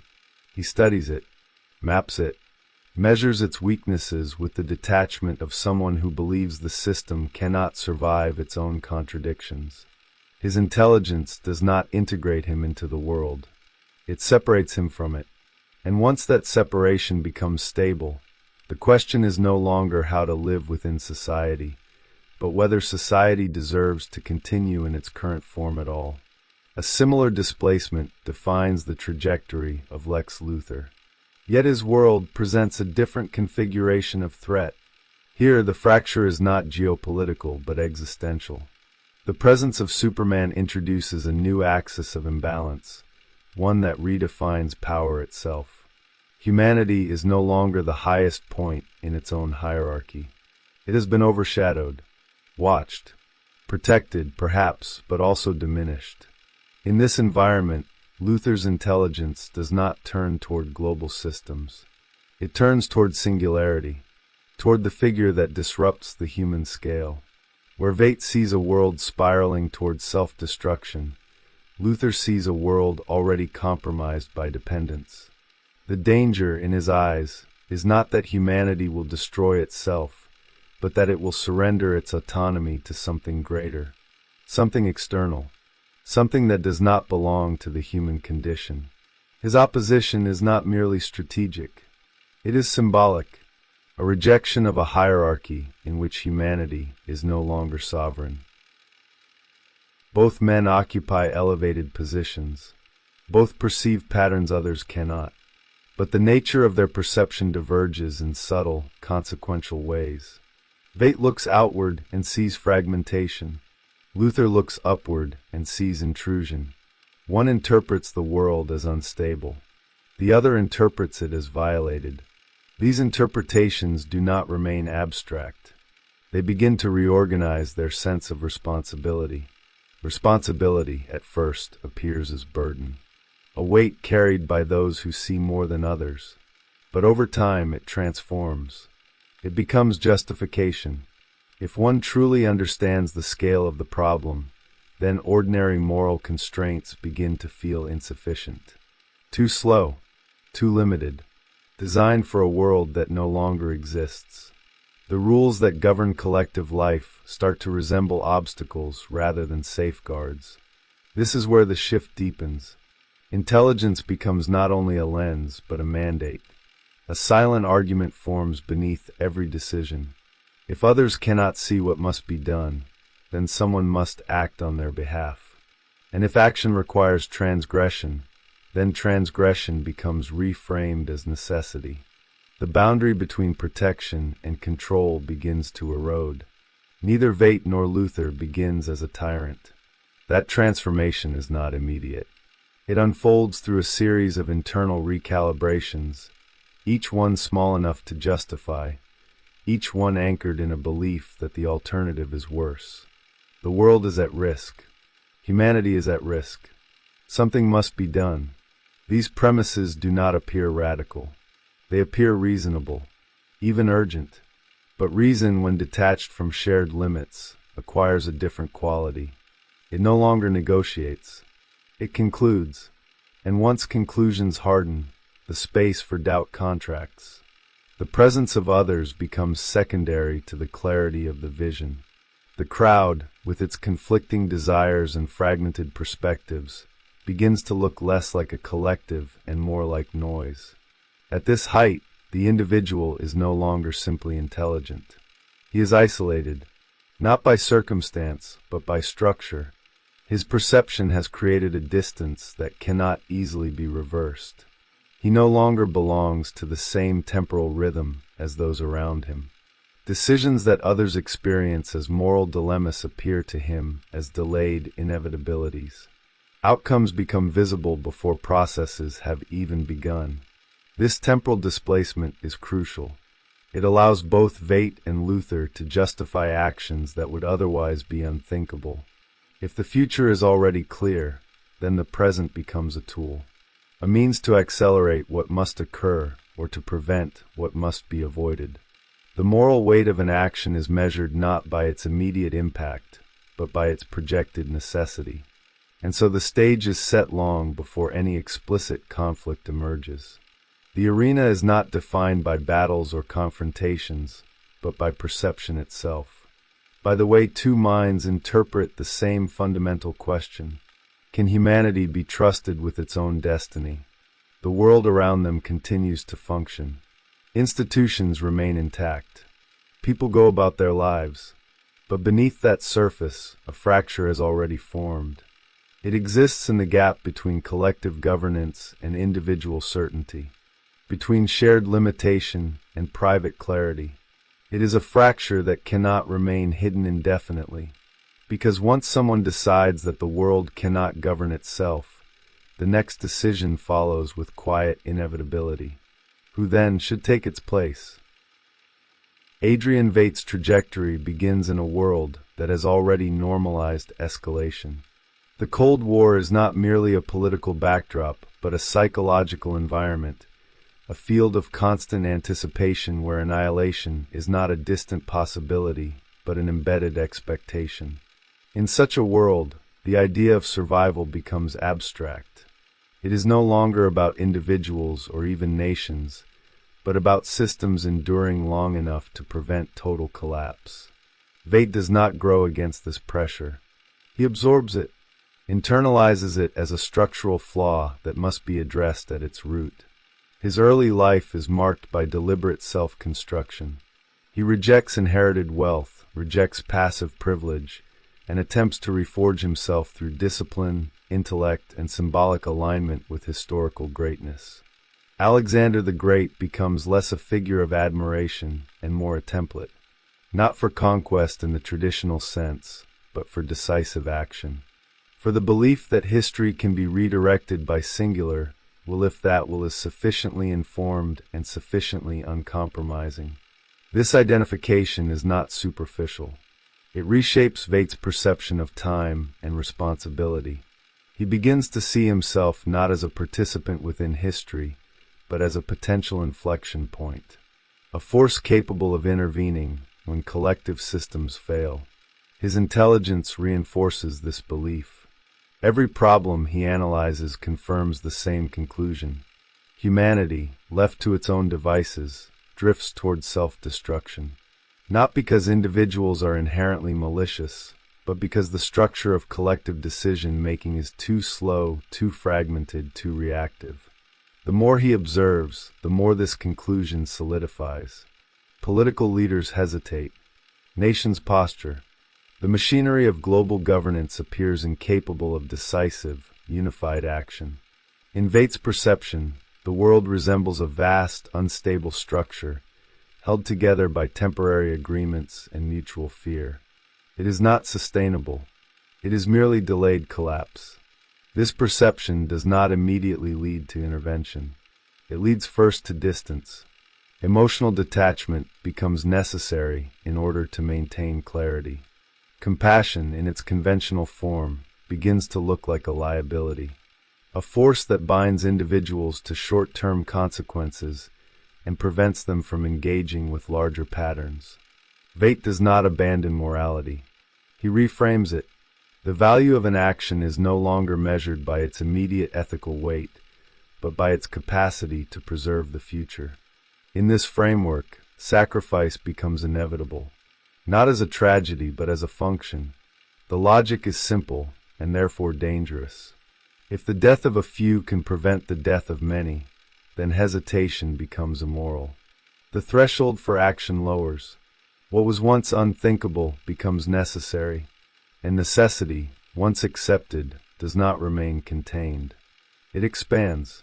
On the other side of this spectrum, Lex Luthor's foundation emerges from a different kind of tension. His world is not defined by the fear of collective collapse, but by the presence of a singular anomaly.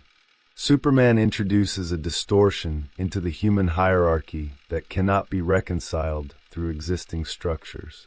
He is not merely powerful. He is categorically different. His existence reframes what it means to be human. For Luthor, this is not a distant philosophical concern. It is immediate and personal. His identity is built on the premise that human potential, when fully realized, is sufficient. That intelligence, ambition, and discipline can elevate an individual to the highest possible position within the human condition. Superman disrupts this premise entirely. He represents a ceiling that cannot be reached through human effort, a superiority that is not earned, but inherent. This creates a fracture at the core of Luther's worldview.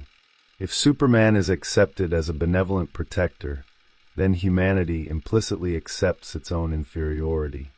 It accepts dependence. It relinquishes its claim to autonomy. Luther does not interpret Superman's actions as altruism. He interprets them as a form of control, even if unintended. A presence so overwhelming that it reshapes behavior simply by existing. Where Veit sees a fragmented world in need of unification, Luther sees a unified world at risk of subjugation. His response is not to stabilize systems, but to challenge the anomaly. To prove that humanity does not require external guardians, that it can stand on its own, even in the presence of overwhelming power. This is not merely opposition. It is assertion, a declaration that human potential must not be overshadowed. His intelligence operates differently from Veit's. It is not oriented toward global synthesis, but toward competitive escalation. Every advancement, every invention, every strategic maneuver is designed to close the gap, to demonstrate that human ingenuity can rival and ultimately surpass what appears to be divine. In this sense, Luther's project is both defensive and aspirational. He seeks to protect humanity, but also to elevate it. However, this elevation is not collective in the same way Veit's vision is. Luther does not trust humanity as a whole. He trusts himself. He embodies the potential he seeks to defend. This creates a subtle but critical shift. The boundary between protecting humanity and asserting dominance over it becomes blurred. If he is the highest expression of human capability, then his authority begins to feel justified, even necessary. This is where both trajectories begin to converge, despite their different origins. Veit's global perspective and Luther's singular focus both lead to a similar conclusion. The existing structure of human governance is insufficient. It cannot be relied upon to navigate the scale of the threats they perceive. Whether those threats are internal or external, systemic or singular, the outcome is the same. Someone must act. The justification for that action is grounded in perception, not in consensus, not in shared agreement, but in clarity. Both men believe they see what others cannot. This belief is reinforced continuously by their success. Their intelligence produces results. Their predictions prove accurate. Their capacity to influence events grows. Each confirmation strengthens the underlying assumption. They are right. As this assumption stabilizes, doubt diminishes. Not entirely, but enough to reduce its influence. Internal conflict does not disappear, but it becomes manageable, contained within a larger narrative of necessity. The mind adapts. It restructures itself around the demands of the vision. Ethical boundaries shift gradually, almost imperceptibly, until they align with the requirements of the plan. In Veit's case, this leads to a comprehensive reimagining of global order, a solution that operates on a scale large enough to override the inertia of political systems. A plan that does not seek permission, because permission would imply delay, and delay in his framework is equivalent to failure. The timeline must be controlled. The outcome must be ensured. In Luther's case, the focus remains fixed on Superman, but the implications extend far beyond a single opponent. The challenge becomes symbolic. If Superman can be surpassed, then the hierarchy is restored. Humanity reclaims its position. But if Superman remains unchallenged, then the entire structure of human identity is altered. Luther's actions, therefore, are not isolated acts of rivalry. They are attempts to preserve a worldview. Both men operate within systems of immense pressure. Veit faces the threat of annihilation through human conflict.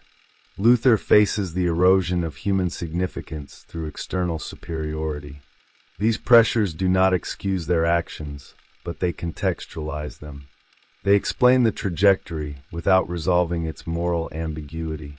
At the psychological level, both figures exhibit a similar pattern. Isolation reinforced by intelligence. Confidence reinforced by success. Responsibility redefined through perception. The world becomes an object of intervention, not a community to engage with, but a system to be corrected. And within that system, the line between correction and control becomes increasingly difficult to distinguish. Because once the individual assumes responsibility for the fate of the world itself begins to look less like a collective of lives and more like a problem to be solved. The transition from perception to action does not occur as a sudden rupture. It unfolds as a sequence of increasingly irreversible decisions, each one narrowing the range of alternatives until only one path remains viable within the logic that has been constructed.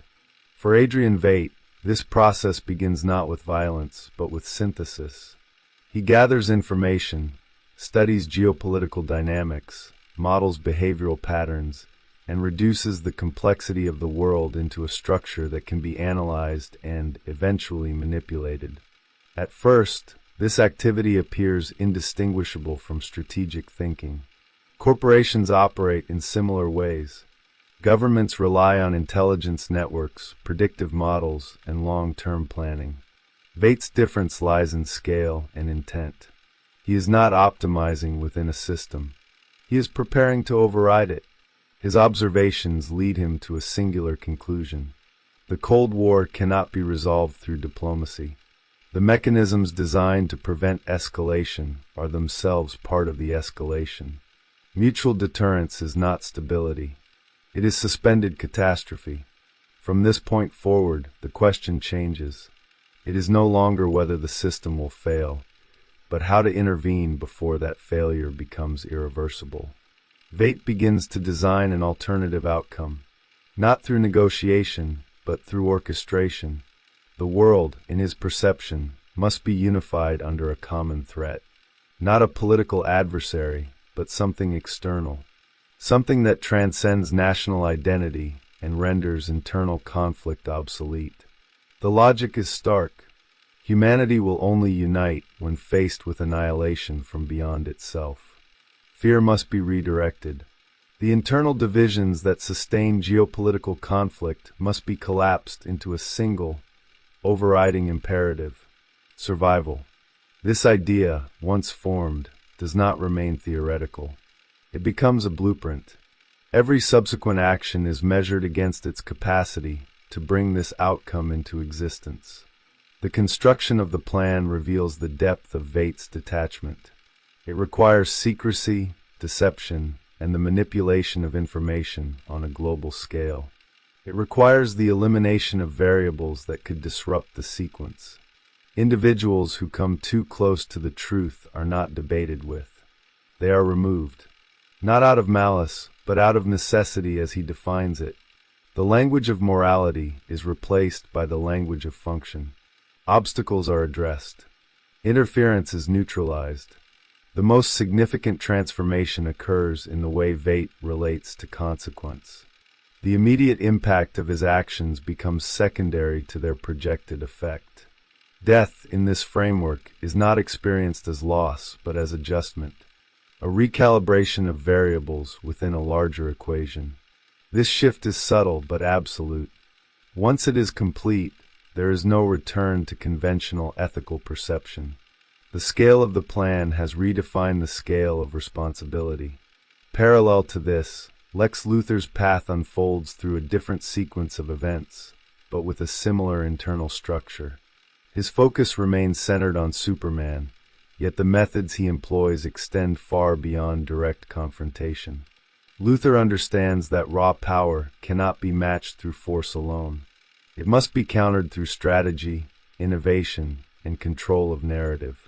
His first major move is not physical, but symbolic. He begins to reshape the way Superman is perceived. Public opinion becomes a field of operation. Doubt is introduced, amplified, and sustained. If Superman can be reframed not as a savior, but as a potential threat, then the foundation of his authority begins to erode.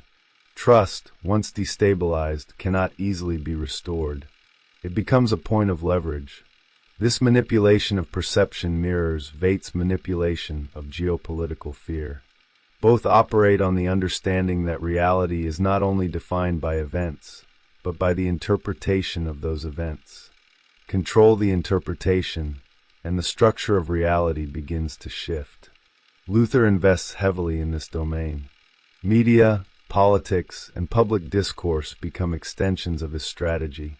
Each narrative thread is guided toward a singular conclusion. Humanity must question its dependence. At the same time, Luther advances technologically. His laboratories become sites of continuous escalation. Every innovation is a step toward parity, not necessarily in raw strength, but in influence. He builds systems capable of countering Superman's presence. Weapons, defenses, contingencies, each one designed to reduce the gap. Each one reinforcing his belief that human ingenuity can rival what appears to be divine. However, as these efforts accumulate, a shift begins to occur. The line between defending humanity and asserting dominance becomes increasingly ambiguous. Luther's position as the primary challenger to Superman elevates him within the human hierarchy. He is no longer merely a defender. He is a central figure, a point of reference. His authority grows not through formal governance, but through necessity as he defines it. This elevation feeds back into his perception. If he is the only one capable of confronting the anomaly, then his decisions acquire a different weight. They are no longer subject to the same constraints as ordinary actions. They operate on a different level, a level where outcomes justify methods, where the preservation of human autonomy requires interventions that would otherwise be unacceptable. The convergence between Veit and Luther becomes more pronounced at this stage. Both have moved beyond observation. Both have begun to reshape the world according to their internal models.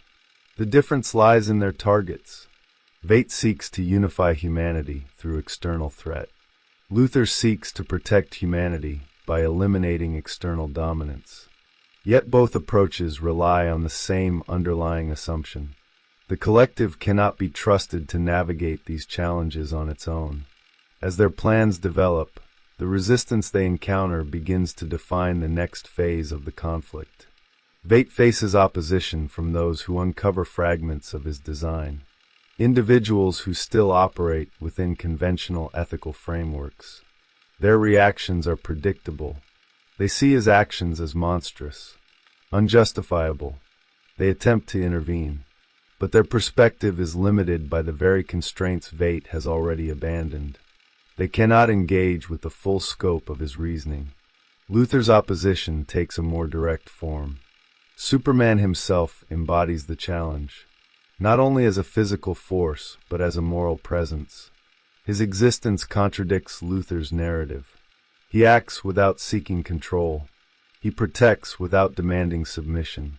This creates a tension that cannot be resolved through simple opposition. Luther must not only defeat Superman, he must redefine him, reduce him to something that fits within his framework. This leads to increasingly complex strategies, indirect attacks, alliances, and calculated risks. Each move designed to test the limits of both Superman's power and his public image. The conflict becomes layered. Physical confrontation is only one aspect. The deeper struggle occurs at the level of meaning. What does Superman represent? And what does his presence imply about humanity? For both Veit and Luther, the path forward becomes narrower with each decision. The structures they have built around their perceptions begin to solidify. Flexibility decreases. The possibility of reconsideration diminishes. Not because they are incapable of doubt, but because doubt would require dismantling the entire framework that now supports their actions. The system, once internal, becomes external. It manifests in the world through their interventions. And as it does, the consequences begin to accumulate, not yet as outcomes, but as pressure. Pressure does not announce itself as collapse. It accumulates in the background, distorting structures that once appeared stable, altering the behavior of systems that are no longer aware of the forces acting upon them. In Adrian Vate's design, this pressure is not a byproduct. It is an instrument. Every action he takes contributes to a slow convergence, a narrowing of possibilities until the world becomes receptive to a single, overwhelming event. His strategy requires precision at a level that excludes improvisation. The variables must be controlled. The sequence must unfold without interruption. This necessity reshapes his relationship to time. He no longer moves within it as others do. He anticipates it, arranges it, compresses it. The future is not something that arrives. It is something that is constructed, piece by piece, through decisions that appear isolated but are in fact interdependent. The elimination of those who approach the truth becomes more frequent, not as a reaction, but as a preemptive measure. Individuals who might expose the structure of the plan are identified and removed before their knowledge can propagate. Each removal reinforces the same internal logic. If the plan succeeds, these losses will be justified by the lives preserved. If it fails, nothing will matter. This binary framework simplifies every decision. It removes ambiguity. It replaces moral conflict with functional necessity. At the same time, Vate begins to shape the narrative environment in which the final event will occur. Cultural signals are adjusted, information flows are redirected, and subtle cues are introduced to prepare the collective psyche for what it cannot yet comprehend. The world is being guided toward a moment it does not know is coming, a convergence that will redefine its structure in an instant. This manipulation of perception mirrors the manipulation of reality itself. The boundary between the two becomes indistinct. What people believe begins to influence how they respond, and their responses become part of the mechanism that will ultimately validate the belief. Vate operates within this feedback loop with complete awareness. He does not simply act upon the world. He reshapes the conditions under which the world interprets his actions. In parallel, Lex Luthor's conflict intensifies through escalation rather than convergence. Each encounter with Superman reveals both the limits and the potential of his strategies. Direct confrontation proves insufficient. Superman's capabilities extend beyond any single solution. This forces Luthor to diversify his approach. He no longer seeks a singular victory. He seeks cumulative advantage. His operations expand into multiple domains simultaneously. Political influence, technological development, psychological warfare. Each domain offers a different form of leverage. Each contributes to a broader effort to destabilize the perception of Superman as an unquestioned protector. The objective is not merely to defeat him, but to redefine the context in which he exists. This redefinition requires subtlety. Open hostility would only reinforce Superman's position. Instead, Luthor introduces ambiguity. He raises questions without providing definitive answers. He allows doubt to circulate, to take root in the collective consciousness. Over time, this doubt alters the way Superman's actions are interpreted. Protection begins to resemble surveillance. Intervention begins to resemble intrusion. As this shift takes hold, Luthor's own position becomes more complex. He is no longer operating from the margins. He is influencing the center. His decisions begin to shape not only his own trajectory, but the trajectory of institutions, governments, and public perception. This expansion of influence brings with it a new form of responsibility, one that he interprets through the same lens that has guided him from the beginning. If humanity must remain autonomous, then it must be guided away from dependence. If guidance requires control, then control becomes justified. The distinction between leadership and domination becomes increasingly difficult to maintain. Luthor does not abandon his original objective. He reframes it in a way that accommodates his growing authority. He is not seeking power for its own sake. He is exercising it to preserve a principle. The convergence between Vate and Luthor becomes more visible at this stage, not in their methods, but in the structure of their reasoning. Both have constructed systems that justify increasingly extreme actions. Both have reduced the complexity of the world into frameworks that support their interventions. And both have reached a point where reversal would require dismantling not only their plans, but their identities. Resistance intensifies accordingly. In Vate's case, those who uncover fragments of his design begin to act with urgency. They attempt to expose the truth, to disrupt the sequence before it reaches completion. Their efforts, however, are constrained by the very structure Vate has imposed. Information is fragmented, access is limited, and the scale of the plan exceeds their capacity to comprehend it fully. They are operating within a system that has already accounted for their actions. This asymmetry defines the conflict. Vate is not reacting to opposition. He is anticipating it. Every move made against him has been considered, modeled, and integrated into the plan. This creates a sense of inevitability, not because the outcome is predetermined, but because the structure has been designed to absorb and neutralize deviation. Luther faces a different form of resistance. Superman does not operate within the same strategic framework. His actions are not driven by calculation in the same way. They are immediate, responsive, grounded in a different interpretation of responsibility. This creates unpredictability. Luther cannot fully anticipate Superman's choices because they are not constrained by the same logic. This unpredictability becomes both a challenge and an opportunity. It forces Luther to adapt, to refine his strategies in real time. But it also reinforces his perception that Superman represents a destabilizing force, a variable that cannot be controlled within the human system. The more unpredictable Superman appears, the more justified Luther's position becomes in his own framework. As the conflict escalates, the boundaries between internal and external pressure begin to blur. For Vate, the pressure is directed outward, shaping the world toward a singular event. For Luther, the pressure is both external and internal, as his expanding influence reshapes his own perception of authority. In both cases, the systems they have constructed begin to exert influence back upon them. This feedback loop is critical. It transforms intention into structure, and structure into constraint. The plans that once provided clarity now demand continuation. To stop would be to invalidate everything that has been done. To proceed is to move deeper into a trajectory that allows no easy exit. The world around them responds accordingly. Tension becomes visible, not as a single event, but as a pattern. Conflicts intensify, narratives shift, and the sense of stability begins to erode. The structures that once appeared solid reveal underlying fractures. These fractures are not accidental.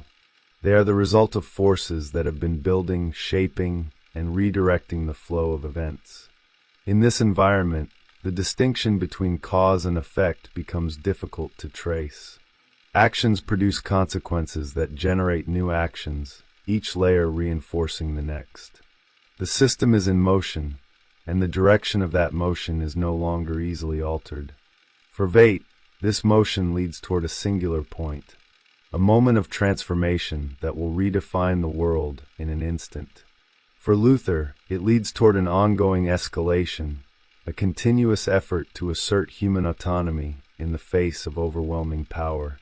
Both trajectories are advancing, and both are approaching a threshold where the cost of continuation will become impossible to ignore.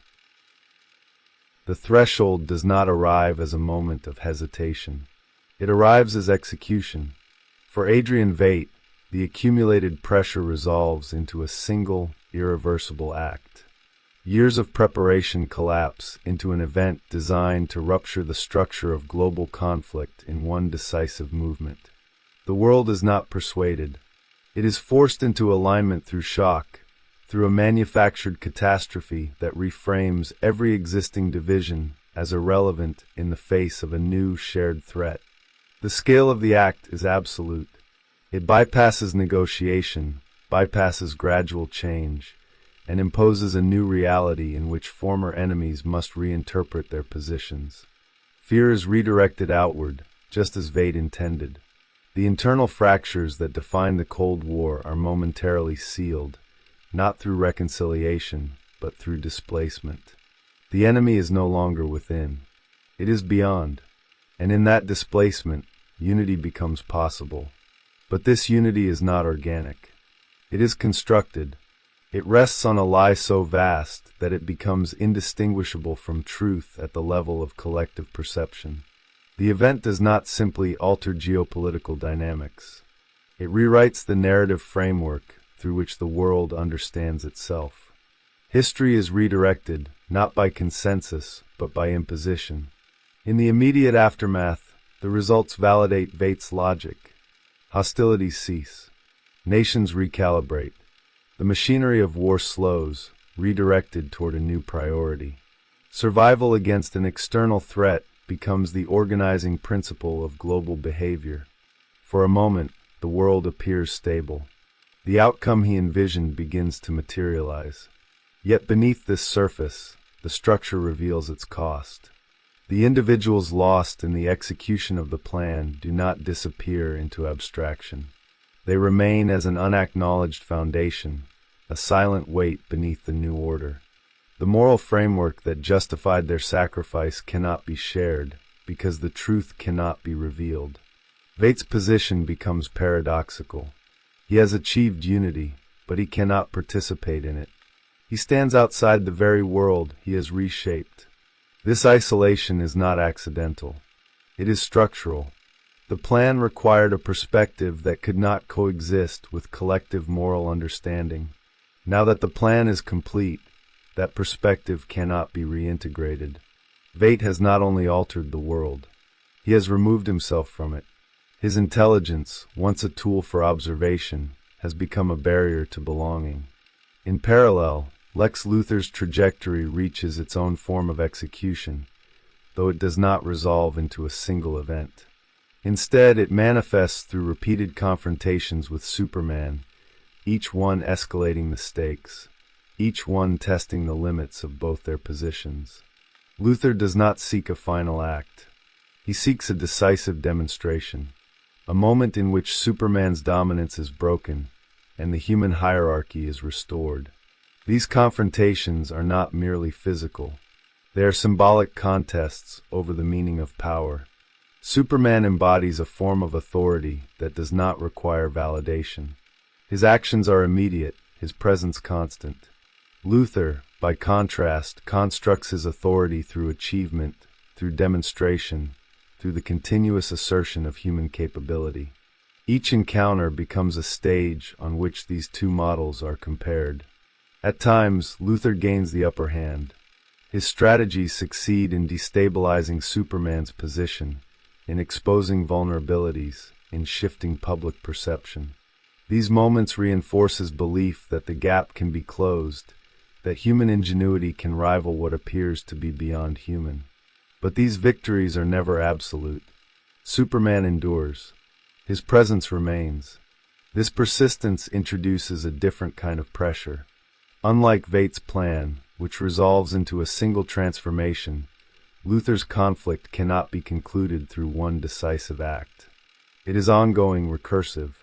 Each attempt to resolve it generates new conditions, new variables, new challenges. The system does not converge. It expands. As this expansion continues, Luthor's position becomes increasingly unstable. His authority grows, but so does the scrutiny it attracts. The same structures he manipulates begin to reflect his actions back at him. Public perception, once a tool, becomes a variable he must constantly manage. Doubt does not remain confined to Superman. It begins to extend toward him as well. This is where the distinction between protection and domination becomes critical. Luthor's actions, justified as necessary for the preservation of human autonomy, begin to resemble the very control he opposes. Surveillance, manipulation, strategic intervention. These methods, once directed outward, begin to define his own position within the system. He becomes what he seeks to prevent, not through intention, but through structure. The confrontation with Superman intensifies this dynamic. Superman does not seek to dominate. He does not attempt to control the system in the same way. His presence remains consistent, his actions grounded in a different interpretation of responsibility. This contrast exposes the underlying tension in Luther's approach. If power can exist without domination, then Luther's methods require further justification. This justification becomes increasingly difficult to sustain, not because his logic fails, but because the conditions under which it operates continue to evolve. The world changes in response to both Superman's presence and Luther's interventions. The original premise, that humanity must be protected from external dominance, becomes entangled with new variables. Internal power structures, technological advancements, shifting alliances. In this environment, Luther's control is never complete. It is always provisional, always subject to disruption. This creates a continuous cycle of escalation. Each new development requires a response. Each response generates new consequences. The system remains in motion, and Luther remains at its center, attempting to stabilize it according to his vision. The convergence between Veit and Luther becomes fully apparent at this stage. Both have executed their respective strategies. Both have reshaped the world in accordance with their perceptions, and both find themselves in positions defined by isolation. Veit, because his actions cannot be revealed. Luther, because his actions cannot be resolved. The difference lies in the nature of their outcomes. Veit achieves a form of stability, but at the cost of truth and belonging. Luther sustains a form of autonomy, but at the cost of perpetual conflict. One creates a fixed structure. The other inhabits a dynamic one. Both structures reflect the same underlying assumption. The world cannot be trusted to govern itself. This assumption, once translated into action, produces consequences that extend beyond the immediate context. It alters the way power is understood, the way responsibility is defined, and the way individuals relate to collective systems. The effects are not confined to the characters themselves. They propagate outward, shaping the environment in which others must operate. As these consequences accumulate, the initial question begins to transform. It is no longer simply about whether intelligence leads to control. It becomes about what remains of the world once control has been exercised. What structures persist? What values endure? What forms of authority are left standing? The answers are not stable. They shift with each new development, each new interpretation, each new layer of consequence. But one element remains constant. The system has been changed, and it will not return to what it was. Once these trajectories settle into the collective imagination, they stop belonging to their original narratives. Ozymandias and Lex Luthor begin to operate less as characters and more as frameworks through which modern audiences interpret power, intelligence, and responsibility. They become lenses, not for what happens in fiction, but for how fiction reveals something already present in culture. Their conflict is not staged as a direct encounter, yet it resonates as if it were. One stands for calculated intervention at a planetary scale, the other for defiant resistance against overwhelming superiority. One rewrites the world through a single catastrophic act, the other attempts to prevent the world from being rewritten at all. Between them emerges a field of tension that mirrors real anxieties about leadership, expertise, and control in complex societies. In contemporary culture, intelligence is rarely neutral. It carries an implicit promise of solution, of clarity in the face of uncertainty. But it also carries suspicion. The more someone claims to see the full picture, the more others begin to question what is being excluded from that picture. This suspicion is not irrational. It reflects an awareness that perspective is always partial, that any claim to total understanding risks becoming an act of exclusion. Veit embodies the extreme of this promise.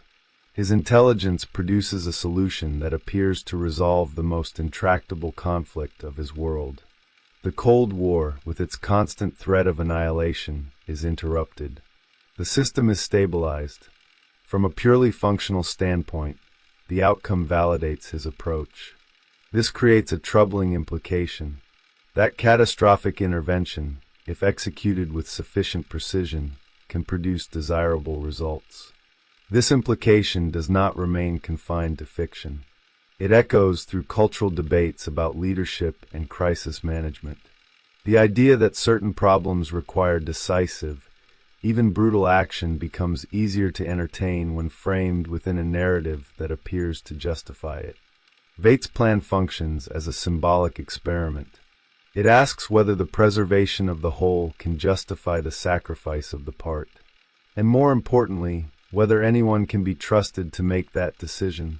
Luther introduces a different anxiety, not about internal collapse, but about external dominance.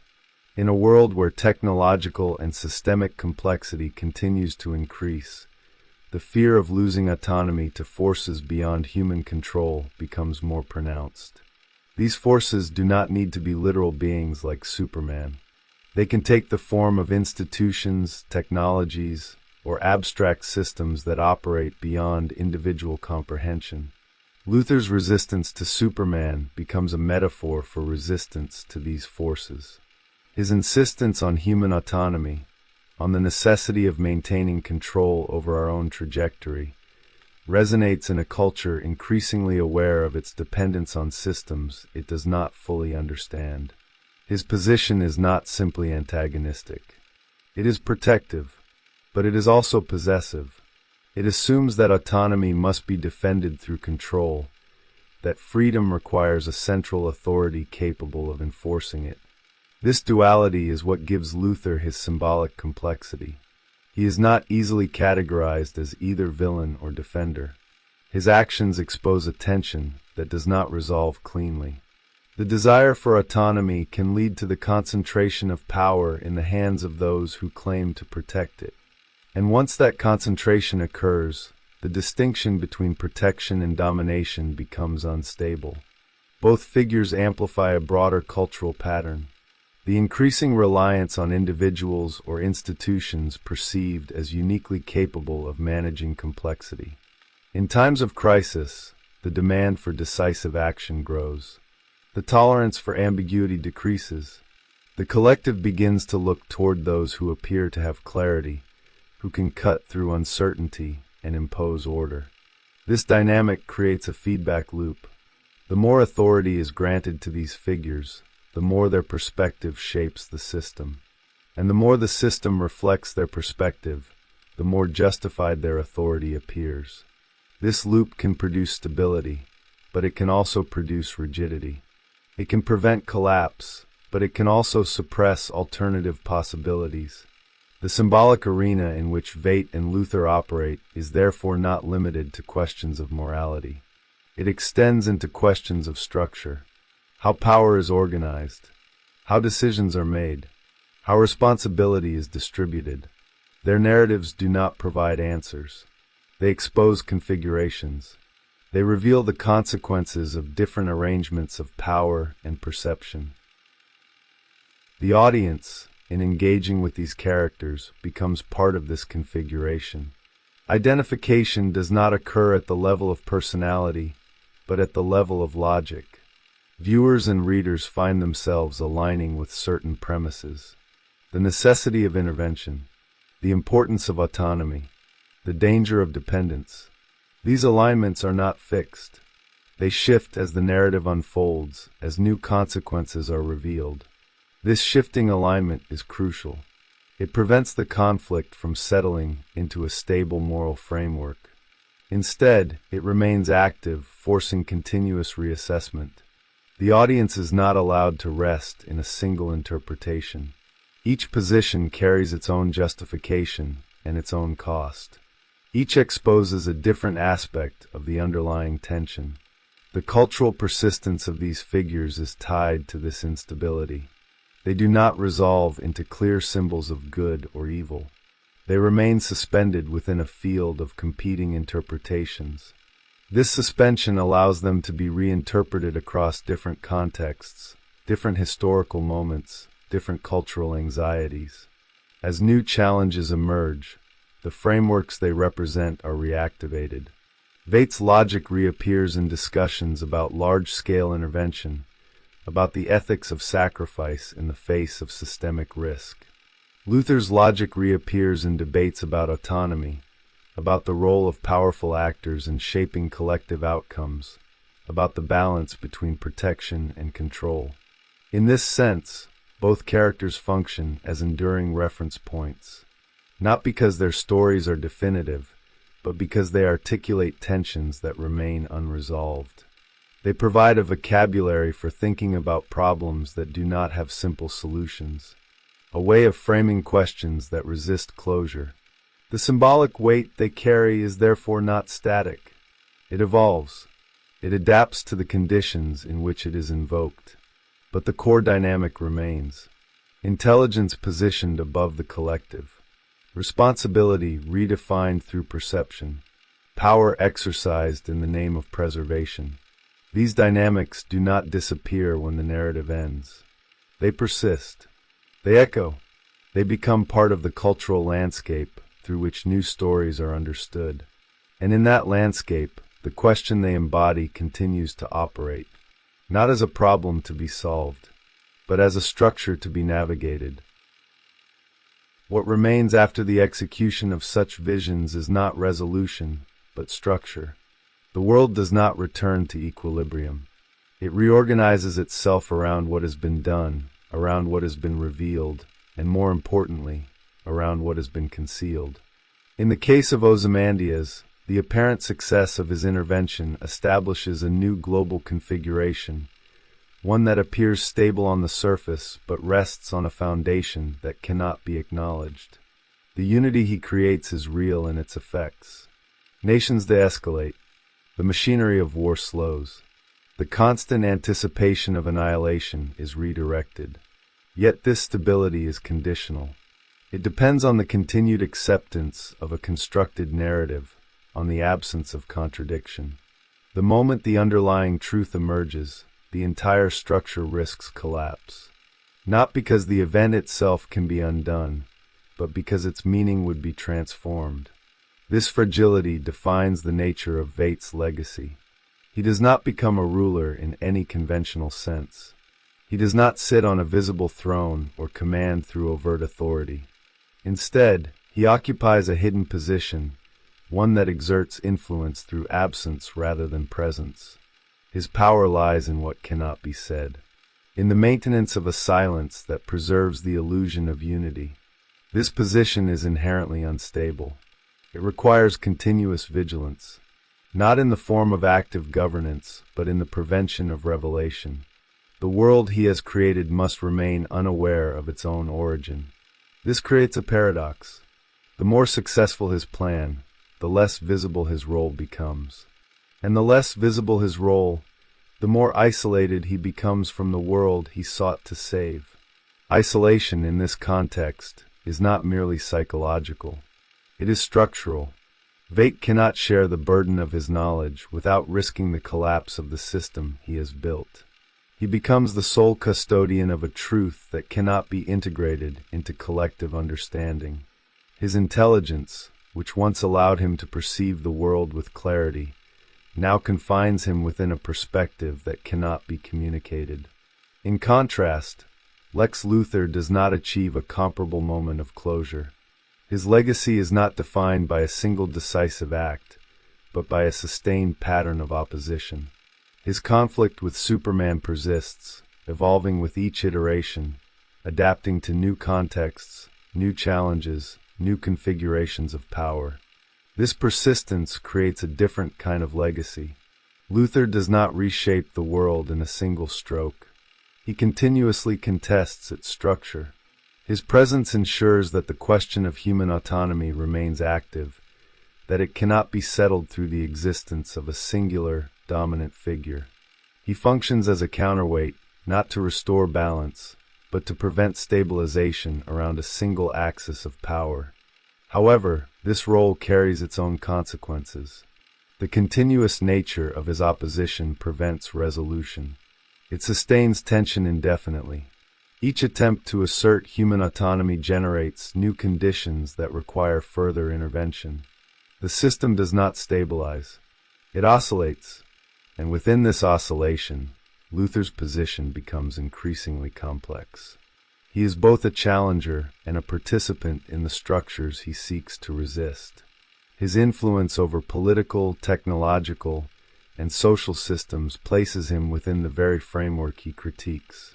He cannot operate outside of it because his actions are defined in relation to it. This entanglement blurs the boundary between resistance and control. The methods he employs begin to resemble the forms of power he opposes. This resemblance is not accidental.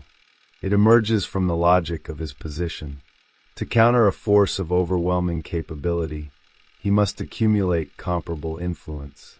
To accumulate that influence, he must engage with existing systems of power, and in doing so, he becomes integrated into those systems. His autonomy is preserved, but it is no longer independent. It is conditional, shaped by the same structures he seeks to redefine. The contrast between Veit and Luther, therefore, does not resolve into a clear opposition. It reveals two trajectories that intersect at a deeper level. Both begin with a perception of systemic failure or threat. Both respond by elevating individual intelligence above collective processes. And both produce outcomes that alter the structure of the world in ways that cannot be easily reversed. The difference lies in the form of their intervention. Veit imposes a new order through a singular act, creating a fixed structure that must be maintained through concealment. Luther engages in continuous opposition, preventing the formation of a fixed order, but sustaining a dynamic system of tension. One stabilizes through deception, the other destabilizes through persistence. These trajectories illuminate a broader pattern in the way power operates within complex systems. When intelligence becomes coupled with absolute confidence, the space for shared governance contracts. Decisions migrate from the collective to the individual. The justification for this migration is always grounded in necessity, in the belief that the stakes are too high to allow for uncertainty or delay. Yet this migration carries a cost that cannot be fully accounted for within the logic that justifies it. It reduces the diversity of perspectives that inform decision-making. It concentrates responsibility in a single point, increasing both the potential for decisive action and the risk of catastrophic error. It transforms the world from a shared environment into a managed system. In both cases, the individuals at the center of this transformation become isolated from the very structures they influence. Veit, through the necessity of secrecy. Luther, through the necessity of opposition. Their intelligence, which initially allowed them to perceive the limitations of the system, ultimately prevents them from fully participating in it. This isolation is not presented as punishment. It is presented as consequence, a direct result of the position they have assumed. The world they inhabit is no longer the same world they began in. It has been reshaped by their actions, by their perceptions, by their decisions. And within this reshaped world, their place is no longer among others, but above them, apart from them. The legacy they leave behind is therefore not a solution, but a condition. A state in which the question of governance, of autonomy, of responsibility remains unresolved. Their actions do not close the gap between individual perception and collective reality. They widen it. They make it more visible, more difficult to ignore. This visibility is what sustains their relevance. As long as systems remain complex, as long as the stakes of decision-making remain high, the temptation to elevate individual intelligence above collective processes will persist. The belief that someone somewhere can see more clearly, can act more decisively, can prevent collapse. But their stories suggest that this belief, once acted upon, does not lead to simple outcomes. It leads to new structures, new tensions, new forms of isolation. It creates worlds that function, but cannot fully justify their own existence within the moral frameworks that preceded them. And so the question they embody does not disappear. It remains embedded within the systems they have altered, waiting for the next moment when intelligence begins to look less like understanding and more like authority.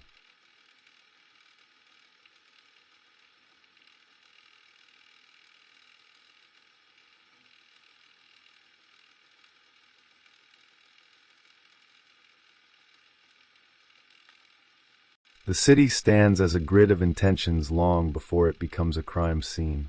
Stone and steel rise with the quiet confidence of systems that believe they will outlast the people moving through them. Streets draw invisible borders between acceptable and intolerable behavior. Windows reflect a public face polished by habit. Underneath, the city carries weight. Not just the weight of bodies and traffic, but the weight of moral assumptions that no one remembers choosing. In this world, justice exists as a shared abstraction. It is spoken of in courts and newspapers, implied in uniforms and rituals, trusted because distrust would be exhausting. Order is not questioned because it appears functional. The surface holds. The structure seems stable. Violence is considered an exception, something that happens when rules fail rather than something produced by rules themselves. Masks already belong here. Some are literal, others are architectural, bureaucratic, cultural. They regulate how power is seen and how guilt is distributed. The city teaches its inhabitants when to look away and when to demand spectacle. It teaches them to accept compromise as maturity. Moral flexibility is framed as survival, as realism, as wisdom learned the hard way. This is the soil in which Rorschach exists, though his presence is not yet visible. He is not introduced as a man, but as a pressure, a narrowing of space, a refusal embedded in the margins of the city's moral map. Before he appears, the system already anticipates him, because every structure that prizes stability generates its own negation. Rorschach does not emerge from chaos. He emerges from order taken seriously, from rules believed too deeply, from the conviction that meaning must be fixed or it collapses. In a world that negotiates endlessly, his existence is an indictment written in silence. The city tolerates ambiguity. It thrives on it. Deals are made in half-light. Intentions are blurred until accountability becomes distributed and therefore diluted. Responsibility is shared so thoroughly that it dissolves. This is not corruption in the obvious sense. It is adaptation. It is how systems preserve themselves without appearing cruel. Rorschach stands outside this adaptive logic, not as an outsider by origin, but as something expelled. He occupies territory the city has abandoned, moral ground deemed uninhabitable because it demands too much. His presence marks a boundary most people prefer to forget exists. Before his actions become visible, his logic is already incompatible with the world around him. He does not bend. He does not translate. He does not soften language to preserve peace. Where others negotiate outcomes, he measures transgressions. Where others seek balance, he seeks verdicts. This absolutism is not loud at first. It is narrow, focused, like a corridor with no exits. It removes the illusion of multiple paths. Once entered, there is only forward movement or collapse. The city senses this narrowing instinctively, long before it understands it consciously. Masks in this world are flexible. They allow contradiction. They absorb hypocrisy without cracking. Rorschach's mask does the opposite. It erases expression. It refuses interpretation. It does not mirror the wearer. It negates him. The face becomes a surface where meaning shifts but never softens. A moving stain that refuses to settle into a human expression. This is not concealment. It is subtraction. The removal of the self as negotiable entity. What remains is function, judgment, execution of an internal code that recognizes no appeal. The violence associated with Rorschach is not primarily physical. It is epistemic. It destroys shared illusions. It denies the comfort of moral gradation. In his presence, The city cannot pretend that every action exists on a spectrum. He forces binaries into spaces designed to avoid them. Good and evil are not philosophical positions here. They are structural pressures. When Rorschach moves through the city, conversations change shape. Explanations shrink. Justifications lose elasticity. The language of complexity begins to sound like evasion. This is why his presence feels dangerous even before blood is spilled. He does not threaten bodies first. He threatens the scaffolding that allows people to live with themselves.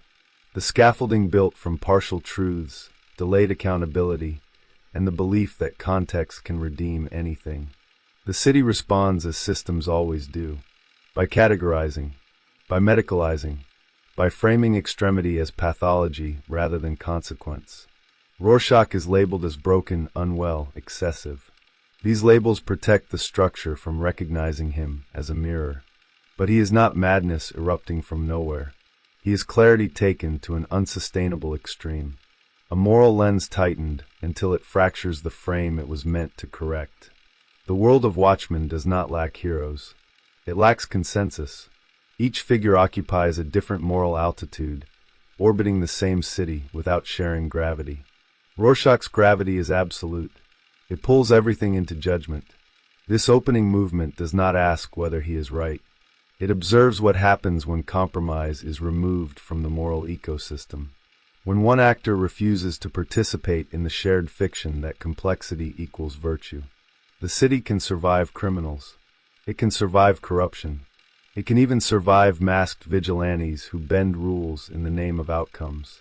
What it cannot easily survive is someone who treats moral law as immovable, even when it destroys him. Rorschach's violence begins here. In the refusal to dilute meaning, in the insistence that some lines cannot be crossed without consequence, regardless of scale, intent, or benefit. His presence exposes a question the city has buried under procedure. What if the system's greatest stability depends on never being judged absolutely? The answer does not arrive as an argument. It arrives as pressure, as fracture, as inevitability. Rorschach's origin does not begin with heroism, nor even with vigilantism. It begins with exposure, prolonged, unfiltered exposure to a world where vulnerability is not met with repair, but with exploitation. His psychological formation is shaped less by a single traumatic event than by an accumulation of confirmations. Each encounter reinforces the same lesson. That cruelty is not an aberration. It is patterned. That harm is not accidental. It is tolerated, sometimes rewarded. The early environment that produces Rorschach offers no stable territory of safety. There is no protected interior where contradiction can be metabolized. Instead, the world arrives as intrusion. Abuse does not merely injure. It instructs. It teaches that softness invites violation, that ambiguity protects perpetrators, that mercy functions as camouflage for repeated harm. Over time, perception hardens, not into cynicism, but into a rigid clarity that leaves no room for reinterpretation. Identity forms around refusal, the refusal to forget, the refusal to forgive without restitution, the refusal to reinterpret violence as misunderstanding. This is not moral insight granted by wisdom. It is survival logic elevated into worldview. The child learns that if lines blur, pain returns. Boundaries must be absolute or they will be breached. In this context, moral absolutism is not ideological. It is structural. It becomes the architecture through which the self remains intact. Flexibility feels dangerous, not virtuous. Compromise reads as collaboration with harm. Any system that tolerates degrees of evil appears indistinguishable from evil itself. The city that later frames Rorschach as deviant is the same city that trained him to think this way. Its institutions failed quietly. Its protections proved conditional. Its moral language softened reality until accountability dissolved. Rorschach absorbs this environment and responds not by adapting, but by reversing its logic.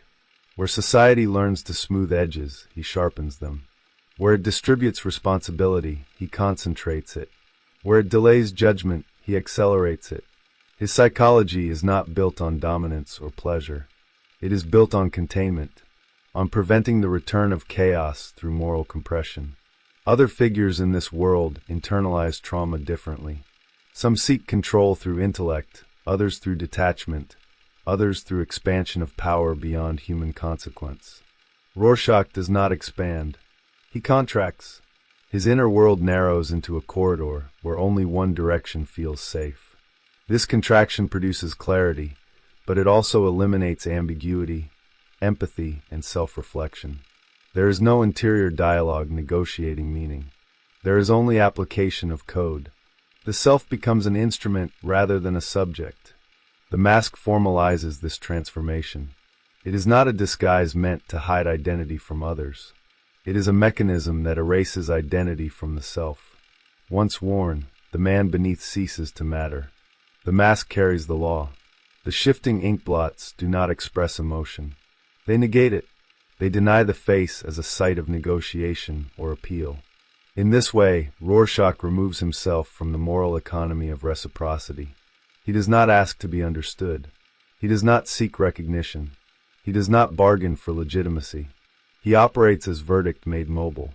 This is where his psychology diverges sharply from traditional vigilantism. Vigilantes often act where systems fail, but still imagine themselves as corrective supplements to that system. Rorschach does not supplement. He replaces. His internal code supersedes all external authority. The origins of this code are not philosophical abstractions. They are observational. He watches what happens when violence is contextualized. He notes how explanations protect perpetrators. He observes how empathy is selectively deployed. Over time, these observations coalesce into a single conclusion. That compromise is the mechanism through which harm persists. This conclusion hardens into ontology.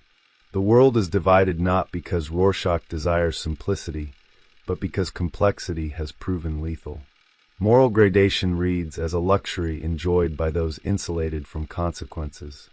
Other characters in the Watchmen universe navigate similar terrain, but reach different adaptations.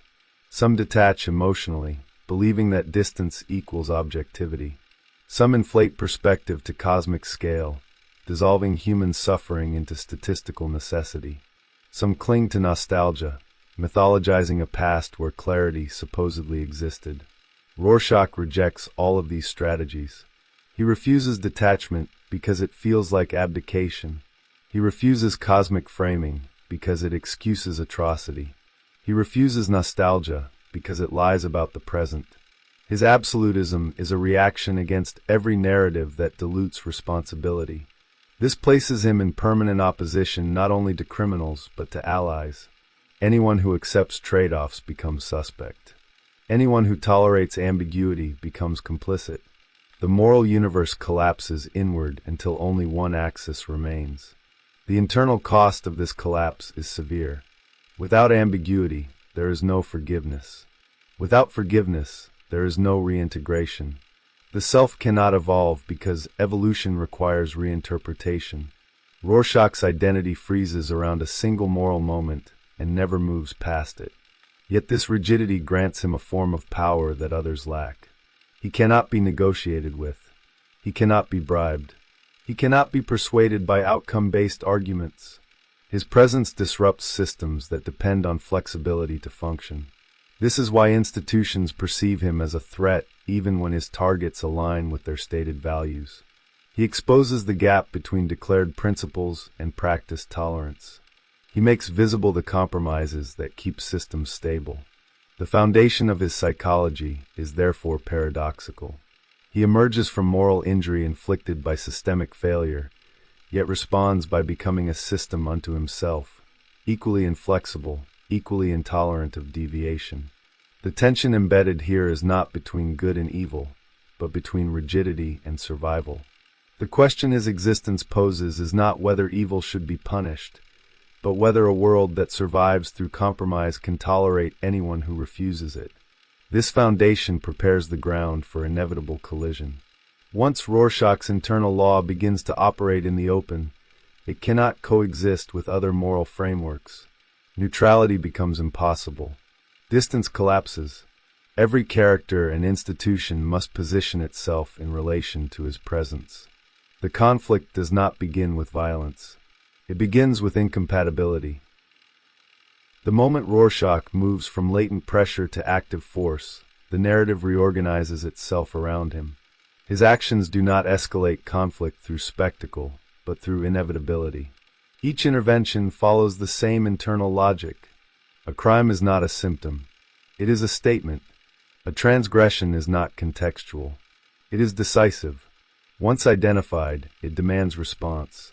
This logic introduces a new gravitational field into the city. Crimes that might have dissolved into statistics or legal delays are suddenly dragged into visibility. Not because Rorschach exposes them, but because he refuses to let them remain abstract. He occupies territory others avoid, places where the system's indifference has settled into routine. Abandoned buildings, margins of jurisdiction, moral blind spots that exist precisely because they are inconvenient. His methods are crude, but method is not the point. What matters is that he does not ask permission. He does not wait for authorization or consensus. The absence of negotiation is itself the disruption. By acting without institutional framing, he reveals how much moral authority depends on ritual rather than conviction. This creates immediate friction with other masked figures, not because they disagree on outcomes, but because they operate on incompatible temporal and ethical scales. Others calculate consequences. They anticipate reaction. They manage optics. Rorschach disregards all of this. His timeline ends at judgment. The first fractures appear not as confrontations, but as discomfort. Allies begin to distance themselves. Not openly, but subtly. Conversations shorten. Justifications multiply. His absolutism makes proximity dangerous. Association risks exposure, not of crimes, but of compromise. Within the narrative, this phase establishes polarization without explicit opposition. Rorschach does not yet challenge his peers directly. He simply continues. Each act accumulates tension. Each refusal to soften position increases the pressure on everyone else to explain themselves. This is how his violence operates structurally. It removes safe middle ground. Characters accustomed to operating in gray zones find those zones collapsing. Silence begins to feel like endorsement. Inaction reads as choice. The city reacts predictably. Law enforcement categorizes him as uncontrollable. Media frames him as extreme. Language shifts to contain him. He becomes an outlier, an anomaly, a threat to order rather than a symptom of its failure. This reframing is essential. It allows the system to preserve its self-image. Rorschach is aware of this reframing and remains indifferent. His self-concept does not require legitimacy.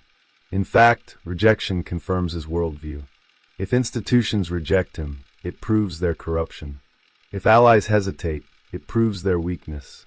Resistance feeds certainty. This feedback loop accelerates his rigidity. Each external attempt to contextualize him reinforces his refusal to contextualize anything else. The internal code tightens. Flexibility feels increasingly like betrayal, not of ideals, but of survival itself. Narratively, this is the stage where his presence begins to reorganize power dynamics. Criminal networks adjust behavior. Some retreat. Some escalate. Violence does not decrease, but it sharpens. The ecosystem adapts to a predator that cannot be reasoned with. At the same time, other central figures begin to experience him as mirror rather than partner. His refusal exposes their accommodations. His certainty casts their pragmatism as evasion. Even when they agree with his conclusions, they recoil from his process. This is where the ideological conflict takes shape, not as debate, but as incompatibility of being. Rorschach does not argue for absolutism. He embodies it. Others cannot refute him without acknowledging their own compromises. The mask becomes increasingly important at this stage. It is no longer just erasure of identity. It is a declaration of irreversibility. Once worn, there is no retreat into personal history or emotional appeal. The face offers no negotiation. The inkblots shift, but meaning does not soften. Public perception begins to mythologize him unevenly. Some see a necessary monster. Others see a symptom of decay. Very few see a man. This abstraction suits him. Being perceived as human would require recognition of ambiguity.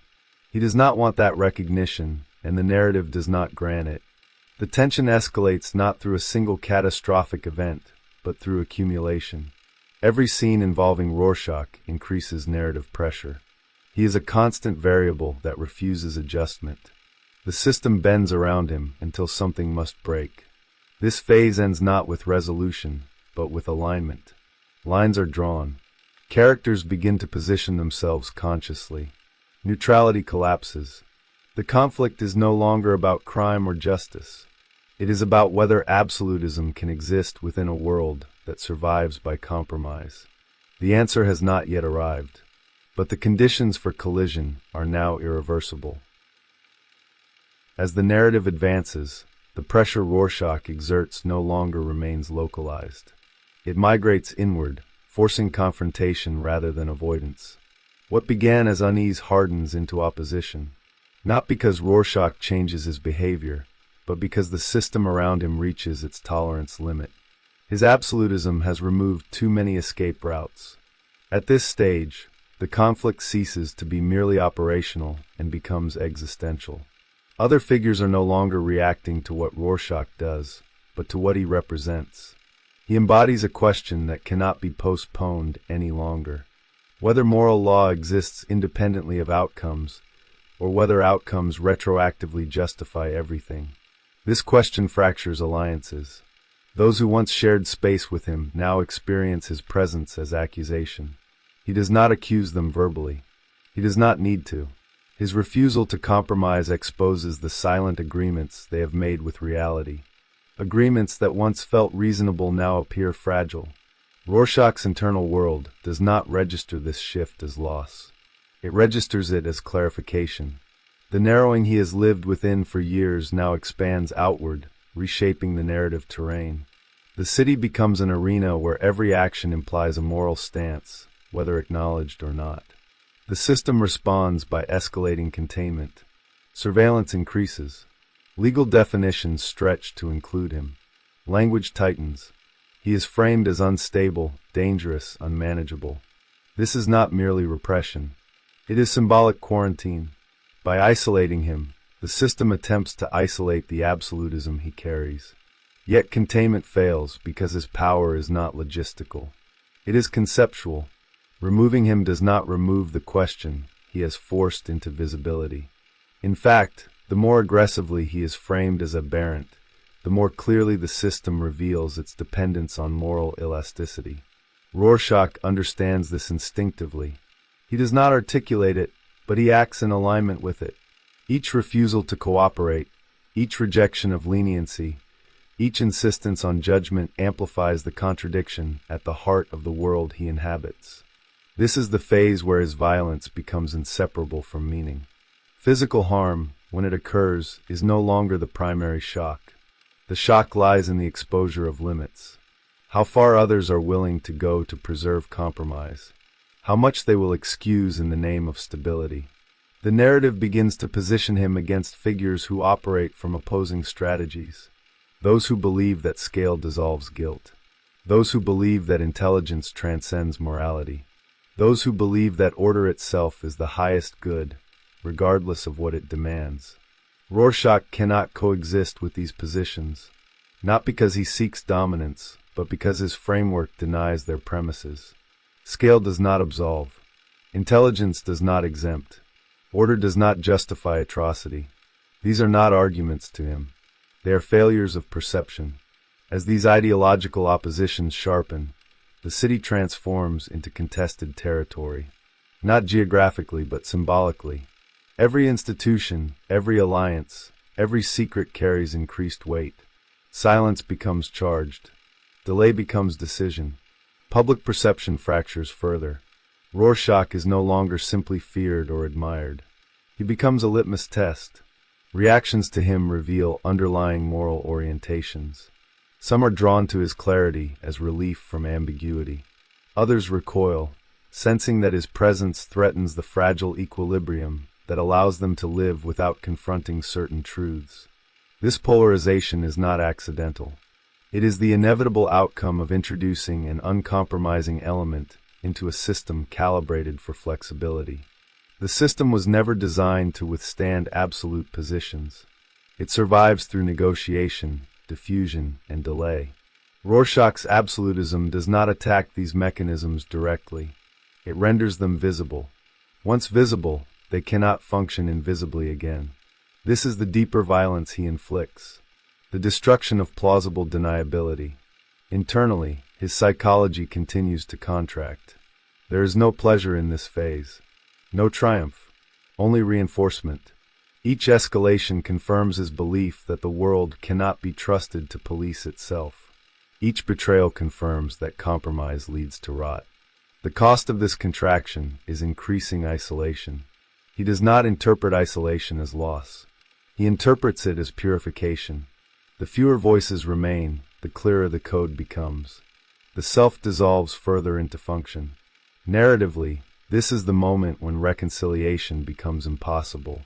Not because no one wants it, but because the frameworks are now mutually exclusive.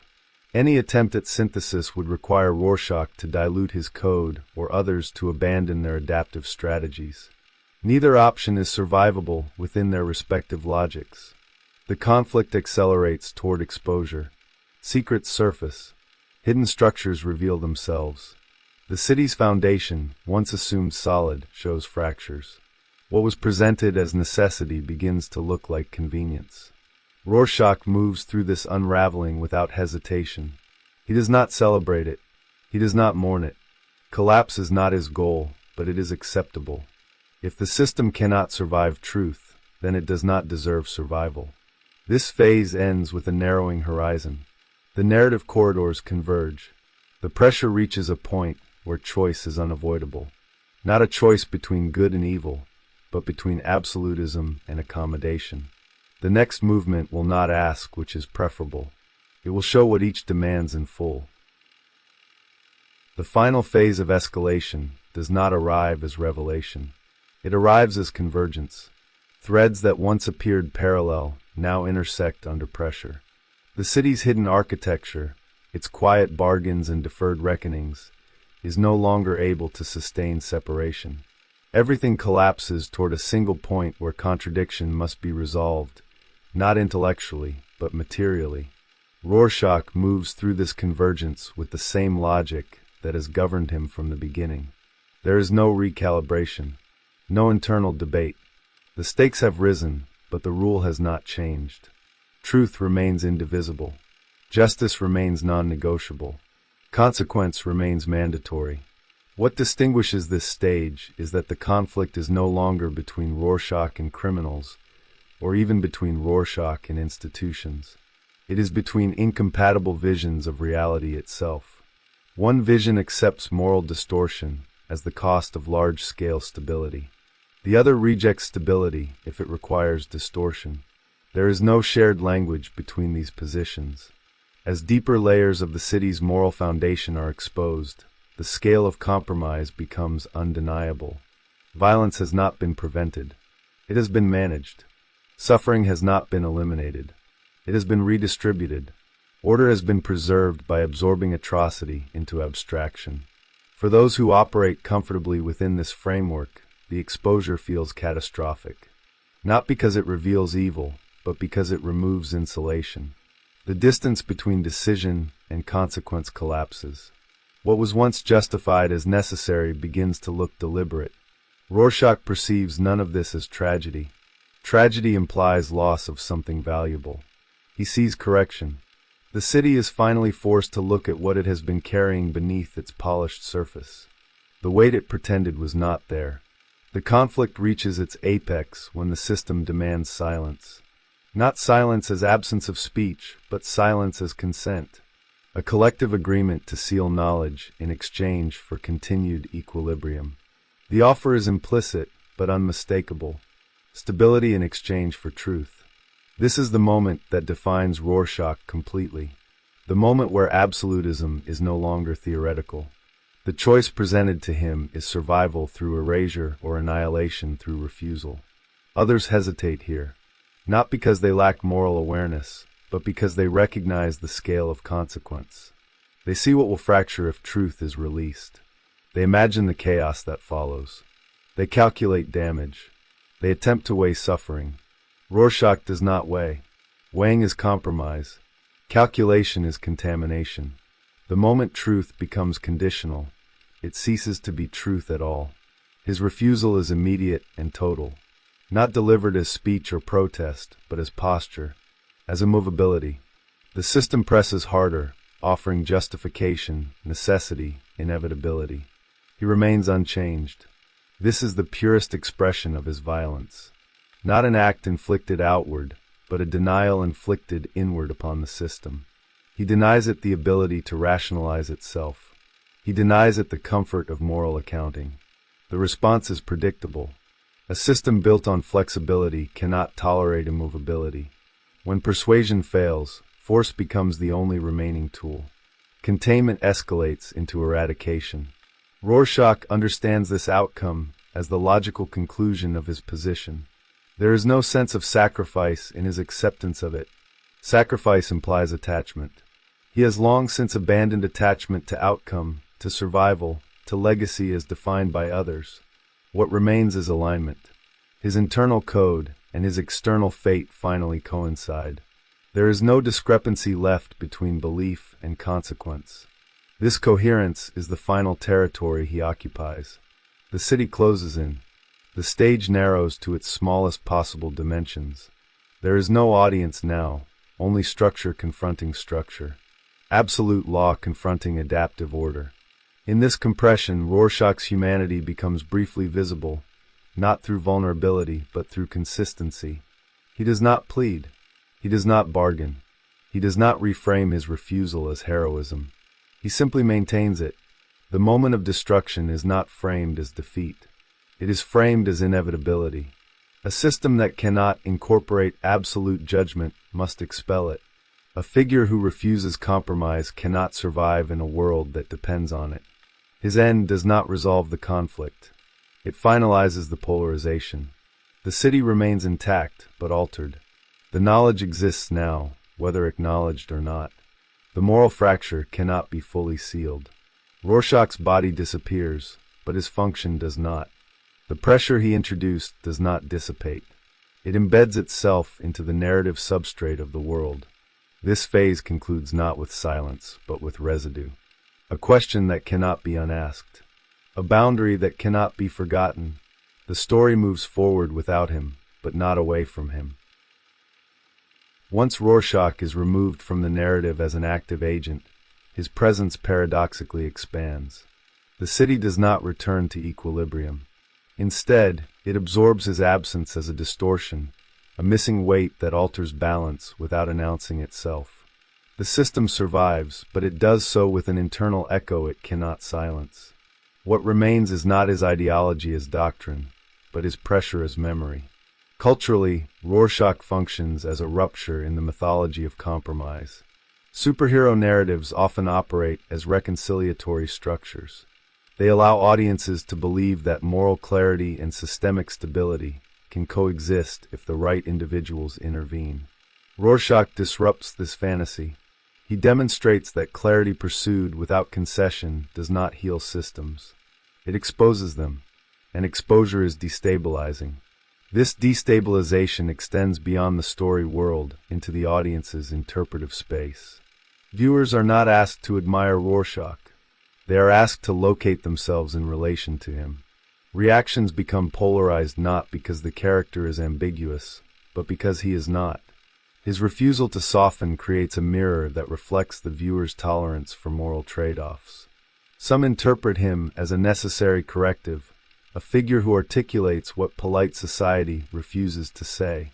Others perceive him as a warning, an embodiment of what happens when trauma calcifies into law. This division is not a misunderstanding of the text. It is its effect. The narrative does not resolve this split, because resolving it would neutralize its symbolic force. Rorschach's cultural impact lies in how he transforms absolutism from abstraction into lived consequence. Moral rigidity is often discussed theoretically, detached from cost. In Rorschach's case, cost is the point. His life, his isolation, and his erasure are not accidents. They are the required outcomes of his position. The narrative insists on this alignment, refusing to romanticize his end. At the same time, the story refuses to dismiss him as merely pathological. Pathology would contain him within individual failure. Rorschach exceeds that frame. He emerges from social conditions, institutional neglect, and cultural hypocrisy. His absolutism is not invented. It is distilled. This is why he continues to resonate in cultures experiencing polarization. He becomes a symbol through which audiences process their own discomfort with compromise. In times of moral fragmentation, figures like Rorschach attract identification not because they offer solutions, but because they articulate frustration with systems perceived as hollow.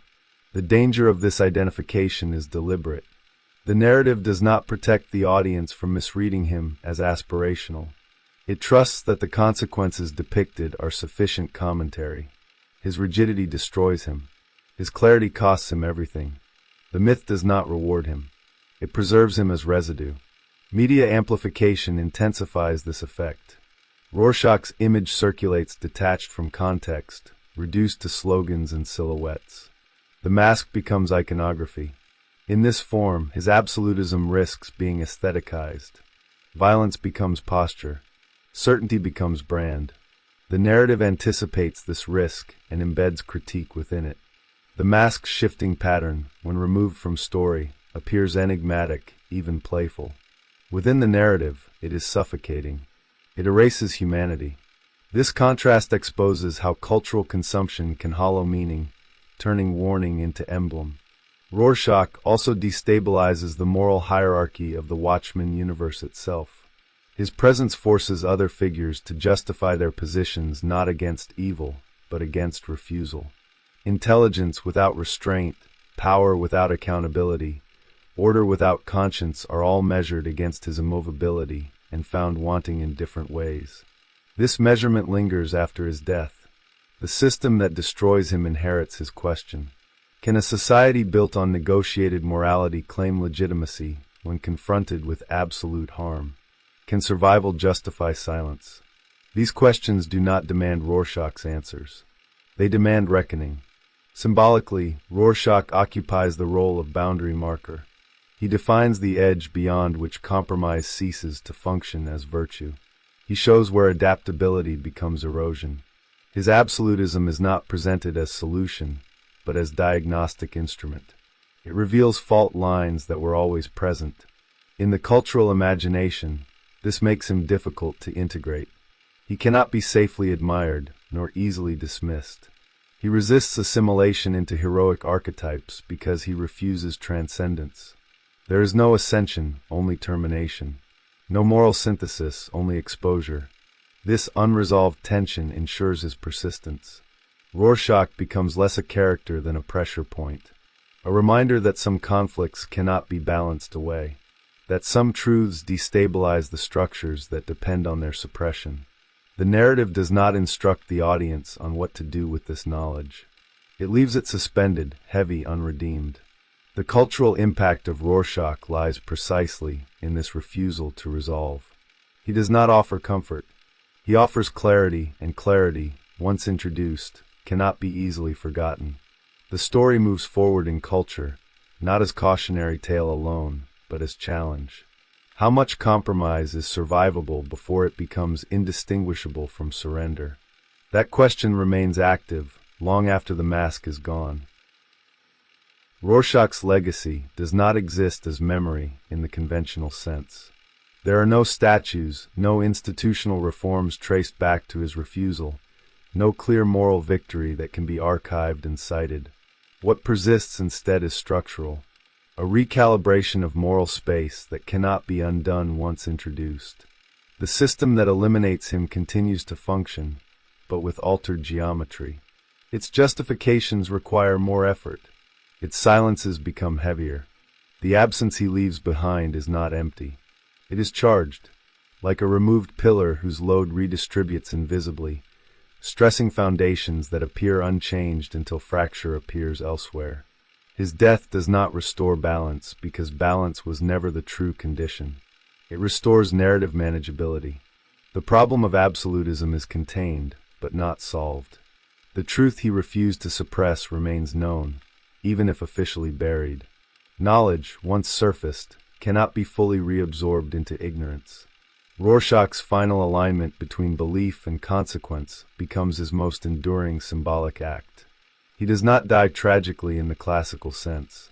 Tragedy implies miscalculation, error, or excessive devotion to a flawed value. Rorschach does not miscalculate. He understands the outcome and accepts it without revision. This removes the possibility of moral reinterpretation after the fact. Because of this, attempts to reframe him posthumously fail. He cannot be rehabilitated as misunderstood hero, nor condemned as misguided fanatic without remainder. His position resists narrative closure. He leaves behind a moral artifact that does not fit cleanly into prevailing categories. The city adapts, as systems always do. It absorbs shock, redistributes risk, restores routine. Life continues. Crime persists in different forms. Power consolidates quietly. On the surface, Rorschach appears irrelevant, an anomaly corrected by superior force. Yet his absolutism leaves behind a residue that cannot be neutralized. A question that reappears whenever compromise is invoked as necessity. A memory of a line that was not crossed, even when crossing it would have saved everything else. This residue operates culturally as unease rather than doctrine. It surfaces in moments of collective decision, when silence is proposed as prudence, when harm is justified as unavoidable, when stability is elevated above accountability. Rorschach becomes the unspoken counterweight in these moments, the figure who refused the trade. Importantly, the narrative does not suggest that his refusal was sufficient or sustainable.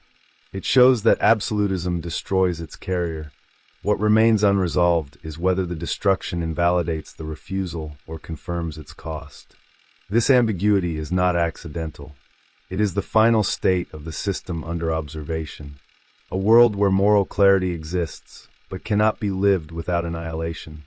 A world where compromise preserves continuity, but corrodes meaning incrementally. Rorschach's legacy therefore functions less as instruction and more as boundary condition. He defines the outer limit of moral rigidity. Beyond him lies incoherence, not because he is wrong, but because the system cannot integrate him. In mythic terms, he becomes a figure of terminal consistency. The one who goes all the way to the end of a principle others only reference rhetorically. His existence exposes the performative nature of much moral language. Many values are celebrated only so long as they do not demand full enactment. The Watchmen universe closes around this realization without resolving it. There is no synthesis where absolutism and compromise merge. There is no enlightened middle ground that absorbs his clarity without inheriting his fate. The conflict sediments rather than concludes. This sedimentation is the true aftermath. Rorschach becomes part of the moral geology of the narrative. Not active, but present. Not speaking, but exerting pressure. His silence is not absence. It is permanence. Over time, interpretations soften, harden cycle. Some will mistake him for icon, others for pathology. Both readings miss the structural role he plays. He is neither ideal nor aberration. He is consequence. His violence was never primarily physical. It was the violence of refusing accommodation in a world that survives through it. That violence remains active wherever systems justify harm through necessity. The legacy of Rorschach is not a call to imitate him. It is an exposure of what imitation would require. Total coherence. Total loss. No escape clause. The narrative leaves this as final clarity. Not a lesson to be applied, but a limit to be acknowledged.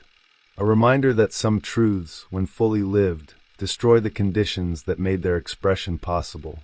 The world moves on. The pressure remains.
Long before Superman and Dr. Manhattan ever share a page, a conversation, or even a hypothetical encounter in the imagination of readers, they already occupy the same symbolic sky. Not geographically, not narratively, but structurally. Each stands above the ordinary scale of human life. Each looks down upon cities that appear smaller than the moral weight placed upon them. Each embodies a form of power so overwhelming that the real question surrounding them is rarely whether they can change the world, but whether they should. In the mythology of modern fiction, they often appear as distant reflections of the same idea. Superman represents the persistence of faith in human possibility. Dr. Manhattan represents the erosion of that same faith under the pressure of absolute knowledge. One moves through the world like gravity disguised as kindness, steady, protective, always returning to the ground where people struggle to live their fragile lives.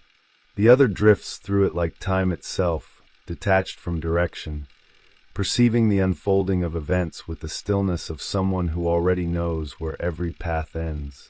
Yet both figures emerge from the same cultural anxiety that sits quietly beneath modern myth.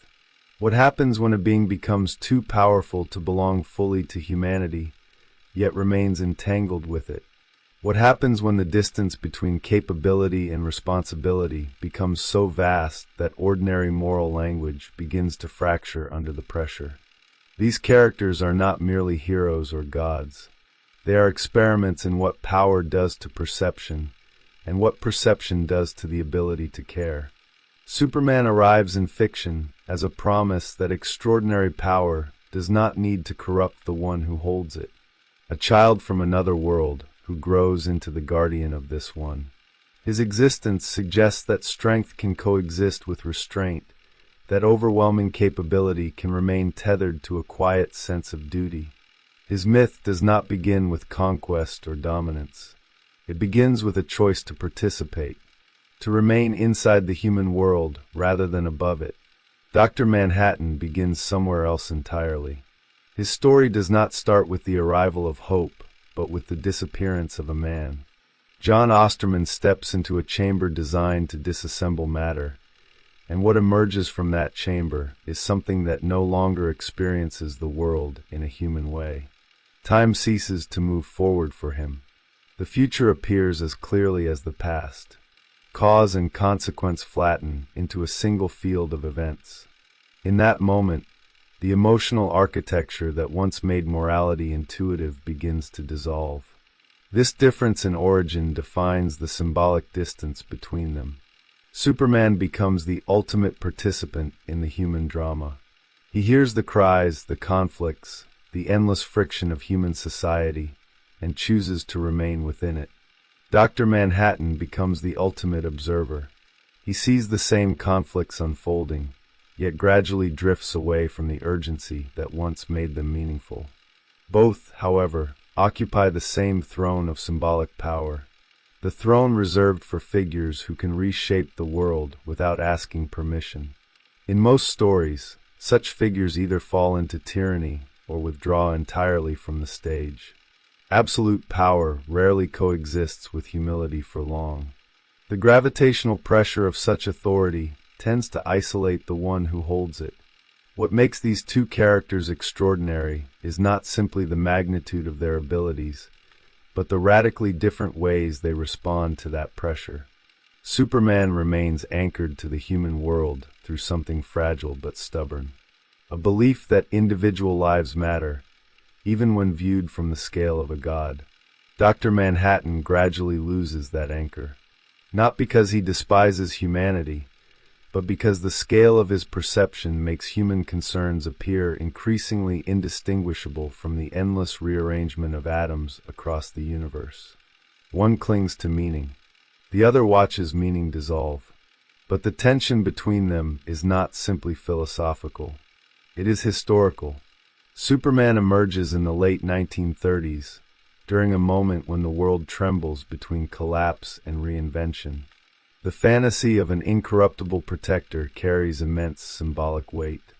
A figure who stands above governments and armies, yet refuses to rule. a guardian who intervenes without becoming a king. Dr. Manhattan appears in a far darker cultural atmosphere, a late 20th century landscape shaped by nuclear anxiety, political cynicism, and the quiet suspicion that immense power inevitably distances itself from morality. His existence asks a question that earlier myths tried to avoid. What if absolute knowledge erodes the emotional foundations required to care? These two figures therefore become opposing gravitational centers within modern mythology. One pulls toward participation, responsibility, and faith in the fragile project of human civilization. The other drifts toward detachment, inevitability, and the unsettling realization that human struggles may not matter within the vast mechanics of the universe. Yet the strange symmetry between them remains impossible to ignore. Superman is an alien who spends his life trying to belong to humanity. Dr. Manhattan is a human who gradually ceases to belong to it. Both are displaced beings navigating the same moral terrain from opposite directions. One fights to remain close to the human world despite the power that could separate him from it. The other watches the human world grow distant despite the memories that once connected him to it. Their stories therefore orbit around the same silent question that modern mythology cannot escape. What does power do to the human soul? And perhaps more importantly, what happens when the scale of perception becomes so vast that the human soul itself begins to look small? To understand what Superman and Dr. Manhattan might learn from each other, it is necessary to step back from the spectacle of their abilities and look instead at the psychological foundations that shape their existence. Their powers are not the real axis of their stories. What matters is the structure of their relationship with humanity, the way each of them stands in relation to the fragile and contradictory species that surrounds them. Superman enters the world as a being whose power vastly exceeds that of the civilization he chooses to protect. Yet his life does not begin in isolation. Before he becomes a symbol, he is a child raised inside the quiet rhythms of rural America, a place where seasons matter more than headlines, where responsibility is measured in small acts that rarely appear heroic. That upbringing anchors him to a scale of meaning that does not depend on power. The presence of the Kents in his life becomes the silent architecture of his identity. They do not teach him how to use his abilities. They teach him why restraint matters, why the difference between domination and protection is defined not by strength, but by intention. Through them, Clark Kent grows into someone who sees humanity from the inside, not from above. This psychological grounding becomes the invisible gravity that prevents Superman from drifting into something else entirely. His abilities allow him to stand above cities, hear distant cries, and intervene in crises that would overwhelm any ordinary human. Yet the internal scale through which he interprets those events remains profoundly human. Individual lives still carry weight. Choices still matter. Dr. Manhattan begins his story in a very different psychological landscape. John Osterman is not raised to carry extraordinary power. He is a quiet, introspective individual whose early life is shaped by science and precision. His father pushes him away from watchmaking and toward physics, believing that the modern world belongs to those who understand the hidden structure of matter. That shift in direction quietly prepares him for the transformation that will later erase the boundaries of his humanity. His identity becomes tied to the observation of systems rather than participation within them. The world appears to him as something to be understood, not something to be lived in emotionally. When the accident occurs inside the intrinsic field chamber, the transformation that follows does not simply grant him control over matter. It dismantles the psychological conditions that once made his life intelligible. The passage of time fractures. Past, present, and future become visible simultaneously. Memory stops functioning as a narrative and becomes instead a landscape through which he moves without direction. In that state, the emotional urgency that once structured human experience begins to dissolve. Choices lose their immediacy. Consequences lose their unpredictability. Events appear not as unfolding possibilities, but as fixed points in a vast pattern that cannot be altered.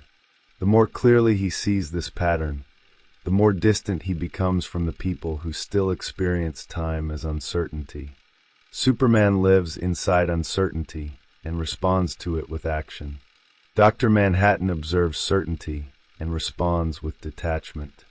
The difference between them is therefore not simply moral. It is perceptual. Superman experiences the world as a field of fragile possibilities that require protection. Dr. Manhattan experiences it as an already completed arrangement of events that cannot be meaningfully altered.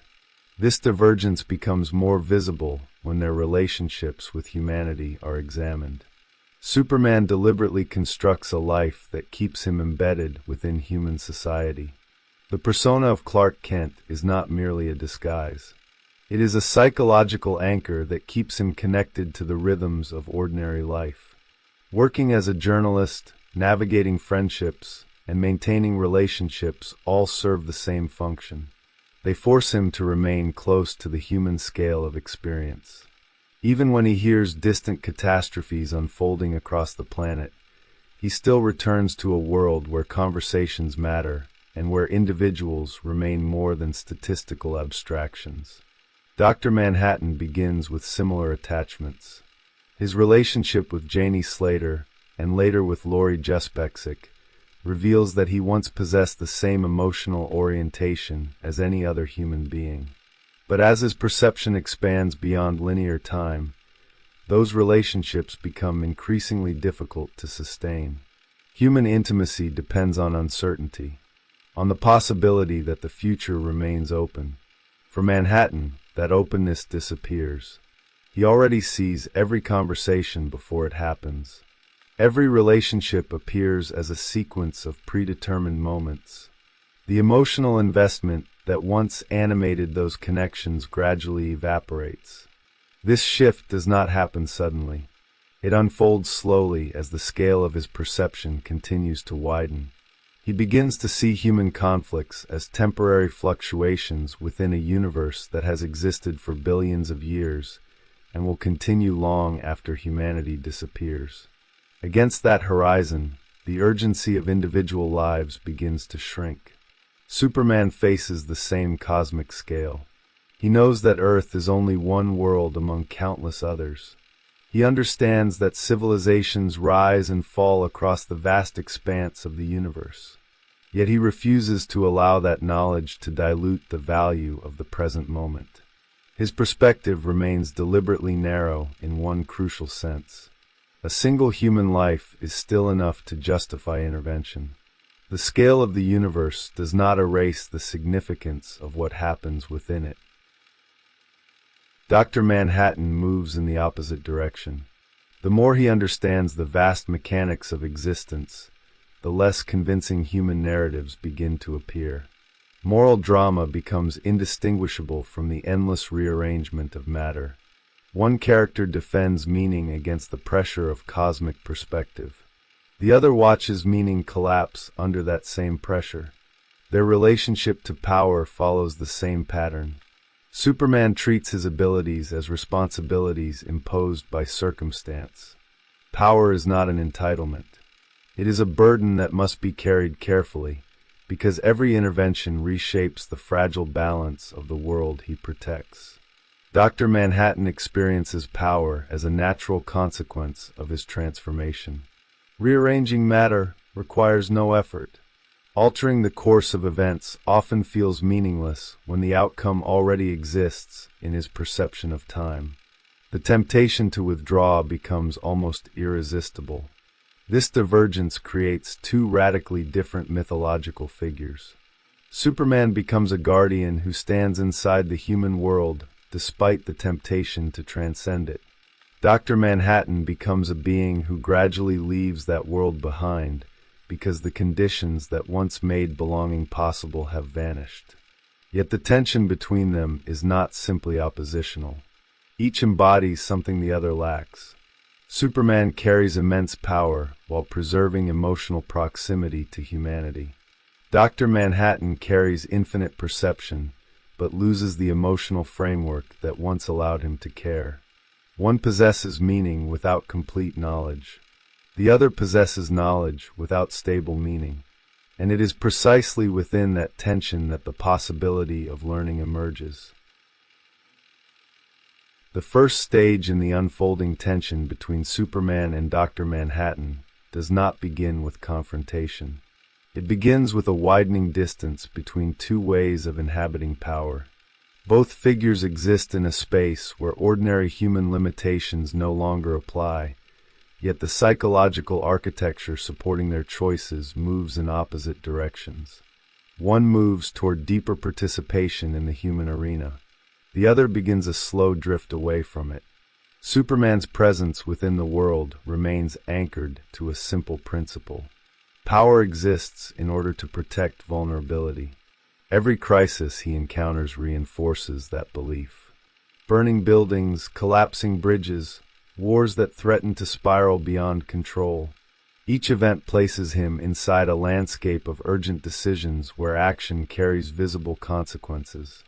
The world remains unpredictable. Human lives remain fragile. Intervention continues to feel necessary. Dr. Manhattan experiences the same world through an entirely different frame of perception.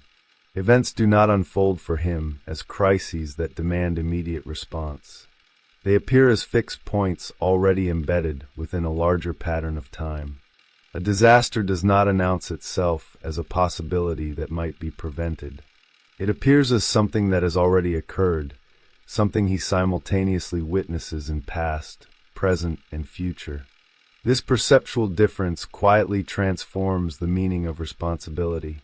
For Superman, uncertainty creates obligation. Because the outcome has not yet been decided, action can still shape it. Every second carries the potential to alter the trajectory of human lives. His interventions therefore operate inside a landscape of moral pressure where inaction feels like a failure. Dr. Manhattan perceives no such pressure. If an event already exists across the full structure of time, intervention cannot meaningfully change it. The concept of choice becomes ambiguous. He may act in certain moments, but those actions appear less like decisions and more like movements within a script that has already been written into the structure of reality. This divergence becomes visible in the way each character inhabits public space. Superman moves through cities as a visible presence. His arrival carries symbolic reassurance. People look upward when danger appears because they believe someone is watching. That belief becomes part of the emotional infrastructure of the world he protects. His presence amplifies the possibility that catastrophe can be interrupted. Dr. Manhattan occupies public space differently.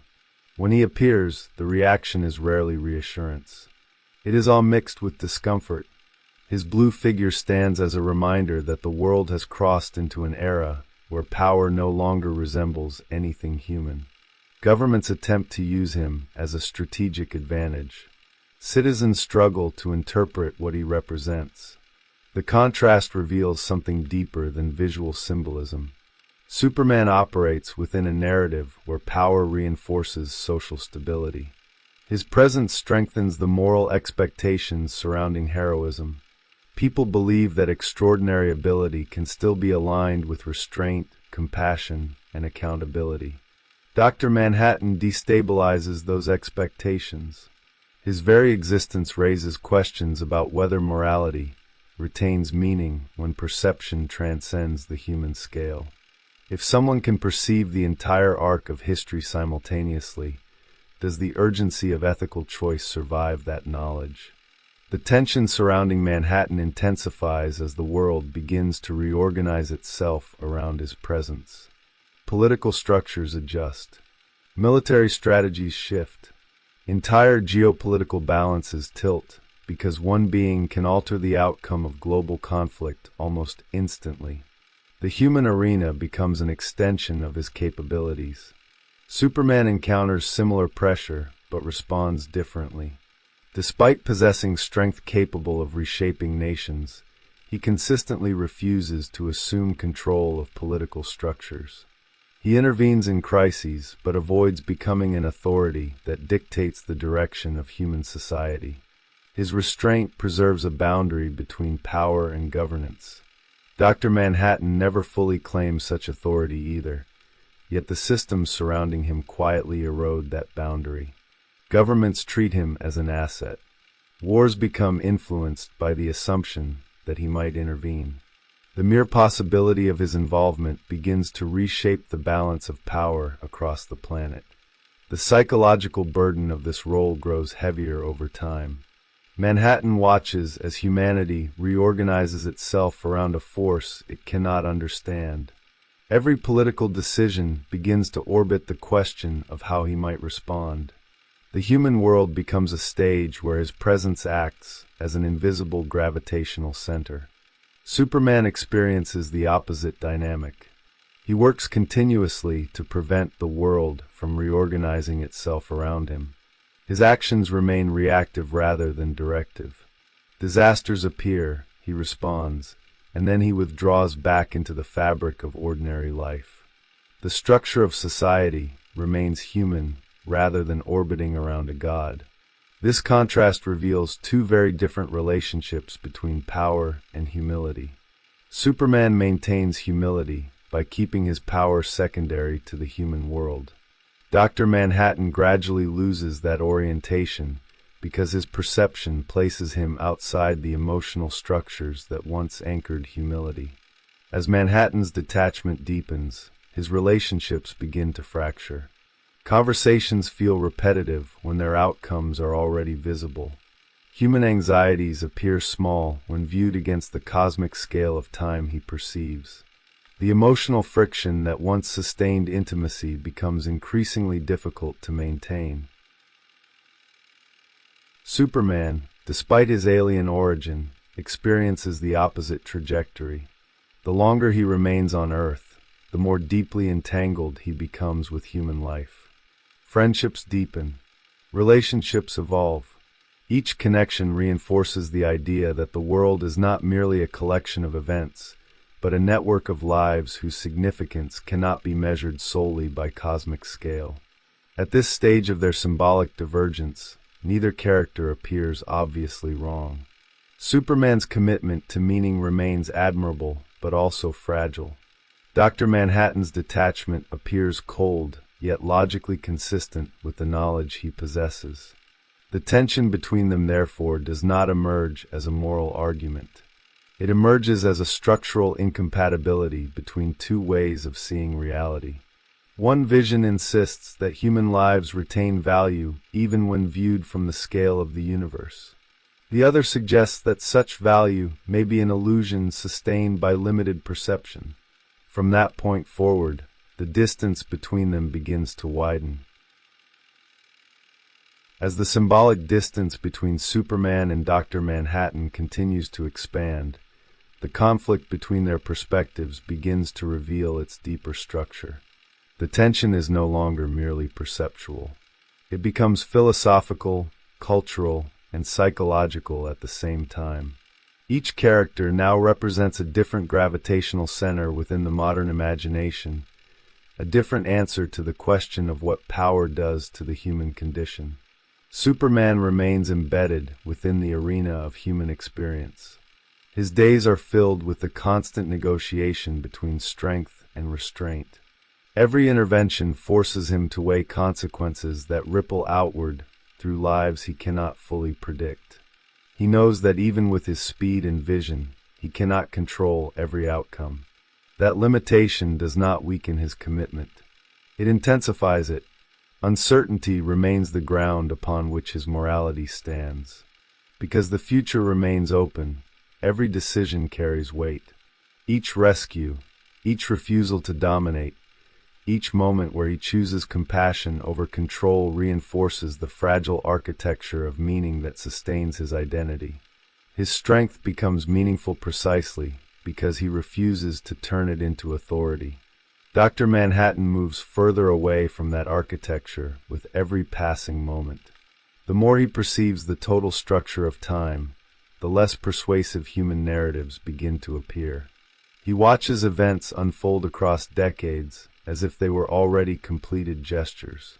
Wars begin and end inside the same perceptual field. Political struggles feel like temporary disturbances within a larger equilibrium that cannot be altered. In that environment, the concept of responsibility begins to dissolve. Responsibility depends on the belief that actions can still reshape what has not yet occurred. Manhattan's perception removes that belief. When every moment already exists, the urgency that drives human choice becomes difficult to sustain. This shift does not manifest as cruelty. Manhattan does not abandon humanity because he despises it. He withdraws because the emotional conditions that once made participation meaningful no longer function within his perception.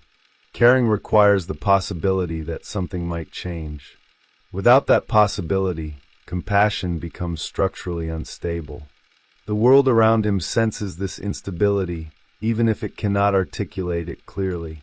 Governments begin to treat him less as a hero and more as a force of nature that must be managed carefully.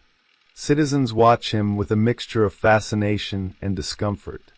The presence of such overwhelming power generates unease precisely because it operates outside ordinary moral language.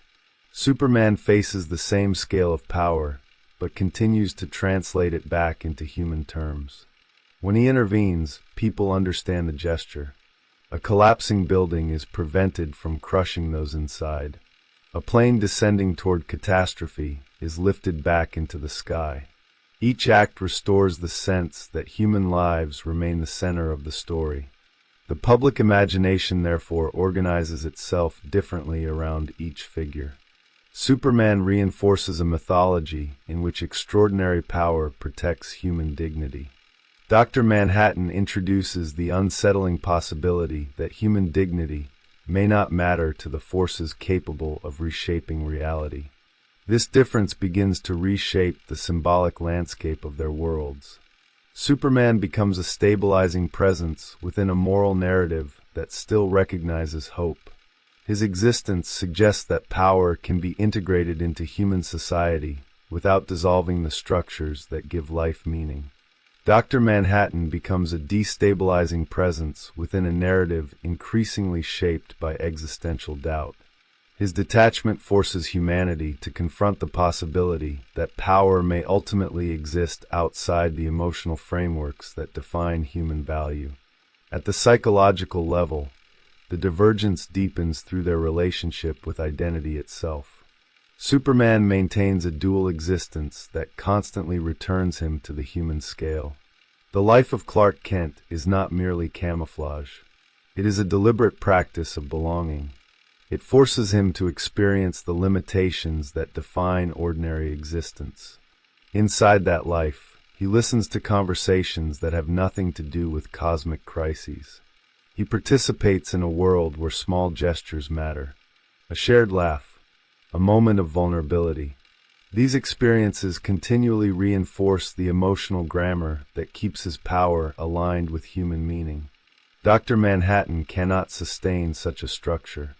The fragmentation of time inside his perception erodes the continuity required for a stable identity. When every moment exists simultaneously, the narrative thread that once connected past and future begins to unravel. The self becomes diffuse. He remembers being John Osterman. He sees those memories clearly, but they appear less like personal experiences and more like events that happened to someone else. The emotional continuity that once gave those memories weight gradually fades. This transformation isolates him from the very species he once belonged to. Humans experience life as a sequence of unfolding moments. Their identities are shaped by anticipation, regret, hope, and uncertainty. Manhattan observes those emotions as phenomena rather than participating in them. The resulting distance becomes impossible to ignore. His relationships deteriorate not because he rejects others deliberately, but because he can no longer inhabit the psychological conditions that make those relationships meaningful. Superman, by contrast, repeatedly chooses to inhabit those conditions even when his abilities allow him to transcend them. He listens to the heartbeat of the planet, hears conflicts unfolding across continents, yet still returns to conversations in crowded newsrooms and quiet apartments. Each return reinforces the fragile bridge between power and empathy. At this stage in their symbolic trajectories, the possibility of mutual understanding begins to emerge from the contrast itself. Superman demonstrates that immense power does not have to dissolve emotional proximity. Dr. Manhattan reveals how easily emotional proximity can collapse when perception expands beyond the human scale. Neither position fully resolves the tension they represent. Superman's faith in meaning depends on a deliberate refusal to allow cosmic perspective to overwhelm the human scale. Manhattan's detachment reveals the logical consequences of perceiving the universe without that protective filter. The arena in which their stories unfold, therefore, becomes something larger than individual heroism. It becomes a cultural experiment examining how much perspective a mind can hold before meaning begins to fracture. And as that experiment continues, the distance between them begins to reveal a deeper truth. Each figure embodies something the other has lost. As the trajectories of Superman and Dr. Manhattan continue to unfold, the tension between their perspectives reaches a stage where the contrast itself begins to function as a mirror. Each character exposes a structural vulnerability in the other. What once appeared as opposing interpretations of power now reveals itself as two incomplete responses to the same existential condition. The burden of seeing the world from above while remaining responsible to it. Superman's commitment to humanity is often interpreted as simple moral clarity. Yet that clarity requires continuous effort. Every moment he spends within the human world demands a conscious narrowing of perspective. He knows the scale of the cosmos. He knows that civilizations beyond Earth rise and fall across unimaginable spans of time. Yet he refuses to allow that awareness to dilute the meaning of the present. This refusal is not ignorance. It is discipline. Superman continually chooses to interpret the world through a human frame of significance. When a single life hangs in the balance, he does not compare that life to the billions that have existed before or will exist after. He treats the moment as absolute. The gravity of the situation derives from proximity, not from cosmic scale. Dr. Manhattan's perception moves in the opposite direction. His awareness expands until the local scale of human experience begins to dissolve inside a much larger horizon. A conversation between two people appears within the same perceptual field as the formation of galaxies and the decay of stars. Against that backdrop, human urgency begins to look temporary. The result is not cruelty but dilution. When everything becomes visible at once, the intensity that once gave meaning to individual events begins to weaken.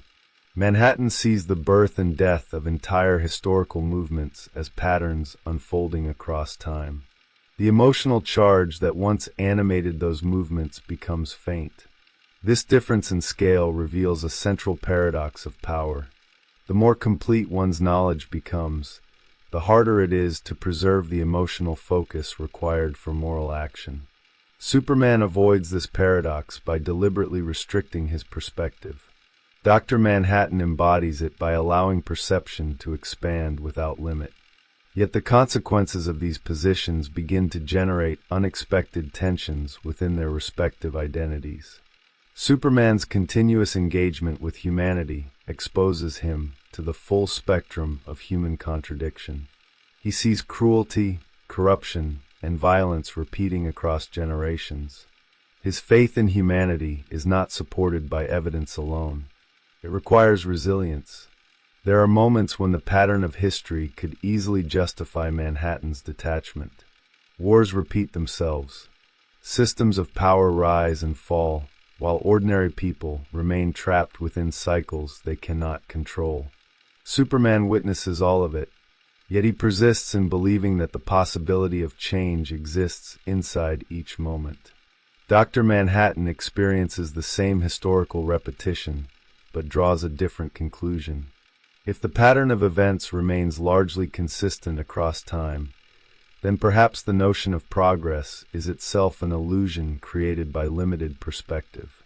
From the scale he inhabits, human history appears less like a story and more like a recurring structure. The symbolic distance between them therefore reveals two different responses to historical awareness. Superman acknowledges the weight of history, yet continues to intervene as if each moment remains open. Manhattan observes the same patterns and gradually accepts them as inevitable. This divergence becomes particularly visible in the way each character interprets the value of individual lives. For Superman, each person represents an entire world of relationships, memories, and possibilities. Saving one life preserves an entire network of meaning that extends beyond what he can see. Dr. Manhattan observes individuals through a lens shaped by atomic structure and cosmic time. Every human body appears as a temporary arrangement of particles. Every life becomes one brief configuration within an endless field of matter. When viewed from that perspective, individuality becomes difficult to preserve as a meaningful category. Yet even Manhattan cannot fully escape the remnants of his former humanity. Certain moments continue to disrupt the neutrality of his perception. A memory, a voice, a fleeting recognition of beauty or fragility that momentarily interrupts the vastness of his awareness. These moments reveal that the emotional architecture of his human past has not entirely vanished. It remains buried beneath the overwhelming scale of his perception, faint but persistent. Superman's identity contains the opposite tension. His humanity is constantly reinforced by the life he has chosen to live, yet the knowledge of his alien origin never disappears. He remains aware that he stands apart from the species he protects.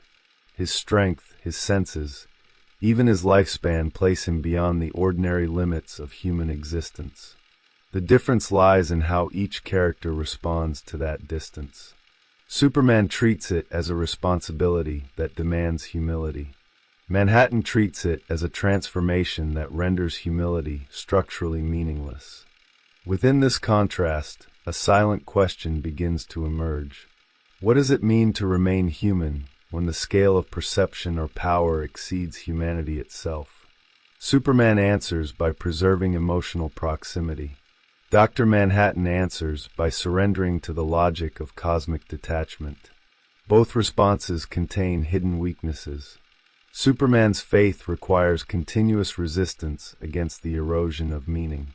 Manhattan's detachment risks dissolving the very conditions that once allowed meaning to exist. At this stage, the symbolic tension between them stops functioning as a simple opposition. It becomes a field of mutual revelation. Superman demonstrates that immense power does not inevitably destroy empathy. Manhattan demonstrates that empathy becomes fragile when confronted with the full scale of reality.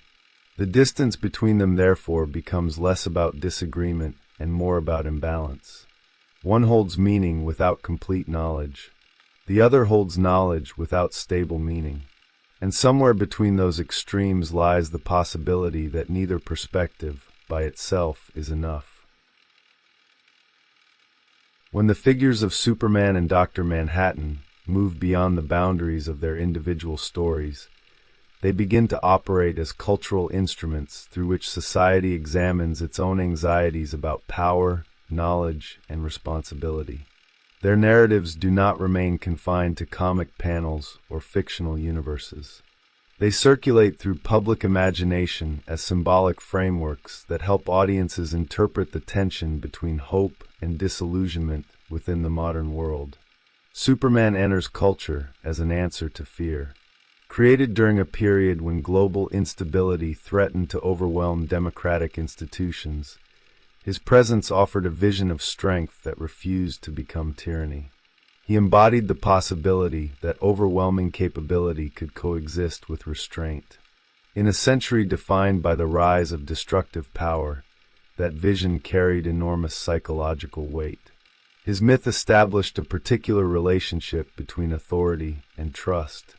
The public imagination accepted the idea that a figure with the ability to dominate the world might instead choose to serve it. This inversion of expectation became the foundation of Superman's cultural function. He did not merely represent power. He represented the disciplined refusal to exploit it. That refusal gradually shaped how audiences interpreted heroism itself. Superman created the symbolic blueprint for a protector who stands above society without ruling it. His presence suggested that moral integrity could survive even under the gravitational pressure of immense power. The world around him might fracture, governments might falter, but the figure of Superman remained a constant axis around which hope could reorganize itself. Dr. Manhattan emerges in a radically different cultural moment. By the time he appears, the optimism that once sustained heroic mythology has already begun to erode. The late 20th century carries the psychological residue of nuclear anxiety, political disillusionment, and a growing suspicion that systems of power rarely remain benevolent. Within that atmosphere, Manhattan becomes something unprecedented. He is not a hero in the traditional sense.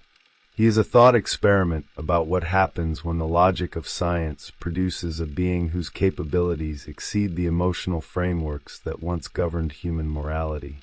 His existence forces culture to confront a disturbing possibility: that knowledge and power might ultimately detach themselves from empathy. The presence of Dr. Manhattan destabilizes the symbolic stability that figures like Superman once provided. Instead of reassuring the public that power can remain virtuous, he raises the question of whether virtue itself survives when perception transcends the human scale. If a mind can observe the full structure of time and matter, does the suffering of individuals retain significance? This question resonated deeply with audiences because it mirrored broader cultural shifts. Advances in science and technology were expanding humanity's understanding of the universe at an unprecedented rate. Cosmology revealed a universe vastly larger than earlier generations had imagined. Atomic physics exposed the fragile structure of matter itself. Against that background, human existence began to appear smaller, more provisional. The comforting narrative that placed humanity at the center of creation was gradually dissolving. Dr. Manhattan became the fictional embodiment of that shift in perspective.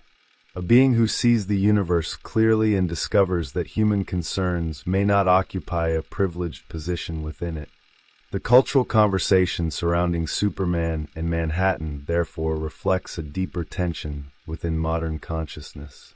On one side stands the desire to preserve meaning, to believe that human life remains significant even when viewed from the scale of the cosmos. On the other stands the unsettling awareness that scientific knowledge often undermines the emotional frameworks that once sustained that belief. Superman defends the continuity of meaning. Manhattan exposes its fragility. Their symbolic roles therefore extend beyond the narratives in which they appear. They function as archetypal responses to the same cultural dilemma: how to reconcile expanding knowledge with the preservation of moral commitment. How to sustain empathy when confronted with the vast indifference of the universe. The public reception of these characters reveals how deeply that dilemma shapes modern identity. Superman continues to inspire precisely because he refuses to abandon the human scale of value. Even when audiences recognize the unrealistic purity of his idealism, they remain drawn to the possibility that such integrity might exist. Dr. Manhattan attracts fascination for the opposite reason. He represents the intellectual honesty of confronting reality without protective illusions. His detachment reflects a form of clarity that many recognize but struggle to accept emotionally: the recognition that the universe does not guarantee meaning. These opposing responses generate an ongoing cultural dialogue. Some audiences interpret Superman as naive, a relic of an earlier optimism that no longer corresponds to reality. Others interpret Manhattan as a warning, a demonstration of what happens when intellect abandons empathy. Neither interpretation fully captures the complexity of their symbolic relationship. Superman's idealism is not ignorance. He understands the darkness within human history. He witnesses it repeatedly. His choice to remain committed to humanity becomes meaningful precisely because it exists in tension with that knowledge. Dr. Manhattan's detachment is not simple nihilism. He does not actively seek the collapse of meaning.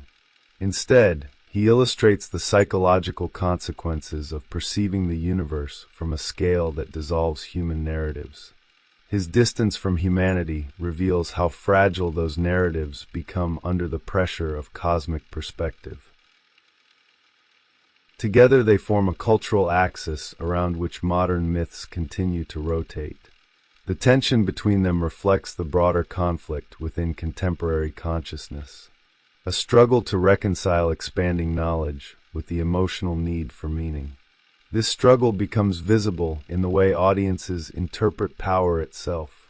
Superman represents the hope that power can remain accountable to human values. Manhattan represents the fear that power may ultimately transcend those values entirely. The arena in which these symbols operate extends far beyond fictional worlds. Political leaders, technological innovators, and scientific institutions increasingly wield forms of influence that reshape global reality. The question of whether such power remains connected to human empathy becomes more urgent with each passing decade. In that environment, Superman and Dr. Manhattan serve as mythological lenses through which society examines its own trajectory. One offers a model of responsibility grounded in emotional proximity to humanity. The other reveals the potential consequences of knowledge that expands faster than ethical frameworks can adapt. Their coexistence within modern culture, therefore, performs a subtle but significant function. It forces the public imagination to confront a choice that remains unresolved. Whether the future of power will resemble Superman's disciplined participation within the human world or Manhattan's gradual withdrawal from it. The answer to that question remains uncertain, yet the persistence of both figures within cultural consciousness suggests that neither perspective can be dismissed easily. They are not simply characters. They are ongoing arguments about the relationship between power, perception, and the fragile architecture of meaning that defines human existence. When the stories of Superman and Dr. Manhattan settle into the long memory of culture, what remains is not the spectacle of their abilities, but the symbolic tension they leave behind. Their narratives crystallize into two enduring interpretations of what happens when a being stands far above the ordinary scale of human life. Not simply in strength, but in perception. Superman leaves behind a legacy built on proximity. Despite his alien origin and immense capability, he becomes a figure defined by his refusal to detach from the fragile structures of human existence. His myth is not merely about saving lives or preventing catastrophe. It is about remaining emotionally invested in a world that constantly reveals its imperfections. That investment requires endurance. Superman witnesses the repetition of human failures across generations. He sees the same conflicts resurface in different forms. Yet his legacy is built on the quiet insistence that these patterns do not nullify the value of individual lives. Meaning persists not because the world is perfect, but because someone continues to defend its possibility. Dr. Manhattan leaves behind a different kind of legacy. His story introduces the unsettling recognition that the expansion of knowledge may gradually distance humanity from the emotional frameworks that once sustained its moral universe. As perception widens and the scale of existence becomes more visible, the narratives that once defined meaning begin to tremble. His detachment reveals the psychological consequences of seeing too much. When every moment across time becomes visible at once, the urgency that drives human choice begins to weaken. The structure of personal identity becomes unstable. Relationships lose the uncertainty that once gave them emotional weight. Manhattan becomes a symbol of a mind that has crossed a threshold beyond which ordinary human experience cannot easily follow. Yet his legacy does not end in simple withdrawal. There remains within him a persistent curiosity about life itself. Even after the dissolution of his emotional proximity to humanity, fragments of wonder continue to surface. The delicate improbability of living organisms, the strange beauty of fragile systems emerging within a universe governed by indifferent physics. These moments suggest that the complete erasure of meaning never fully occurs. Even within the vastness of Manhattan's perception, traces of value continue to flicker. They appear quietly, almost reluctantly, as if reminding him that existence cannot be reduced entirely to atomic patterns and cosmic timelines. Superman embodies the opposite trajectory. His understanding of the universe never eliminates the emotional grammar through which he interprets human life. He sees the stars.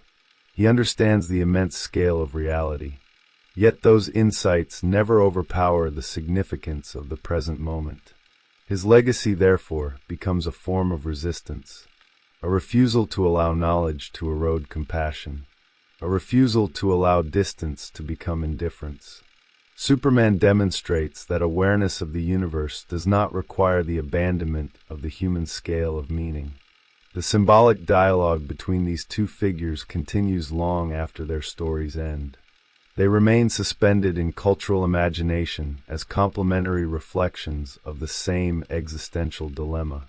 How much perspective can a mind hold before empathy begins to fracture? Dr. Manhattan shows what happens when perception expands without limit. Superman shows what happens when power expands but perception remains anchored to human significance. Each represents one side of a delicate equilibrium between knowledge and meaning. Their stories, therefore, do not conclude with resolution.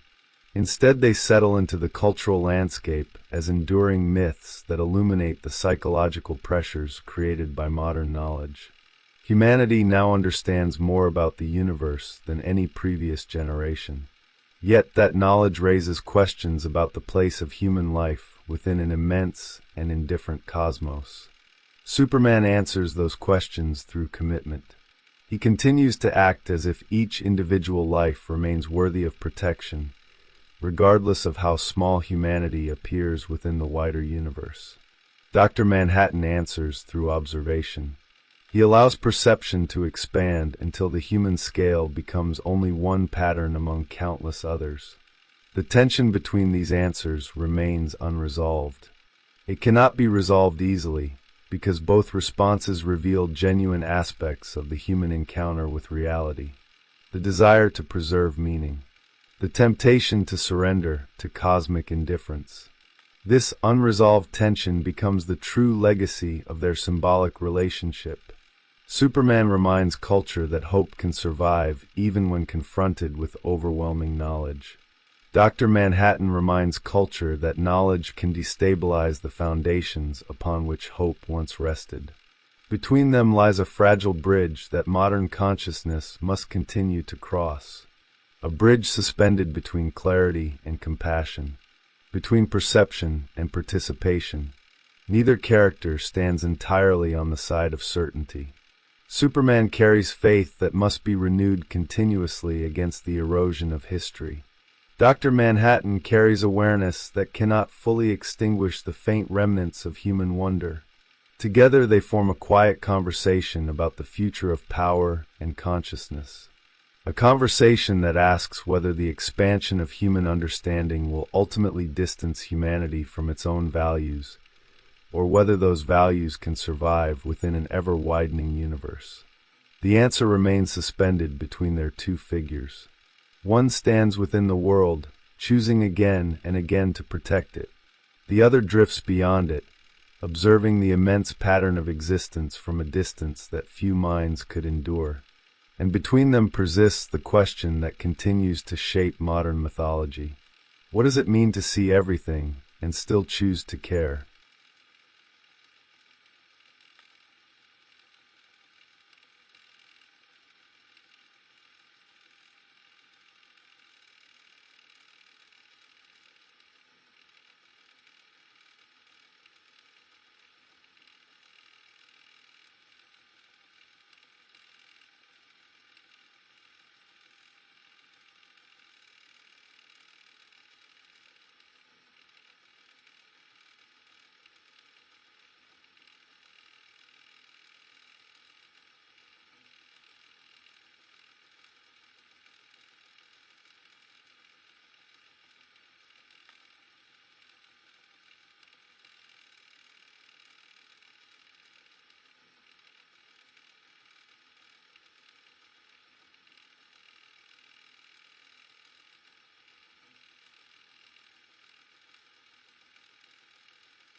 There is a moment, often unspoken, when a civilization begins to sense that its own logic is no longer sufficient to explain the world it inhabits. Not because it lacks intelligence, but because intelligence itself has reached a boundary it cannot cross. The equations still balance. The structures still stand. The institutions still speak in confident tones about progress, control, and the future. Yet beneath that surface, something subtle begins to fracture. A quiet realization emerges, one that cannot be easily articulated. The universe may not care whether humanity understands it. This realization does not arrive all at once.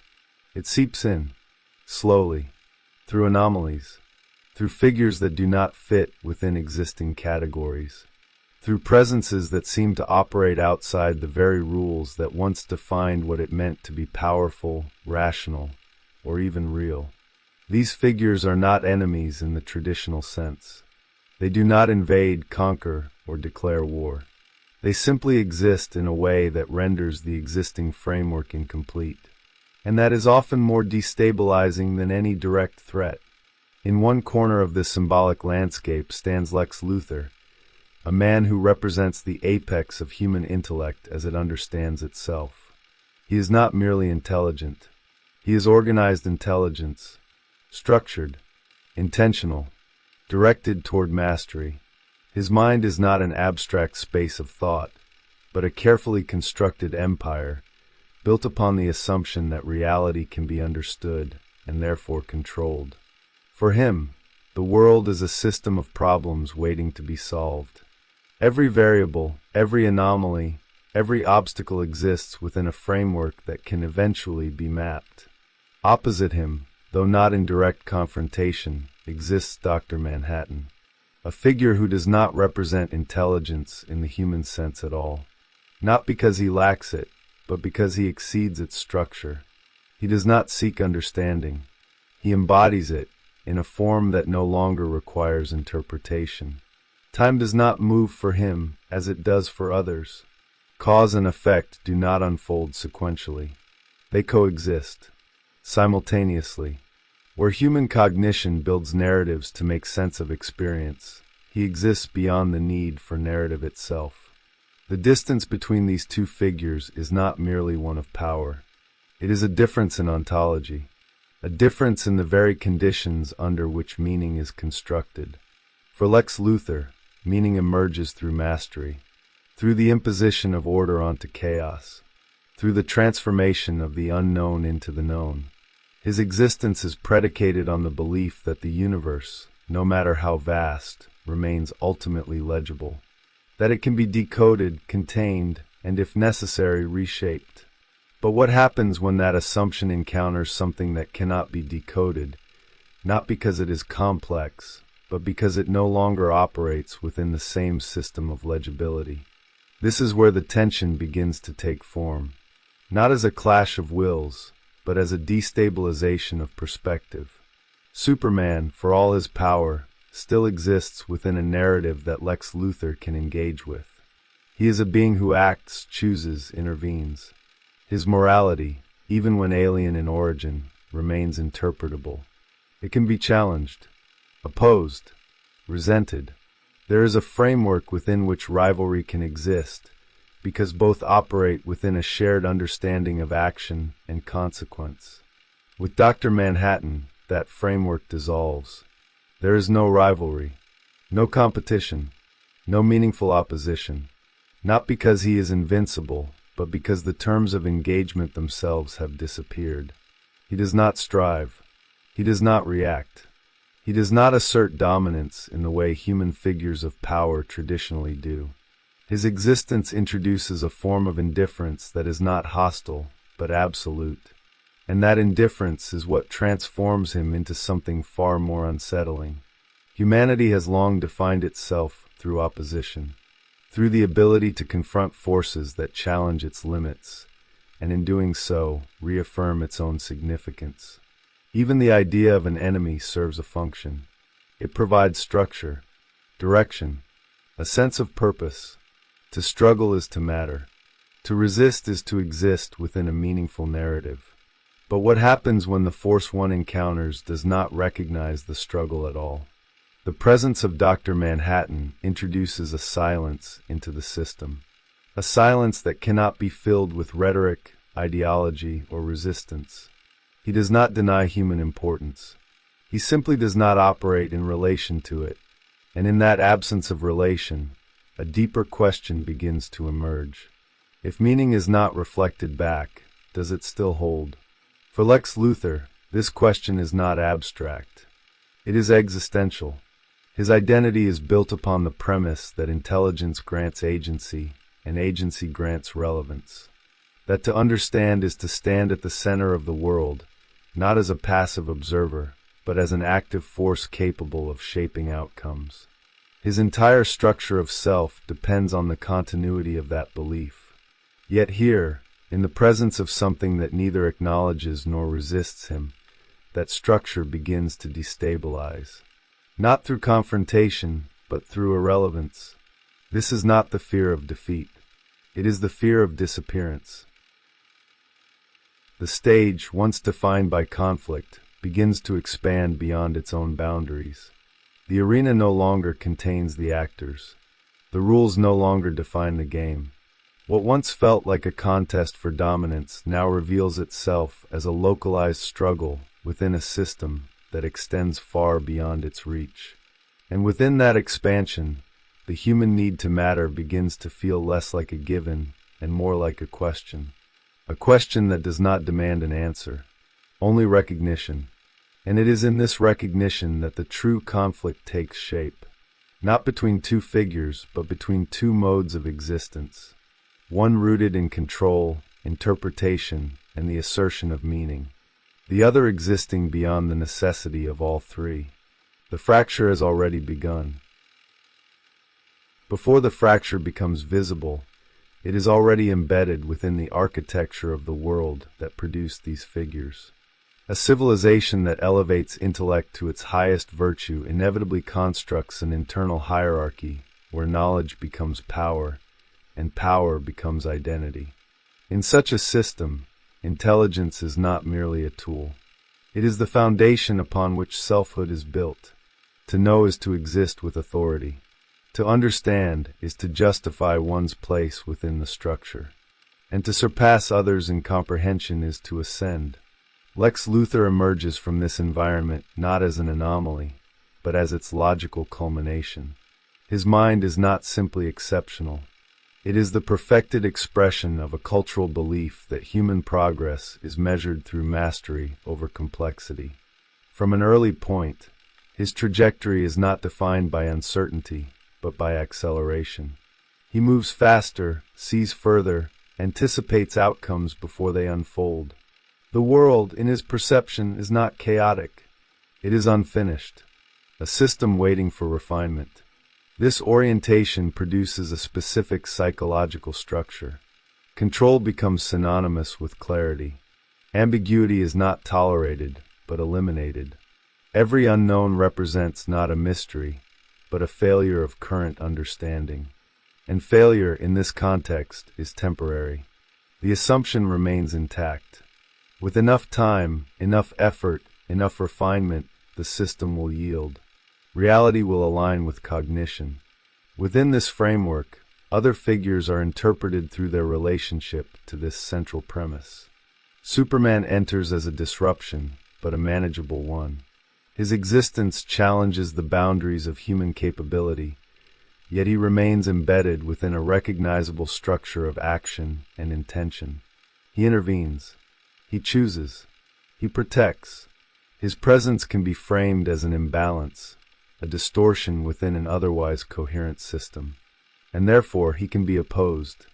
The opposition itself becomes necessary, not simply as a reaction, but as a reaffirmation.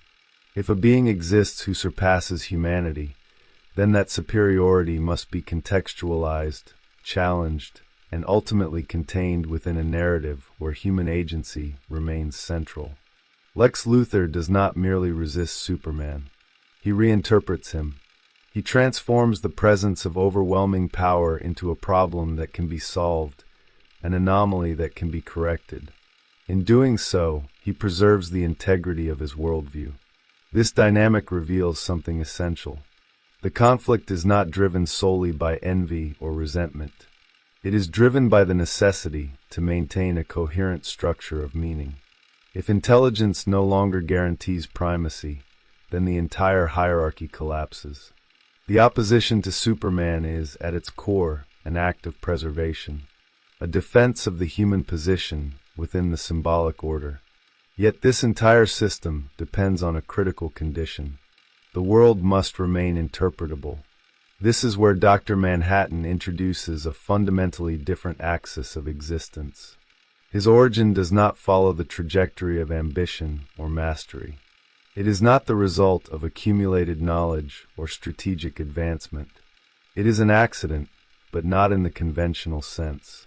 It is a rupture, a moment where the continuity of human perception breaks, and something else emerges in its place. What emerges is not a superior version of human cognition. It is a displacement of it. Time, for him, does not unfold as a sequence of events.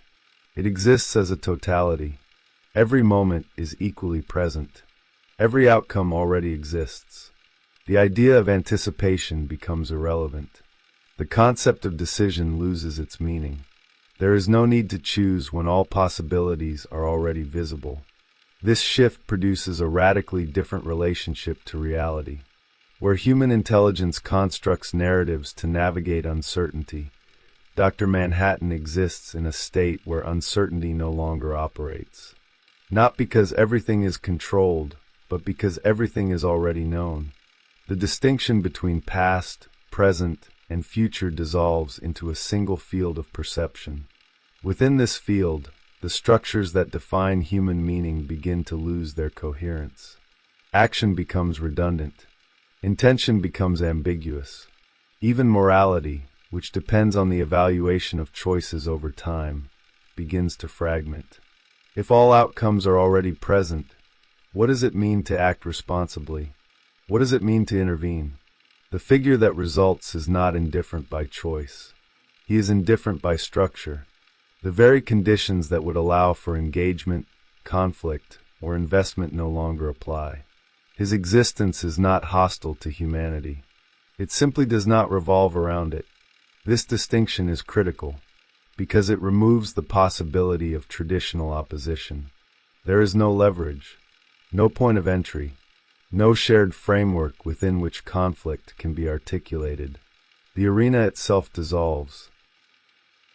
For a mind structured like that of Lex Luthor, this is not merely a challenge. It is an existential contradiction.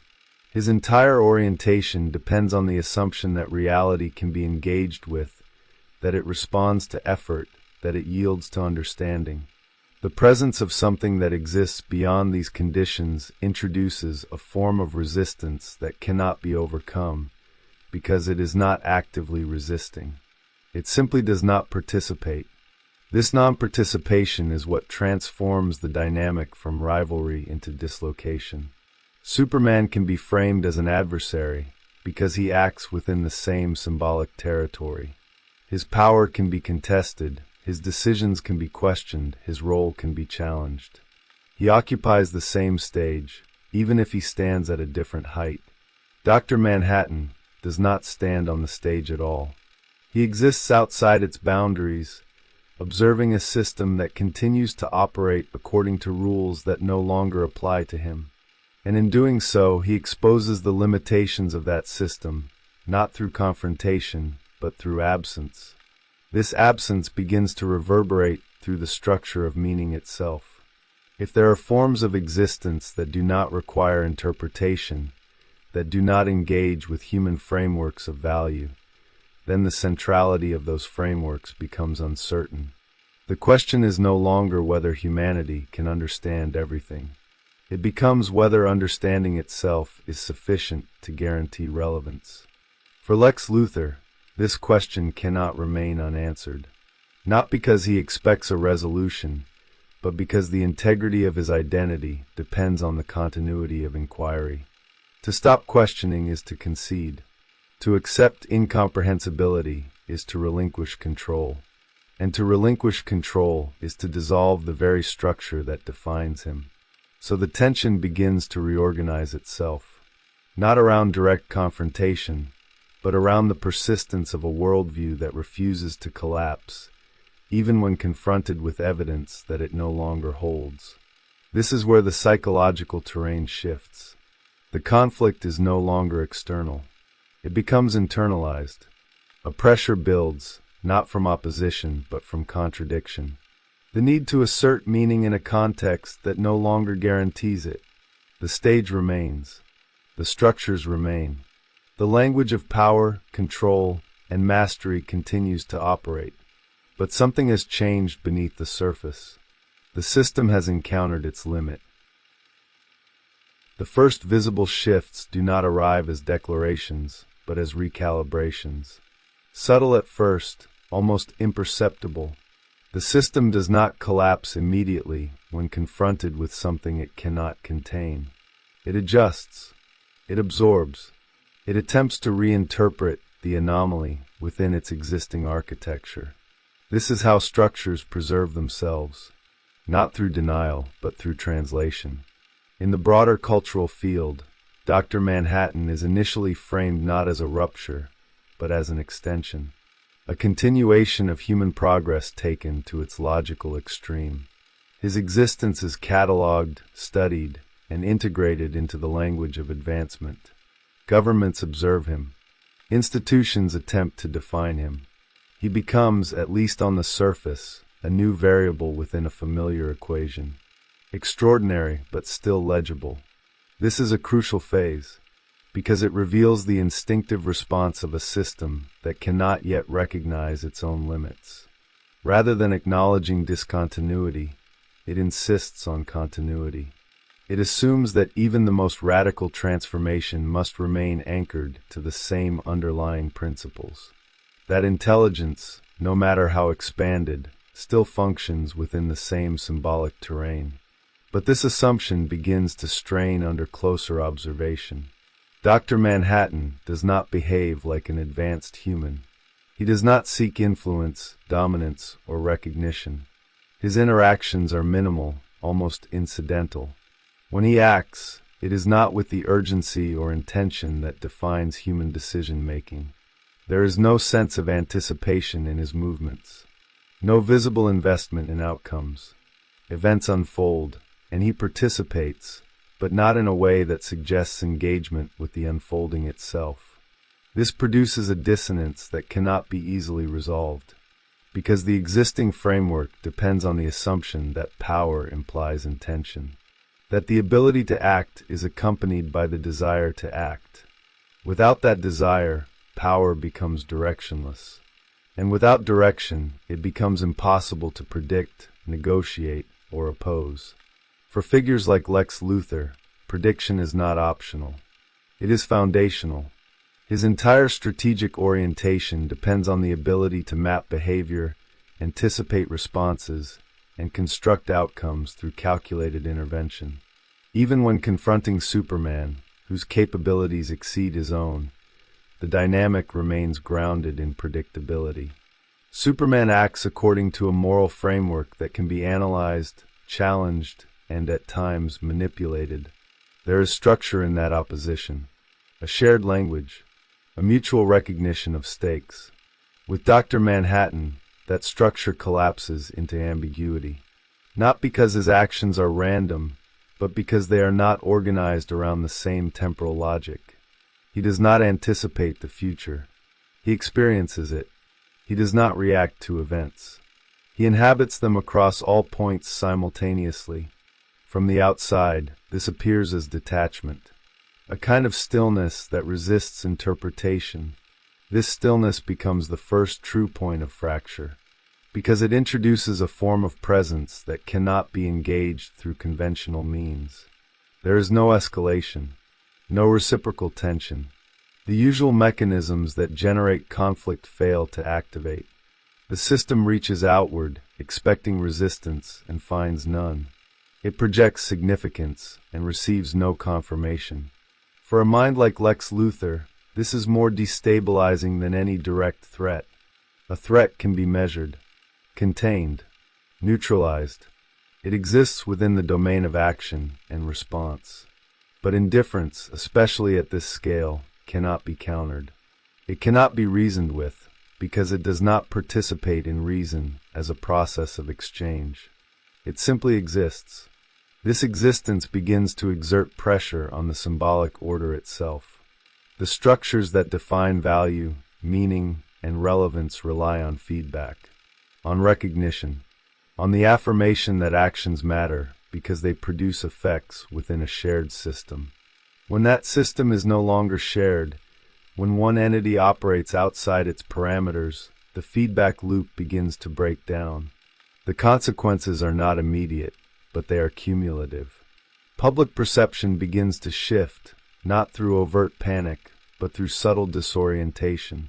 The presence of Dr. Manhattan introduces a new horizon of possibility, one that does not align with existing narratives of progress or control. He represents a future that cannot be planned for, because it does not emerge from incremental advancement. It appears fully formed, disconnected from the trajectory that led to it. This disconnect creates a vacuum in the cultural imagination, a space where familiar assumptions no longer hold. And within that space, new interpretations begin to emerge. Some view him as a symbol of transcendence, a figure who has moved beyond the limitations of human perception. Others see him as a loss, a departure from the qualities that define humanity itself. The debate is not about what he is, but about what he represents. And beneath that debate, a deeper anxiety begins to surface. If intelligence can evolve into a form that no longer requires engagement, no longer depends on narrative, no longer responds to human frameworks of meaning, then what becomes of those frameworks? Do they persist as local constructs, valid only within a limited domain, or do they begin to dissolve under the weight of a broader reality that does not acknowledge them? This is where the tension begins to reorganize itself around a new axis, not between opposing forces, but between incompatible modes of existence. Lex Luthor does not immediately confront this axis directly. His response follows a familiar pattern. He analyzes. He observes. He seeks points of entry. Even in the face of something that resists interpretation, the instinct to interpret remains. He attempts to locate the underlying structure, the hidden logic that would allow this anomaly to be integrated into his existing framework. This is not naivety. It is necessity, because to accept that no such structure exists would require a fundamental reconfiguration of his identity. It would mean acknowledging that there are limits to understanding that cannot be overcome through effort or ingenuity, that there are forms of existence that do not yield to analysis, not because they are complex, but because they operate on principles that do not intersect with human cognition. This is the point where the internal pressure begins to intensify. The more he observes Dr. Manhattan, the more the gap becomes visible, not as a void, but as a boundary. a line that cannot be crossed, not because it is defended, but because it is not there to begin with. The territory simply ends. Beyond it, there is something else, something that does not connect back. And yet, the impulse to bridge that gap persists, because the alternative is not merely ignorance. It is irrelevance. In this early stage, the conflict has not yet crystallized into opposition. It remains a tension, a pressure building within the system as it attempts to reconcile two incompatible realities, one that insists on the continuity of meaning and one that exists without reference to it. The structures hold for now, but the fault line is clear. The system does not remain in tension indefinitely. Pressure demands reconfiguration. What begins as an attempt to integrate the anomaly slowly shifts into a need to position it, to assign it a place within the symbolic order, even if that place is defined by exclusion. This is where the transition from dissonance to polarization begins, not through open conflict, but through the gradual hardening of interpretation. Dr. Manhattan becomes less an object of study and more a boundary marker, a line that separates what can be understood from what cannot. And once that line is perceived, the system begins to organize itself around it. Not everyone responds in the same way. Some attempt to elevate him, to treat his existence as a glimpse into a higher order of reality. Others reject him, not as a threat, but as an aberration that undermines the coherence of the human world. This divergence is not merely ideological. It is structural. It reflects two competing responses to the same underlying disruption. One seeks to expand the system to accommodate the anomaly. The other seeks to reinforce the system by excluding it. Both, in different ways, attempt to preserve meaning, but neither fully resolves the contradiction. Within this shifting terrain, the position of Lex Luthor begins to evolve. His earlier approach, grounded in observation and analysis, becomes increasingly insufficient. The more he engages with the presence of Dr. Manhattan, the more it resists integration, not actively but passively. The data does not cohere. The patterns do not stabilize. The expected relationships between cause and effect begin to lose their reliability. This introduces a new kind of instability, not in the external world, but within the internal structure of reasoning itself. For someone whose identity is built on the premise that reality can be systematized, this instability cannot be ignored. It demands resolution, but resolution is no longer achievable through the same methods. The tools remain sharp, but they no longer apply to the object in question. The problem is not that the solution is difficult to find. It is that the problem itself no longer conforms to the conditions that make solutions possible. This is where the shift occurs. Subtle at first, but decisive. Lex Luthor begins to reframe the situation, not as a failure of his methods, but as a misalignment between domains. If the existing framework cannot contain the anomaly, then perhaps the anomaly does not belong within that framework at all. This allows him to preserve the integrity of his system, but at a cost. It introduces a division between what is considered real in a functional sense and what exists beyond that functionality. This division is not stable. It creates a layered perception of reality where certain phenomena are acknowledged but not fully integrated. They are recognized as existing, but not as participating in the same field of meaning. This is a defensive structure. It allows the system to continue operating without collapsing under the weight of contradiction. But it also isolates the anomaly further. Dr. Manhattan becomes less a participant in the world and more a distant presence. Observed but not engaged. Known but not understood. His existence begins to function as a constant reminder of the limits of human cognition, but one that is increasingly compartmentalized, pushed to the periphery of thought, even as it remains impossible to ignore entirely. This compartmentalization has consequences, because it creates a split within the symbolic order itself. On one side, The world continues to operate according to familiar principles. Action leads to consequence. Intention drives behavior. Meaning is constructed through interaction and conflict. On the other side, there exists a form of being that does not adhere to these principles, that exists outside the feedback loops that sustain them. The coexistence of these two modes introduces a form of cognitive dissonance that cannot be fully resolved. It can only be managed. For the broader culture, this management takes the form of narrative simplification. The complexity of Dr. Manhattan is reduced, not in detail, but in significance.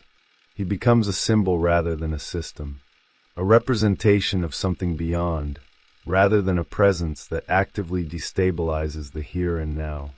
This allows the collective imagination to maintain coherence, even as it acknowledges the existence of something that exceeds it. But for individuals like Lex Luthor, this simplification is not sufficient, because his engagement with the anomaly is not abstract. It is direct. It is sustained. He cannot reduce it to a symbol, because he has already encountered its implications at a structural level. He has seen the ways in which it disrupts the assumptions that underlie his entire approach to reality. And once seen, that disruption cannot be unseen. This leads to a gradual intensification of focus. The question is no longer whether Dr. Manhattan can be understood. It becomes whether the existence of such a being invalidates the premise that understanding itself is the highest form of engagement with reality. This is not a question that can be answered through data or analysis. It is a question that cuts to the core of identity, and this is where the polarization deepens. Because it forces a choice, even if that choice is not immediately acknowledged. To maintain the belief in the primacy of human intelligence requires a reinterpretation of the anomaly as either irrelevant or incomplete. To accept the anomaly as fully valid requires a reevaluation of that belief. There is no neutral position. The system begins to organize itself around these poles, each reinforcing its own internal logic. Lex Luthor does not move toward acceptance, not because he is incapable of recognizing the implications, but because acceptance would dissolve the foundation upon which he stands. His response, therefore, becomes more rigid, more focused. The need to assert the relevance of human cognition intensifies, not as an abstract principle, but as a necessity for continuity. This does not immediately manifest as opposition to Dr. Manhattan. There is no direct confrontation to escalate. Instead, it manifests as a reinforcement of boundaries, a narrowing of focus toward domains where human agency remains intact, where control can still be exercised, where the logic of action and consequence continues to operate. In this way, the system contracts even as it attempts to expand. The presence of the anomaly forces a redefinition of the territory within which meaning is constructed. Certain areas are abandoned, not because they are irrelevant, but because they cannot be engaged with using existing tools. Other areas become more densely structured, more tightly controlled, as the need to preserve coherence intensifies. This contraction is not a retreat. It is a reorganization, but it comes with a cost, because it implicitly acknowledges the existence of a domain that lies beyond human reach, a domain that cannot be influenced, predicted, or integrated. And in acknowledging that domain, the system introduces a limit to its own authority. This limit becomes the central tension moving forward, not as an external barrier, but as an internal contradiction. The belief in the universality of human intelligence persists, even as evidence accumulates that it is not universal. The need to matter remains, even as the framework that guarantees that significance begins to erode. The conflict is no longer about dominance. It is about relevance, and that question has not yet reached its conclusion. Once the boundary is recognized, it begins to exert a different kind of force, not outward but inward.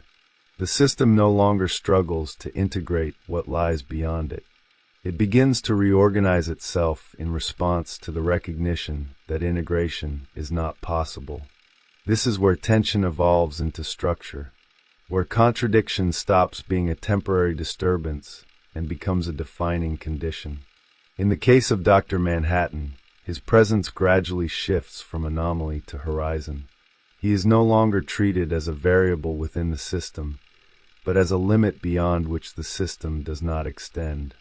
This reframing stabilizes perception at the surface level. It allows institutions, narratives, and collective thought to continue functioning without constant disruption. But it also introduces a silent recalibration of expectations.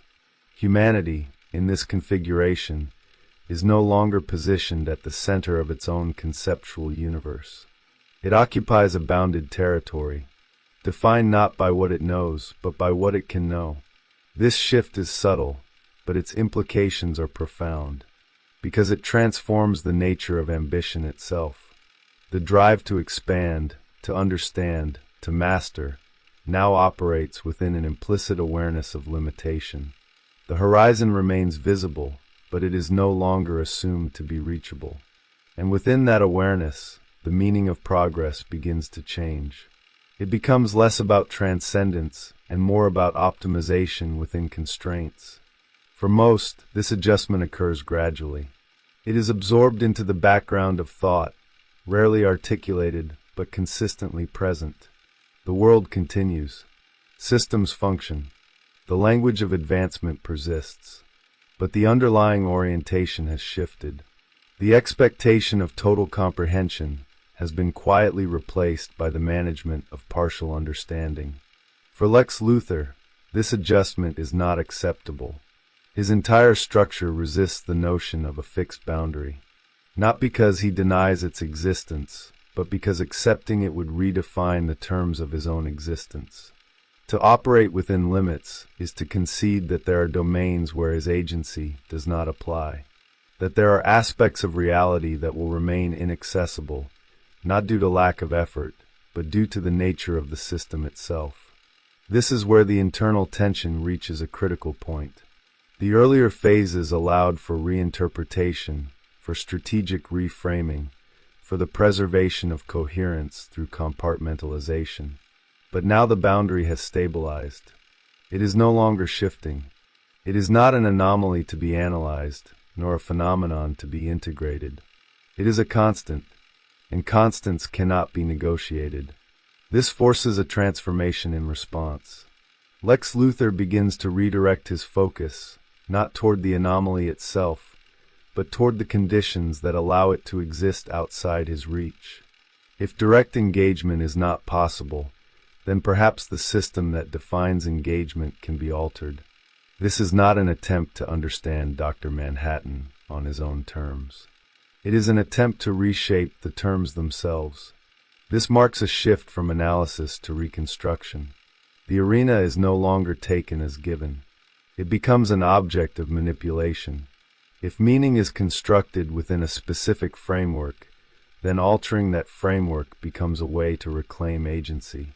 The focus moves from the horizon to the ground, from the unreachable to the controllable, but with a heightened intensity, because the stakes have changed. Control is no longer about dominance over others. It is about preserving the possibility of relevance. This produces a more rigid, more concentrated form of action. The domains where human agency remains effective become sites of intensified activity. Systems are reinforced. Boundaries are clarified. The internal logic is tightened to the point where ambiguity is minimized. The goal is not expansion, but consolidation. At the same time, the presence of Dr. Manhattan continues to operate as a silent counterpoint. His existence does not interfere with these efforts. He does not oppose them. He does not even acknowledge them in a meaningful way. And it is precisely this lack of interaction that amplifies their significance, because it highlights the asymmetry. On one side, there is a system that must constantly act, adjust, and reinforce itself to maintain coherence.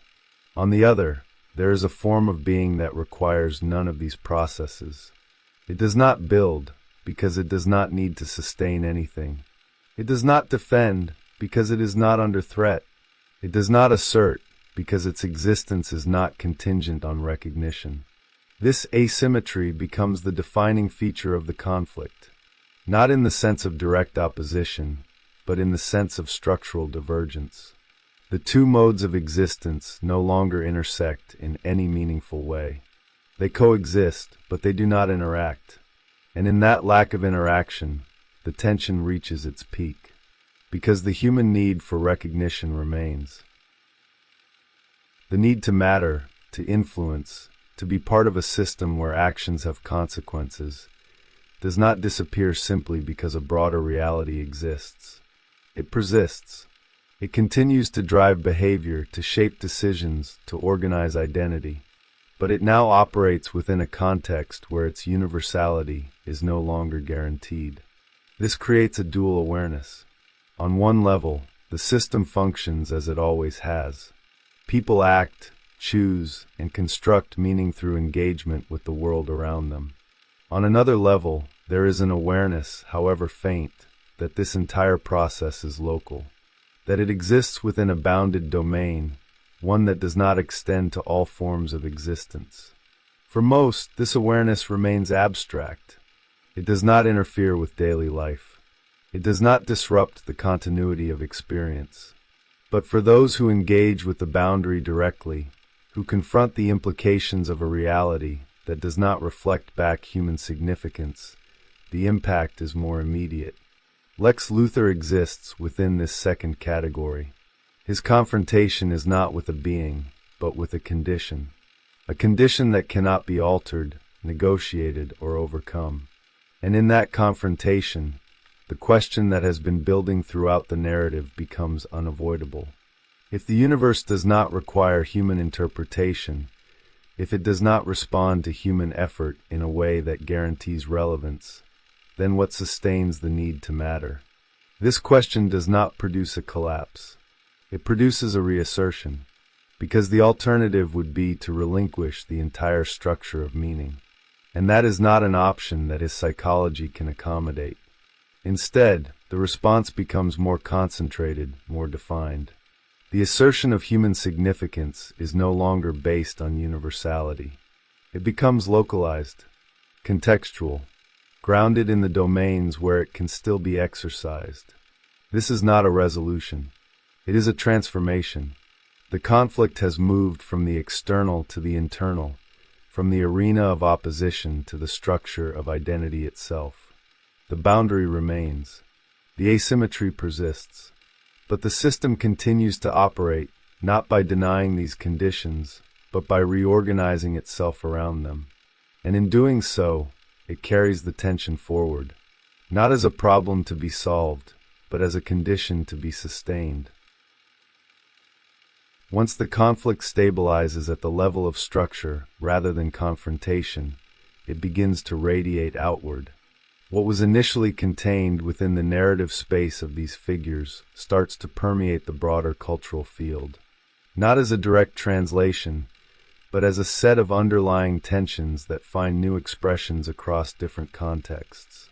The figures themselves remain fixed, but their symbolic weight expands.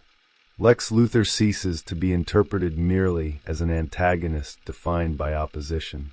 He becomes a representation of a particular orientation toward existence, one that prioritizes comprehension as the primary path to significance. His presence begins to resonate beyond the immediate narrative, reflecting a deeply ingrained cultural belief that intelligence is not only a tool, but a justification, a way of securing one's position within a world that is constantly shifting. This belief is not limited to fictional constructs. It mirrors a broader societal tendency to equate knowledge with control, to assume that increased understanding leads to increased agency. The figure of Lex Luthor amplifies this tendency, pushing it to its logical extreme. He embodies the conviction that no system is beyond analysis, that no structure is immune to deconstruction, that every boundary exists to be crossed. In contrast, Dr. Manhattan introduces a symbolic presence that disrupts this conviction at its core. He does not oppose the belief in comprehension. He renders it incomplete. His existence suggests that there are dimensions of reality that do not respond to human frameworks of understanding, not because they are hidden, but because they are fundamentally misaligned with the structures that define human cognition. This misalignment creates a cultural tension that extends far beyond the narrative itself.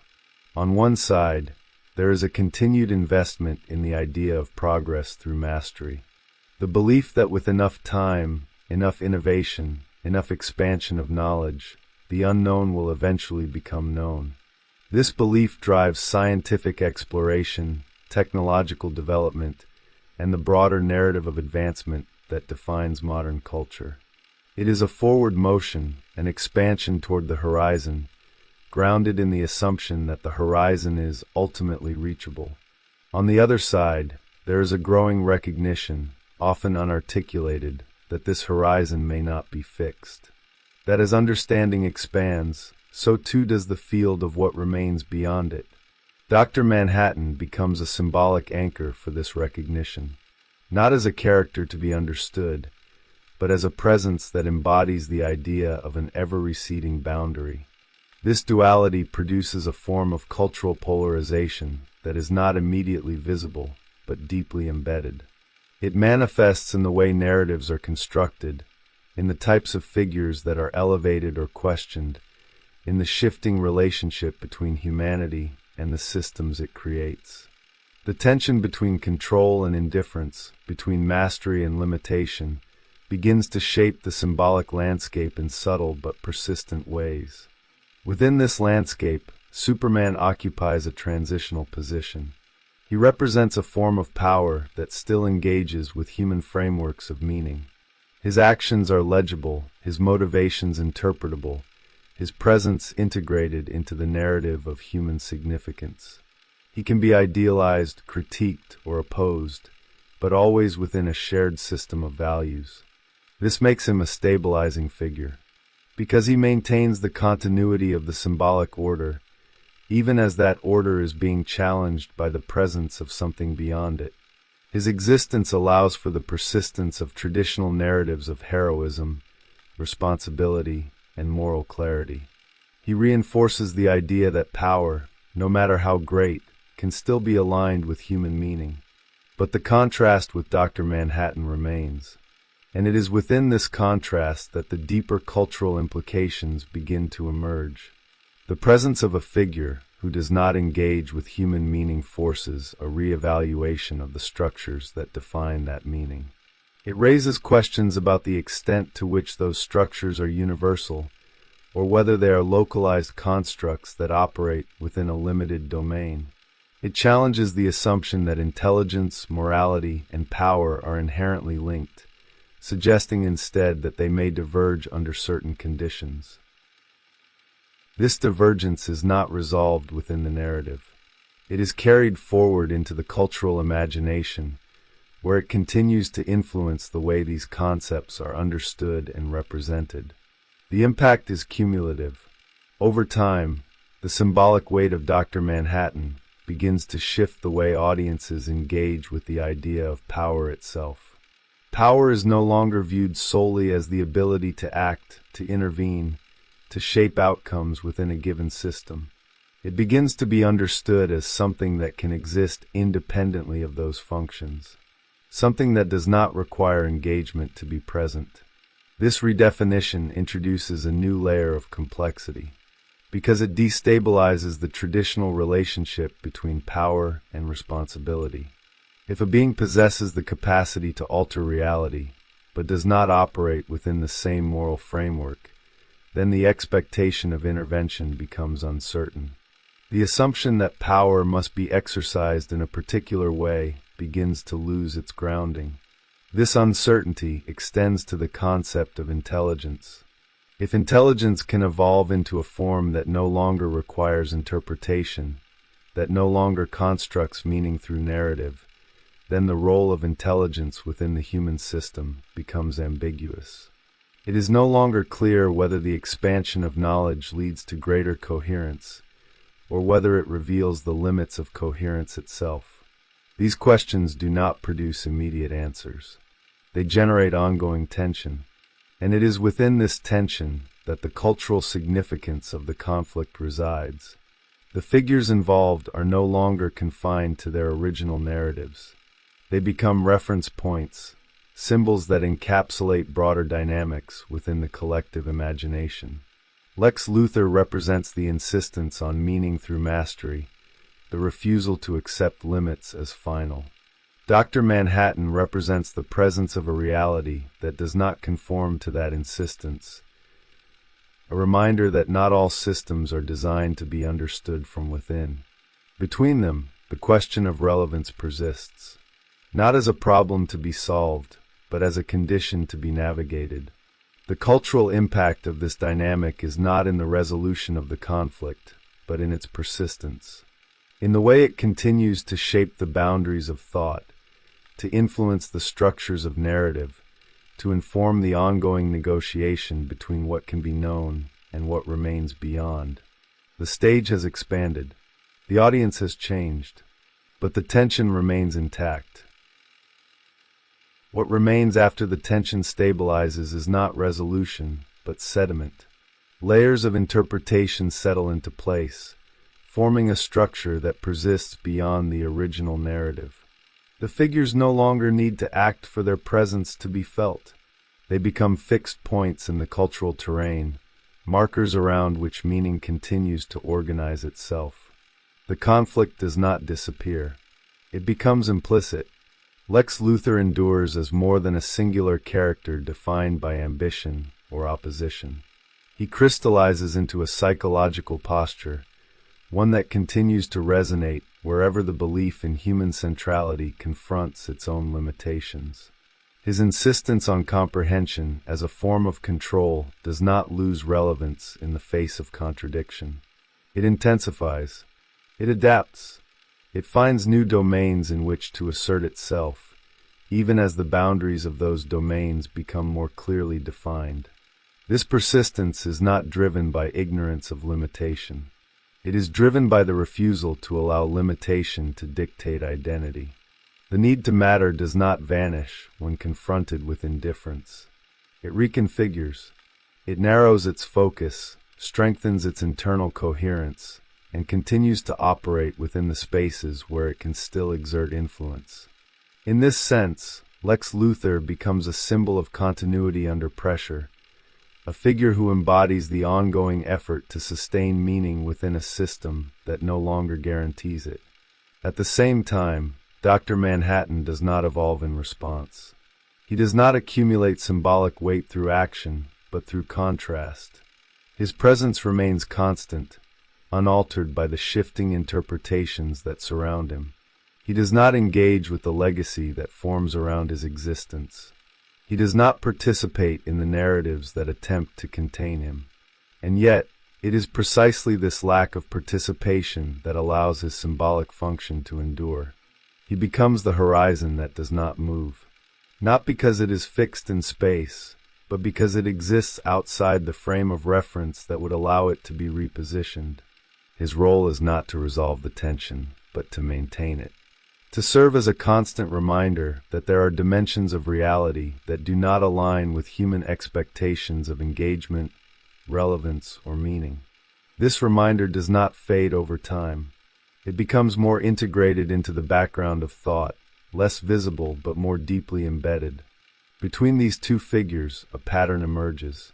On one side, the ongoing assertion of significance within a bounded domain.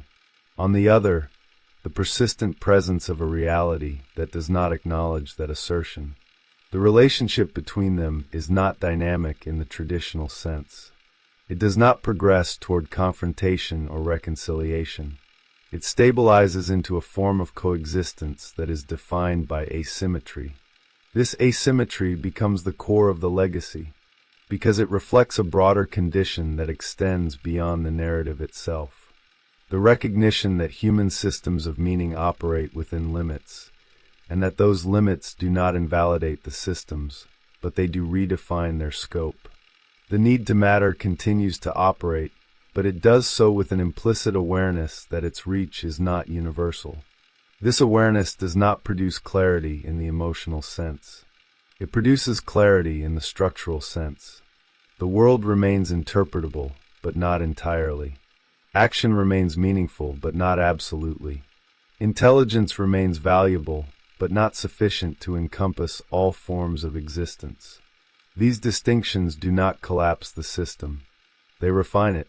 They introduce a more complex understanding of what it means to operate within a reality that is both accessible and inaccessible at the same time.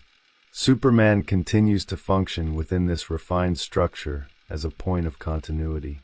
His presence anchors the system in a form of meaning that remains legible, that still aligns with human expectations of action and consequence. He does not resolve the tension introduced by Dr. Manhattan, but he provides a stable reference point within the domain where that tension is felt. This stability is essential, because it allows the system to persist without collapsing into abstraction. It maintains the connection between power and responsibility, between action and meaning, even as those connections are no longer assumed to be universal. In this way, the coexistence of these figures creates a layered symbolic landscape, where different modes of existence operate simultaneously, each with its own internal logic. The legacy of this configuration is not a unified theory of meaning, but a sustained negotiation. A negotiation between the desire for coherence and the recognition of fragmentation, between the impulse to expand and the acceptance of boundaries, between the need to matter and the possibility that mattering is context-dependent. These tensions do not resolve into a single conclusion. They persist as conditions that shape the way meaning is constructed and maintained. Over time, this persistence becomes normalized. The presence of limits is no longer experienced as a disruption, but as a given. The horizon remains, but it is no longer expected to be reached. It becomes part of the structure of thought, an implicit boundary that informs the way questions are asked and answers are framed. The system adapts, not by eliminating the tension, but by incorporating it into its ongoing operation.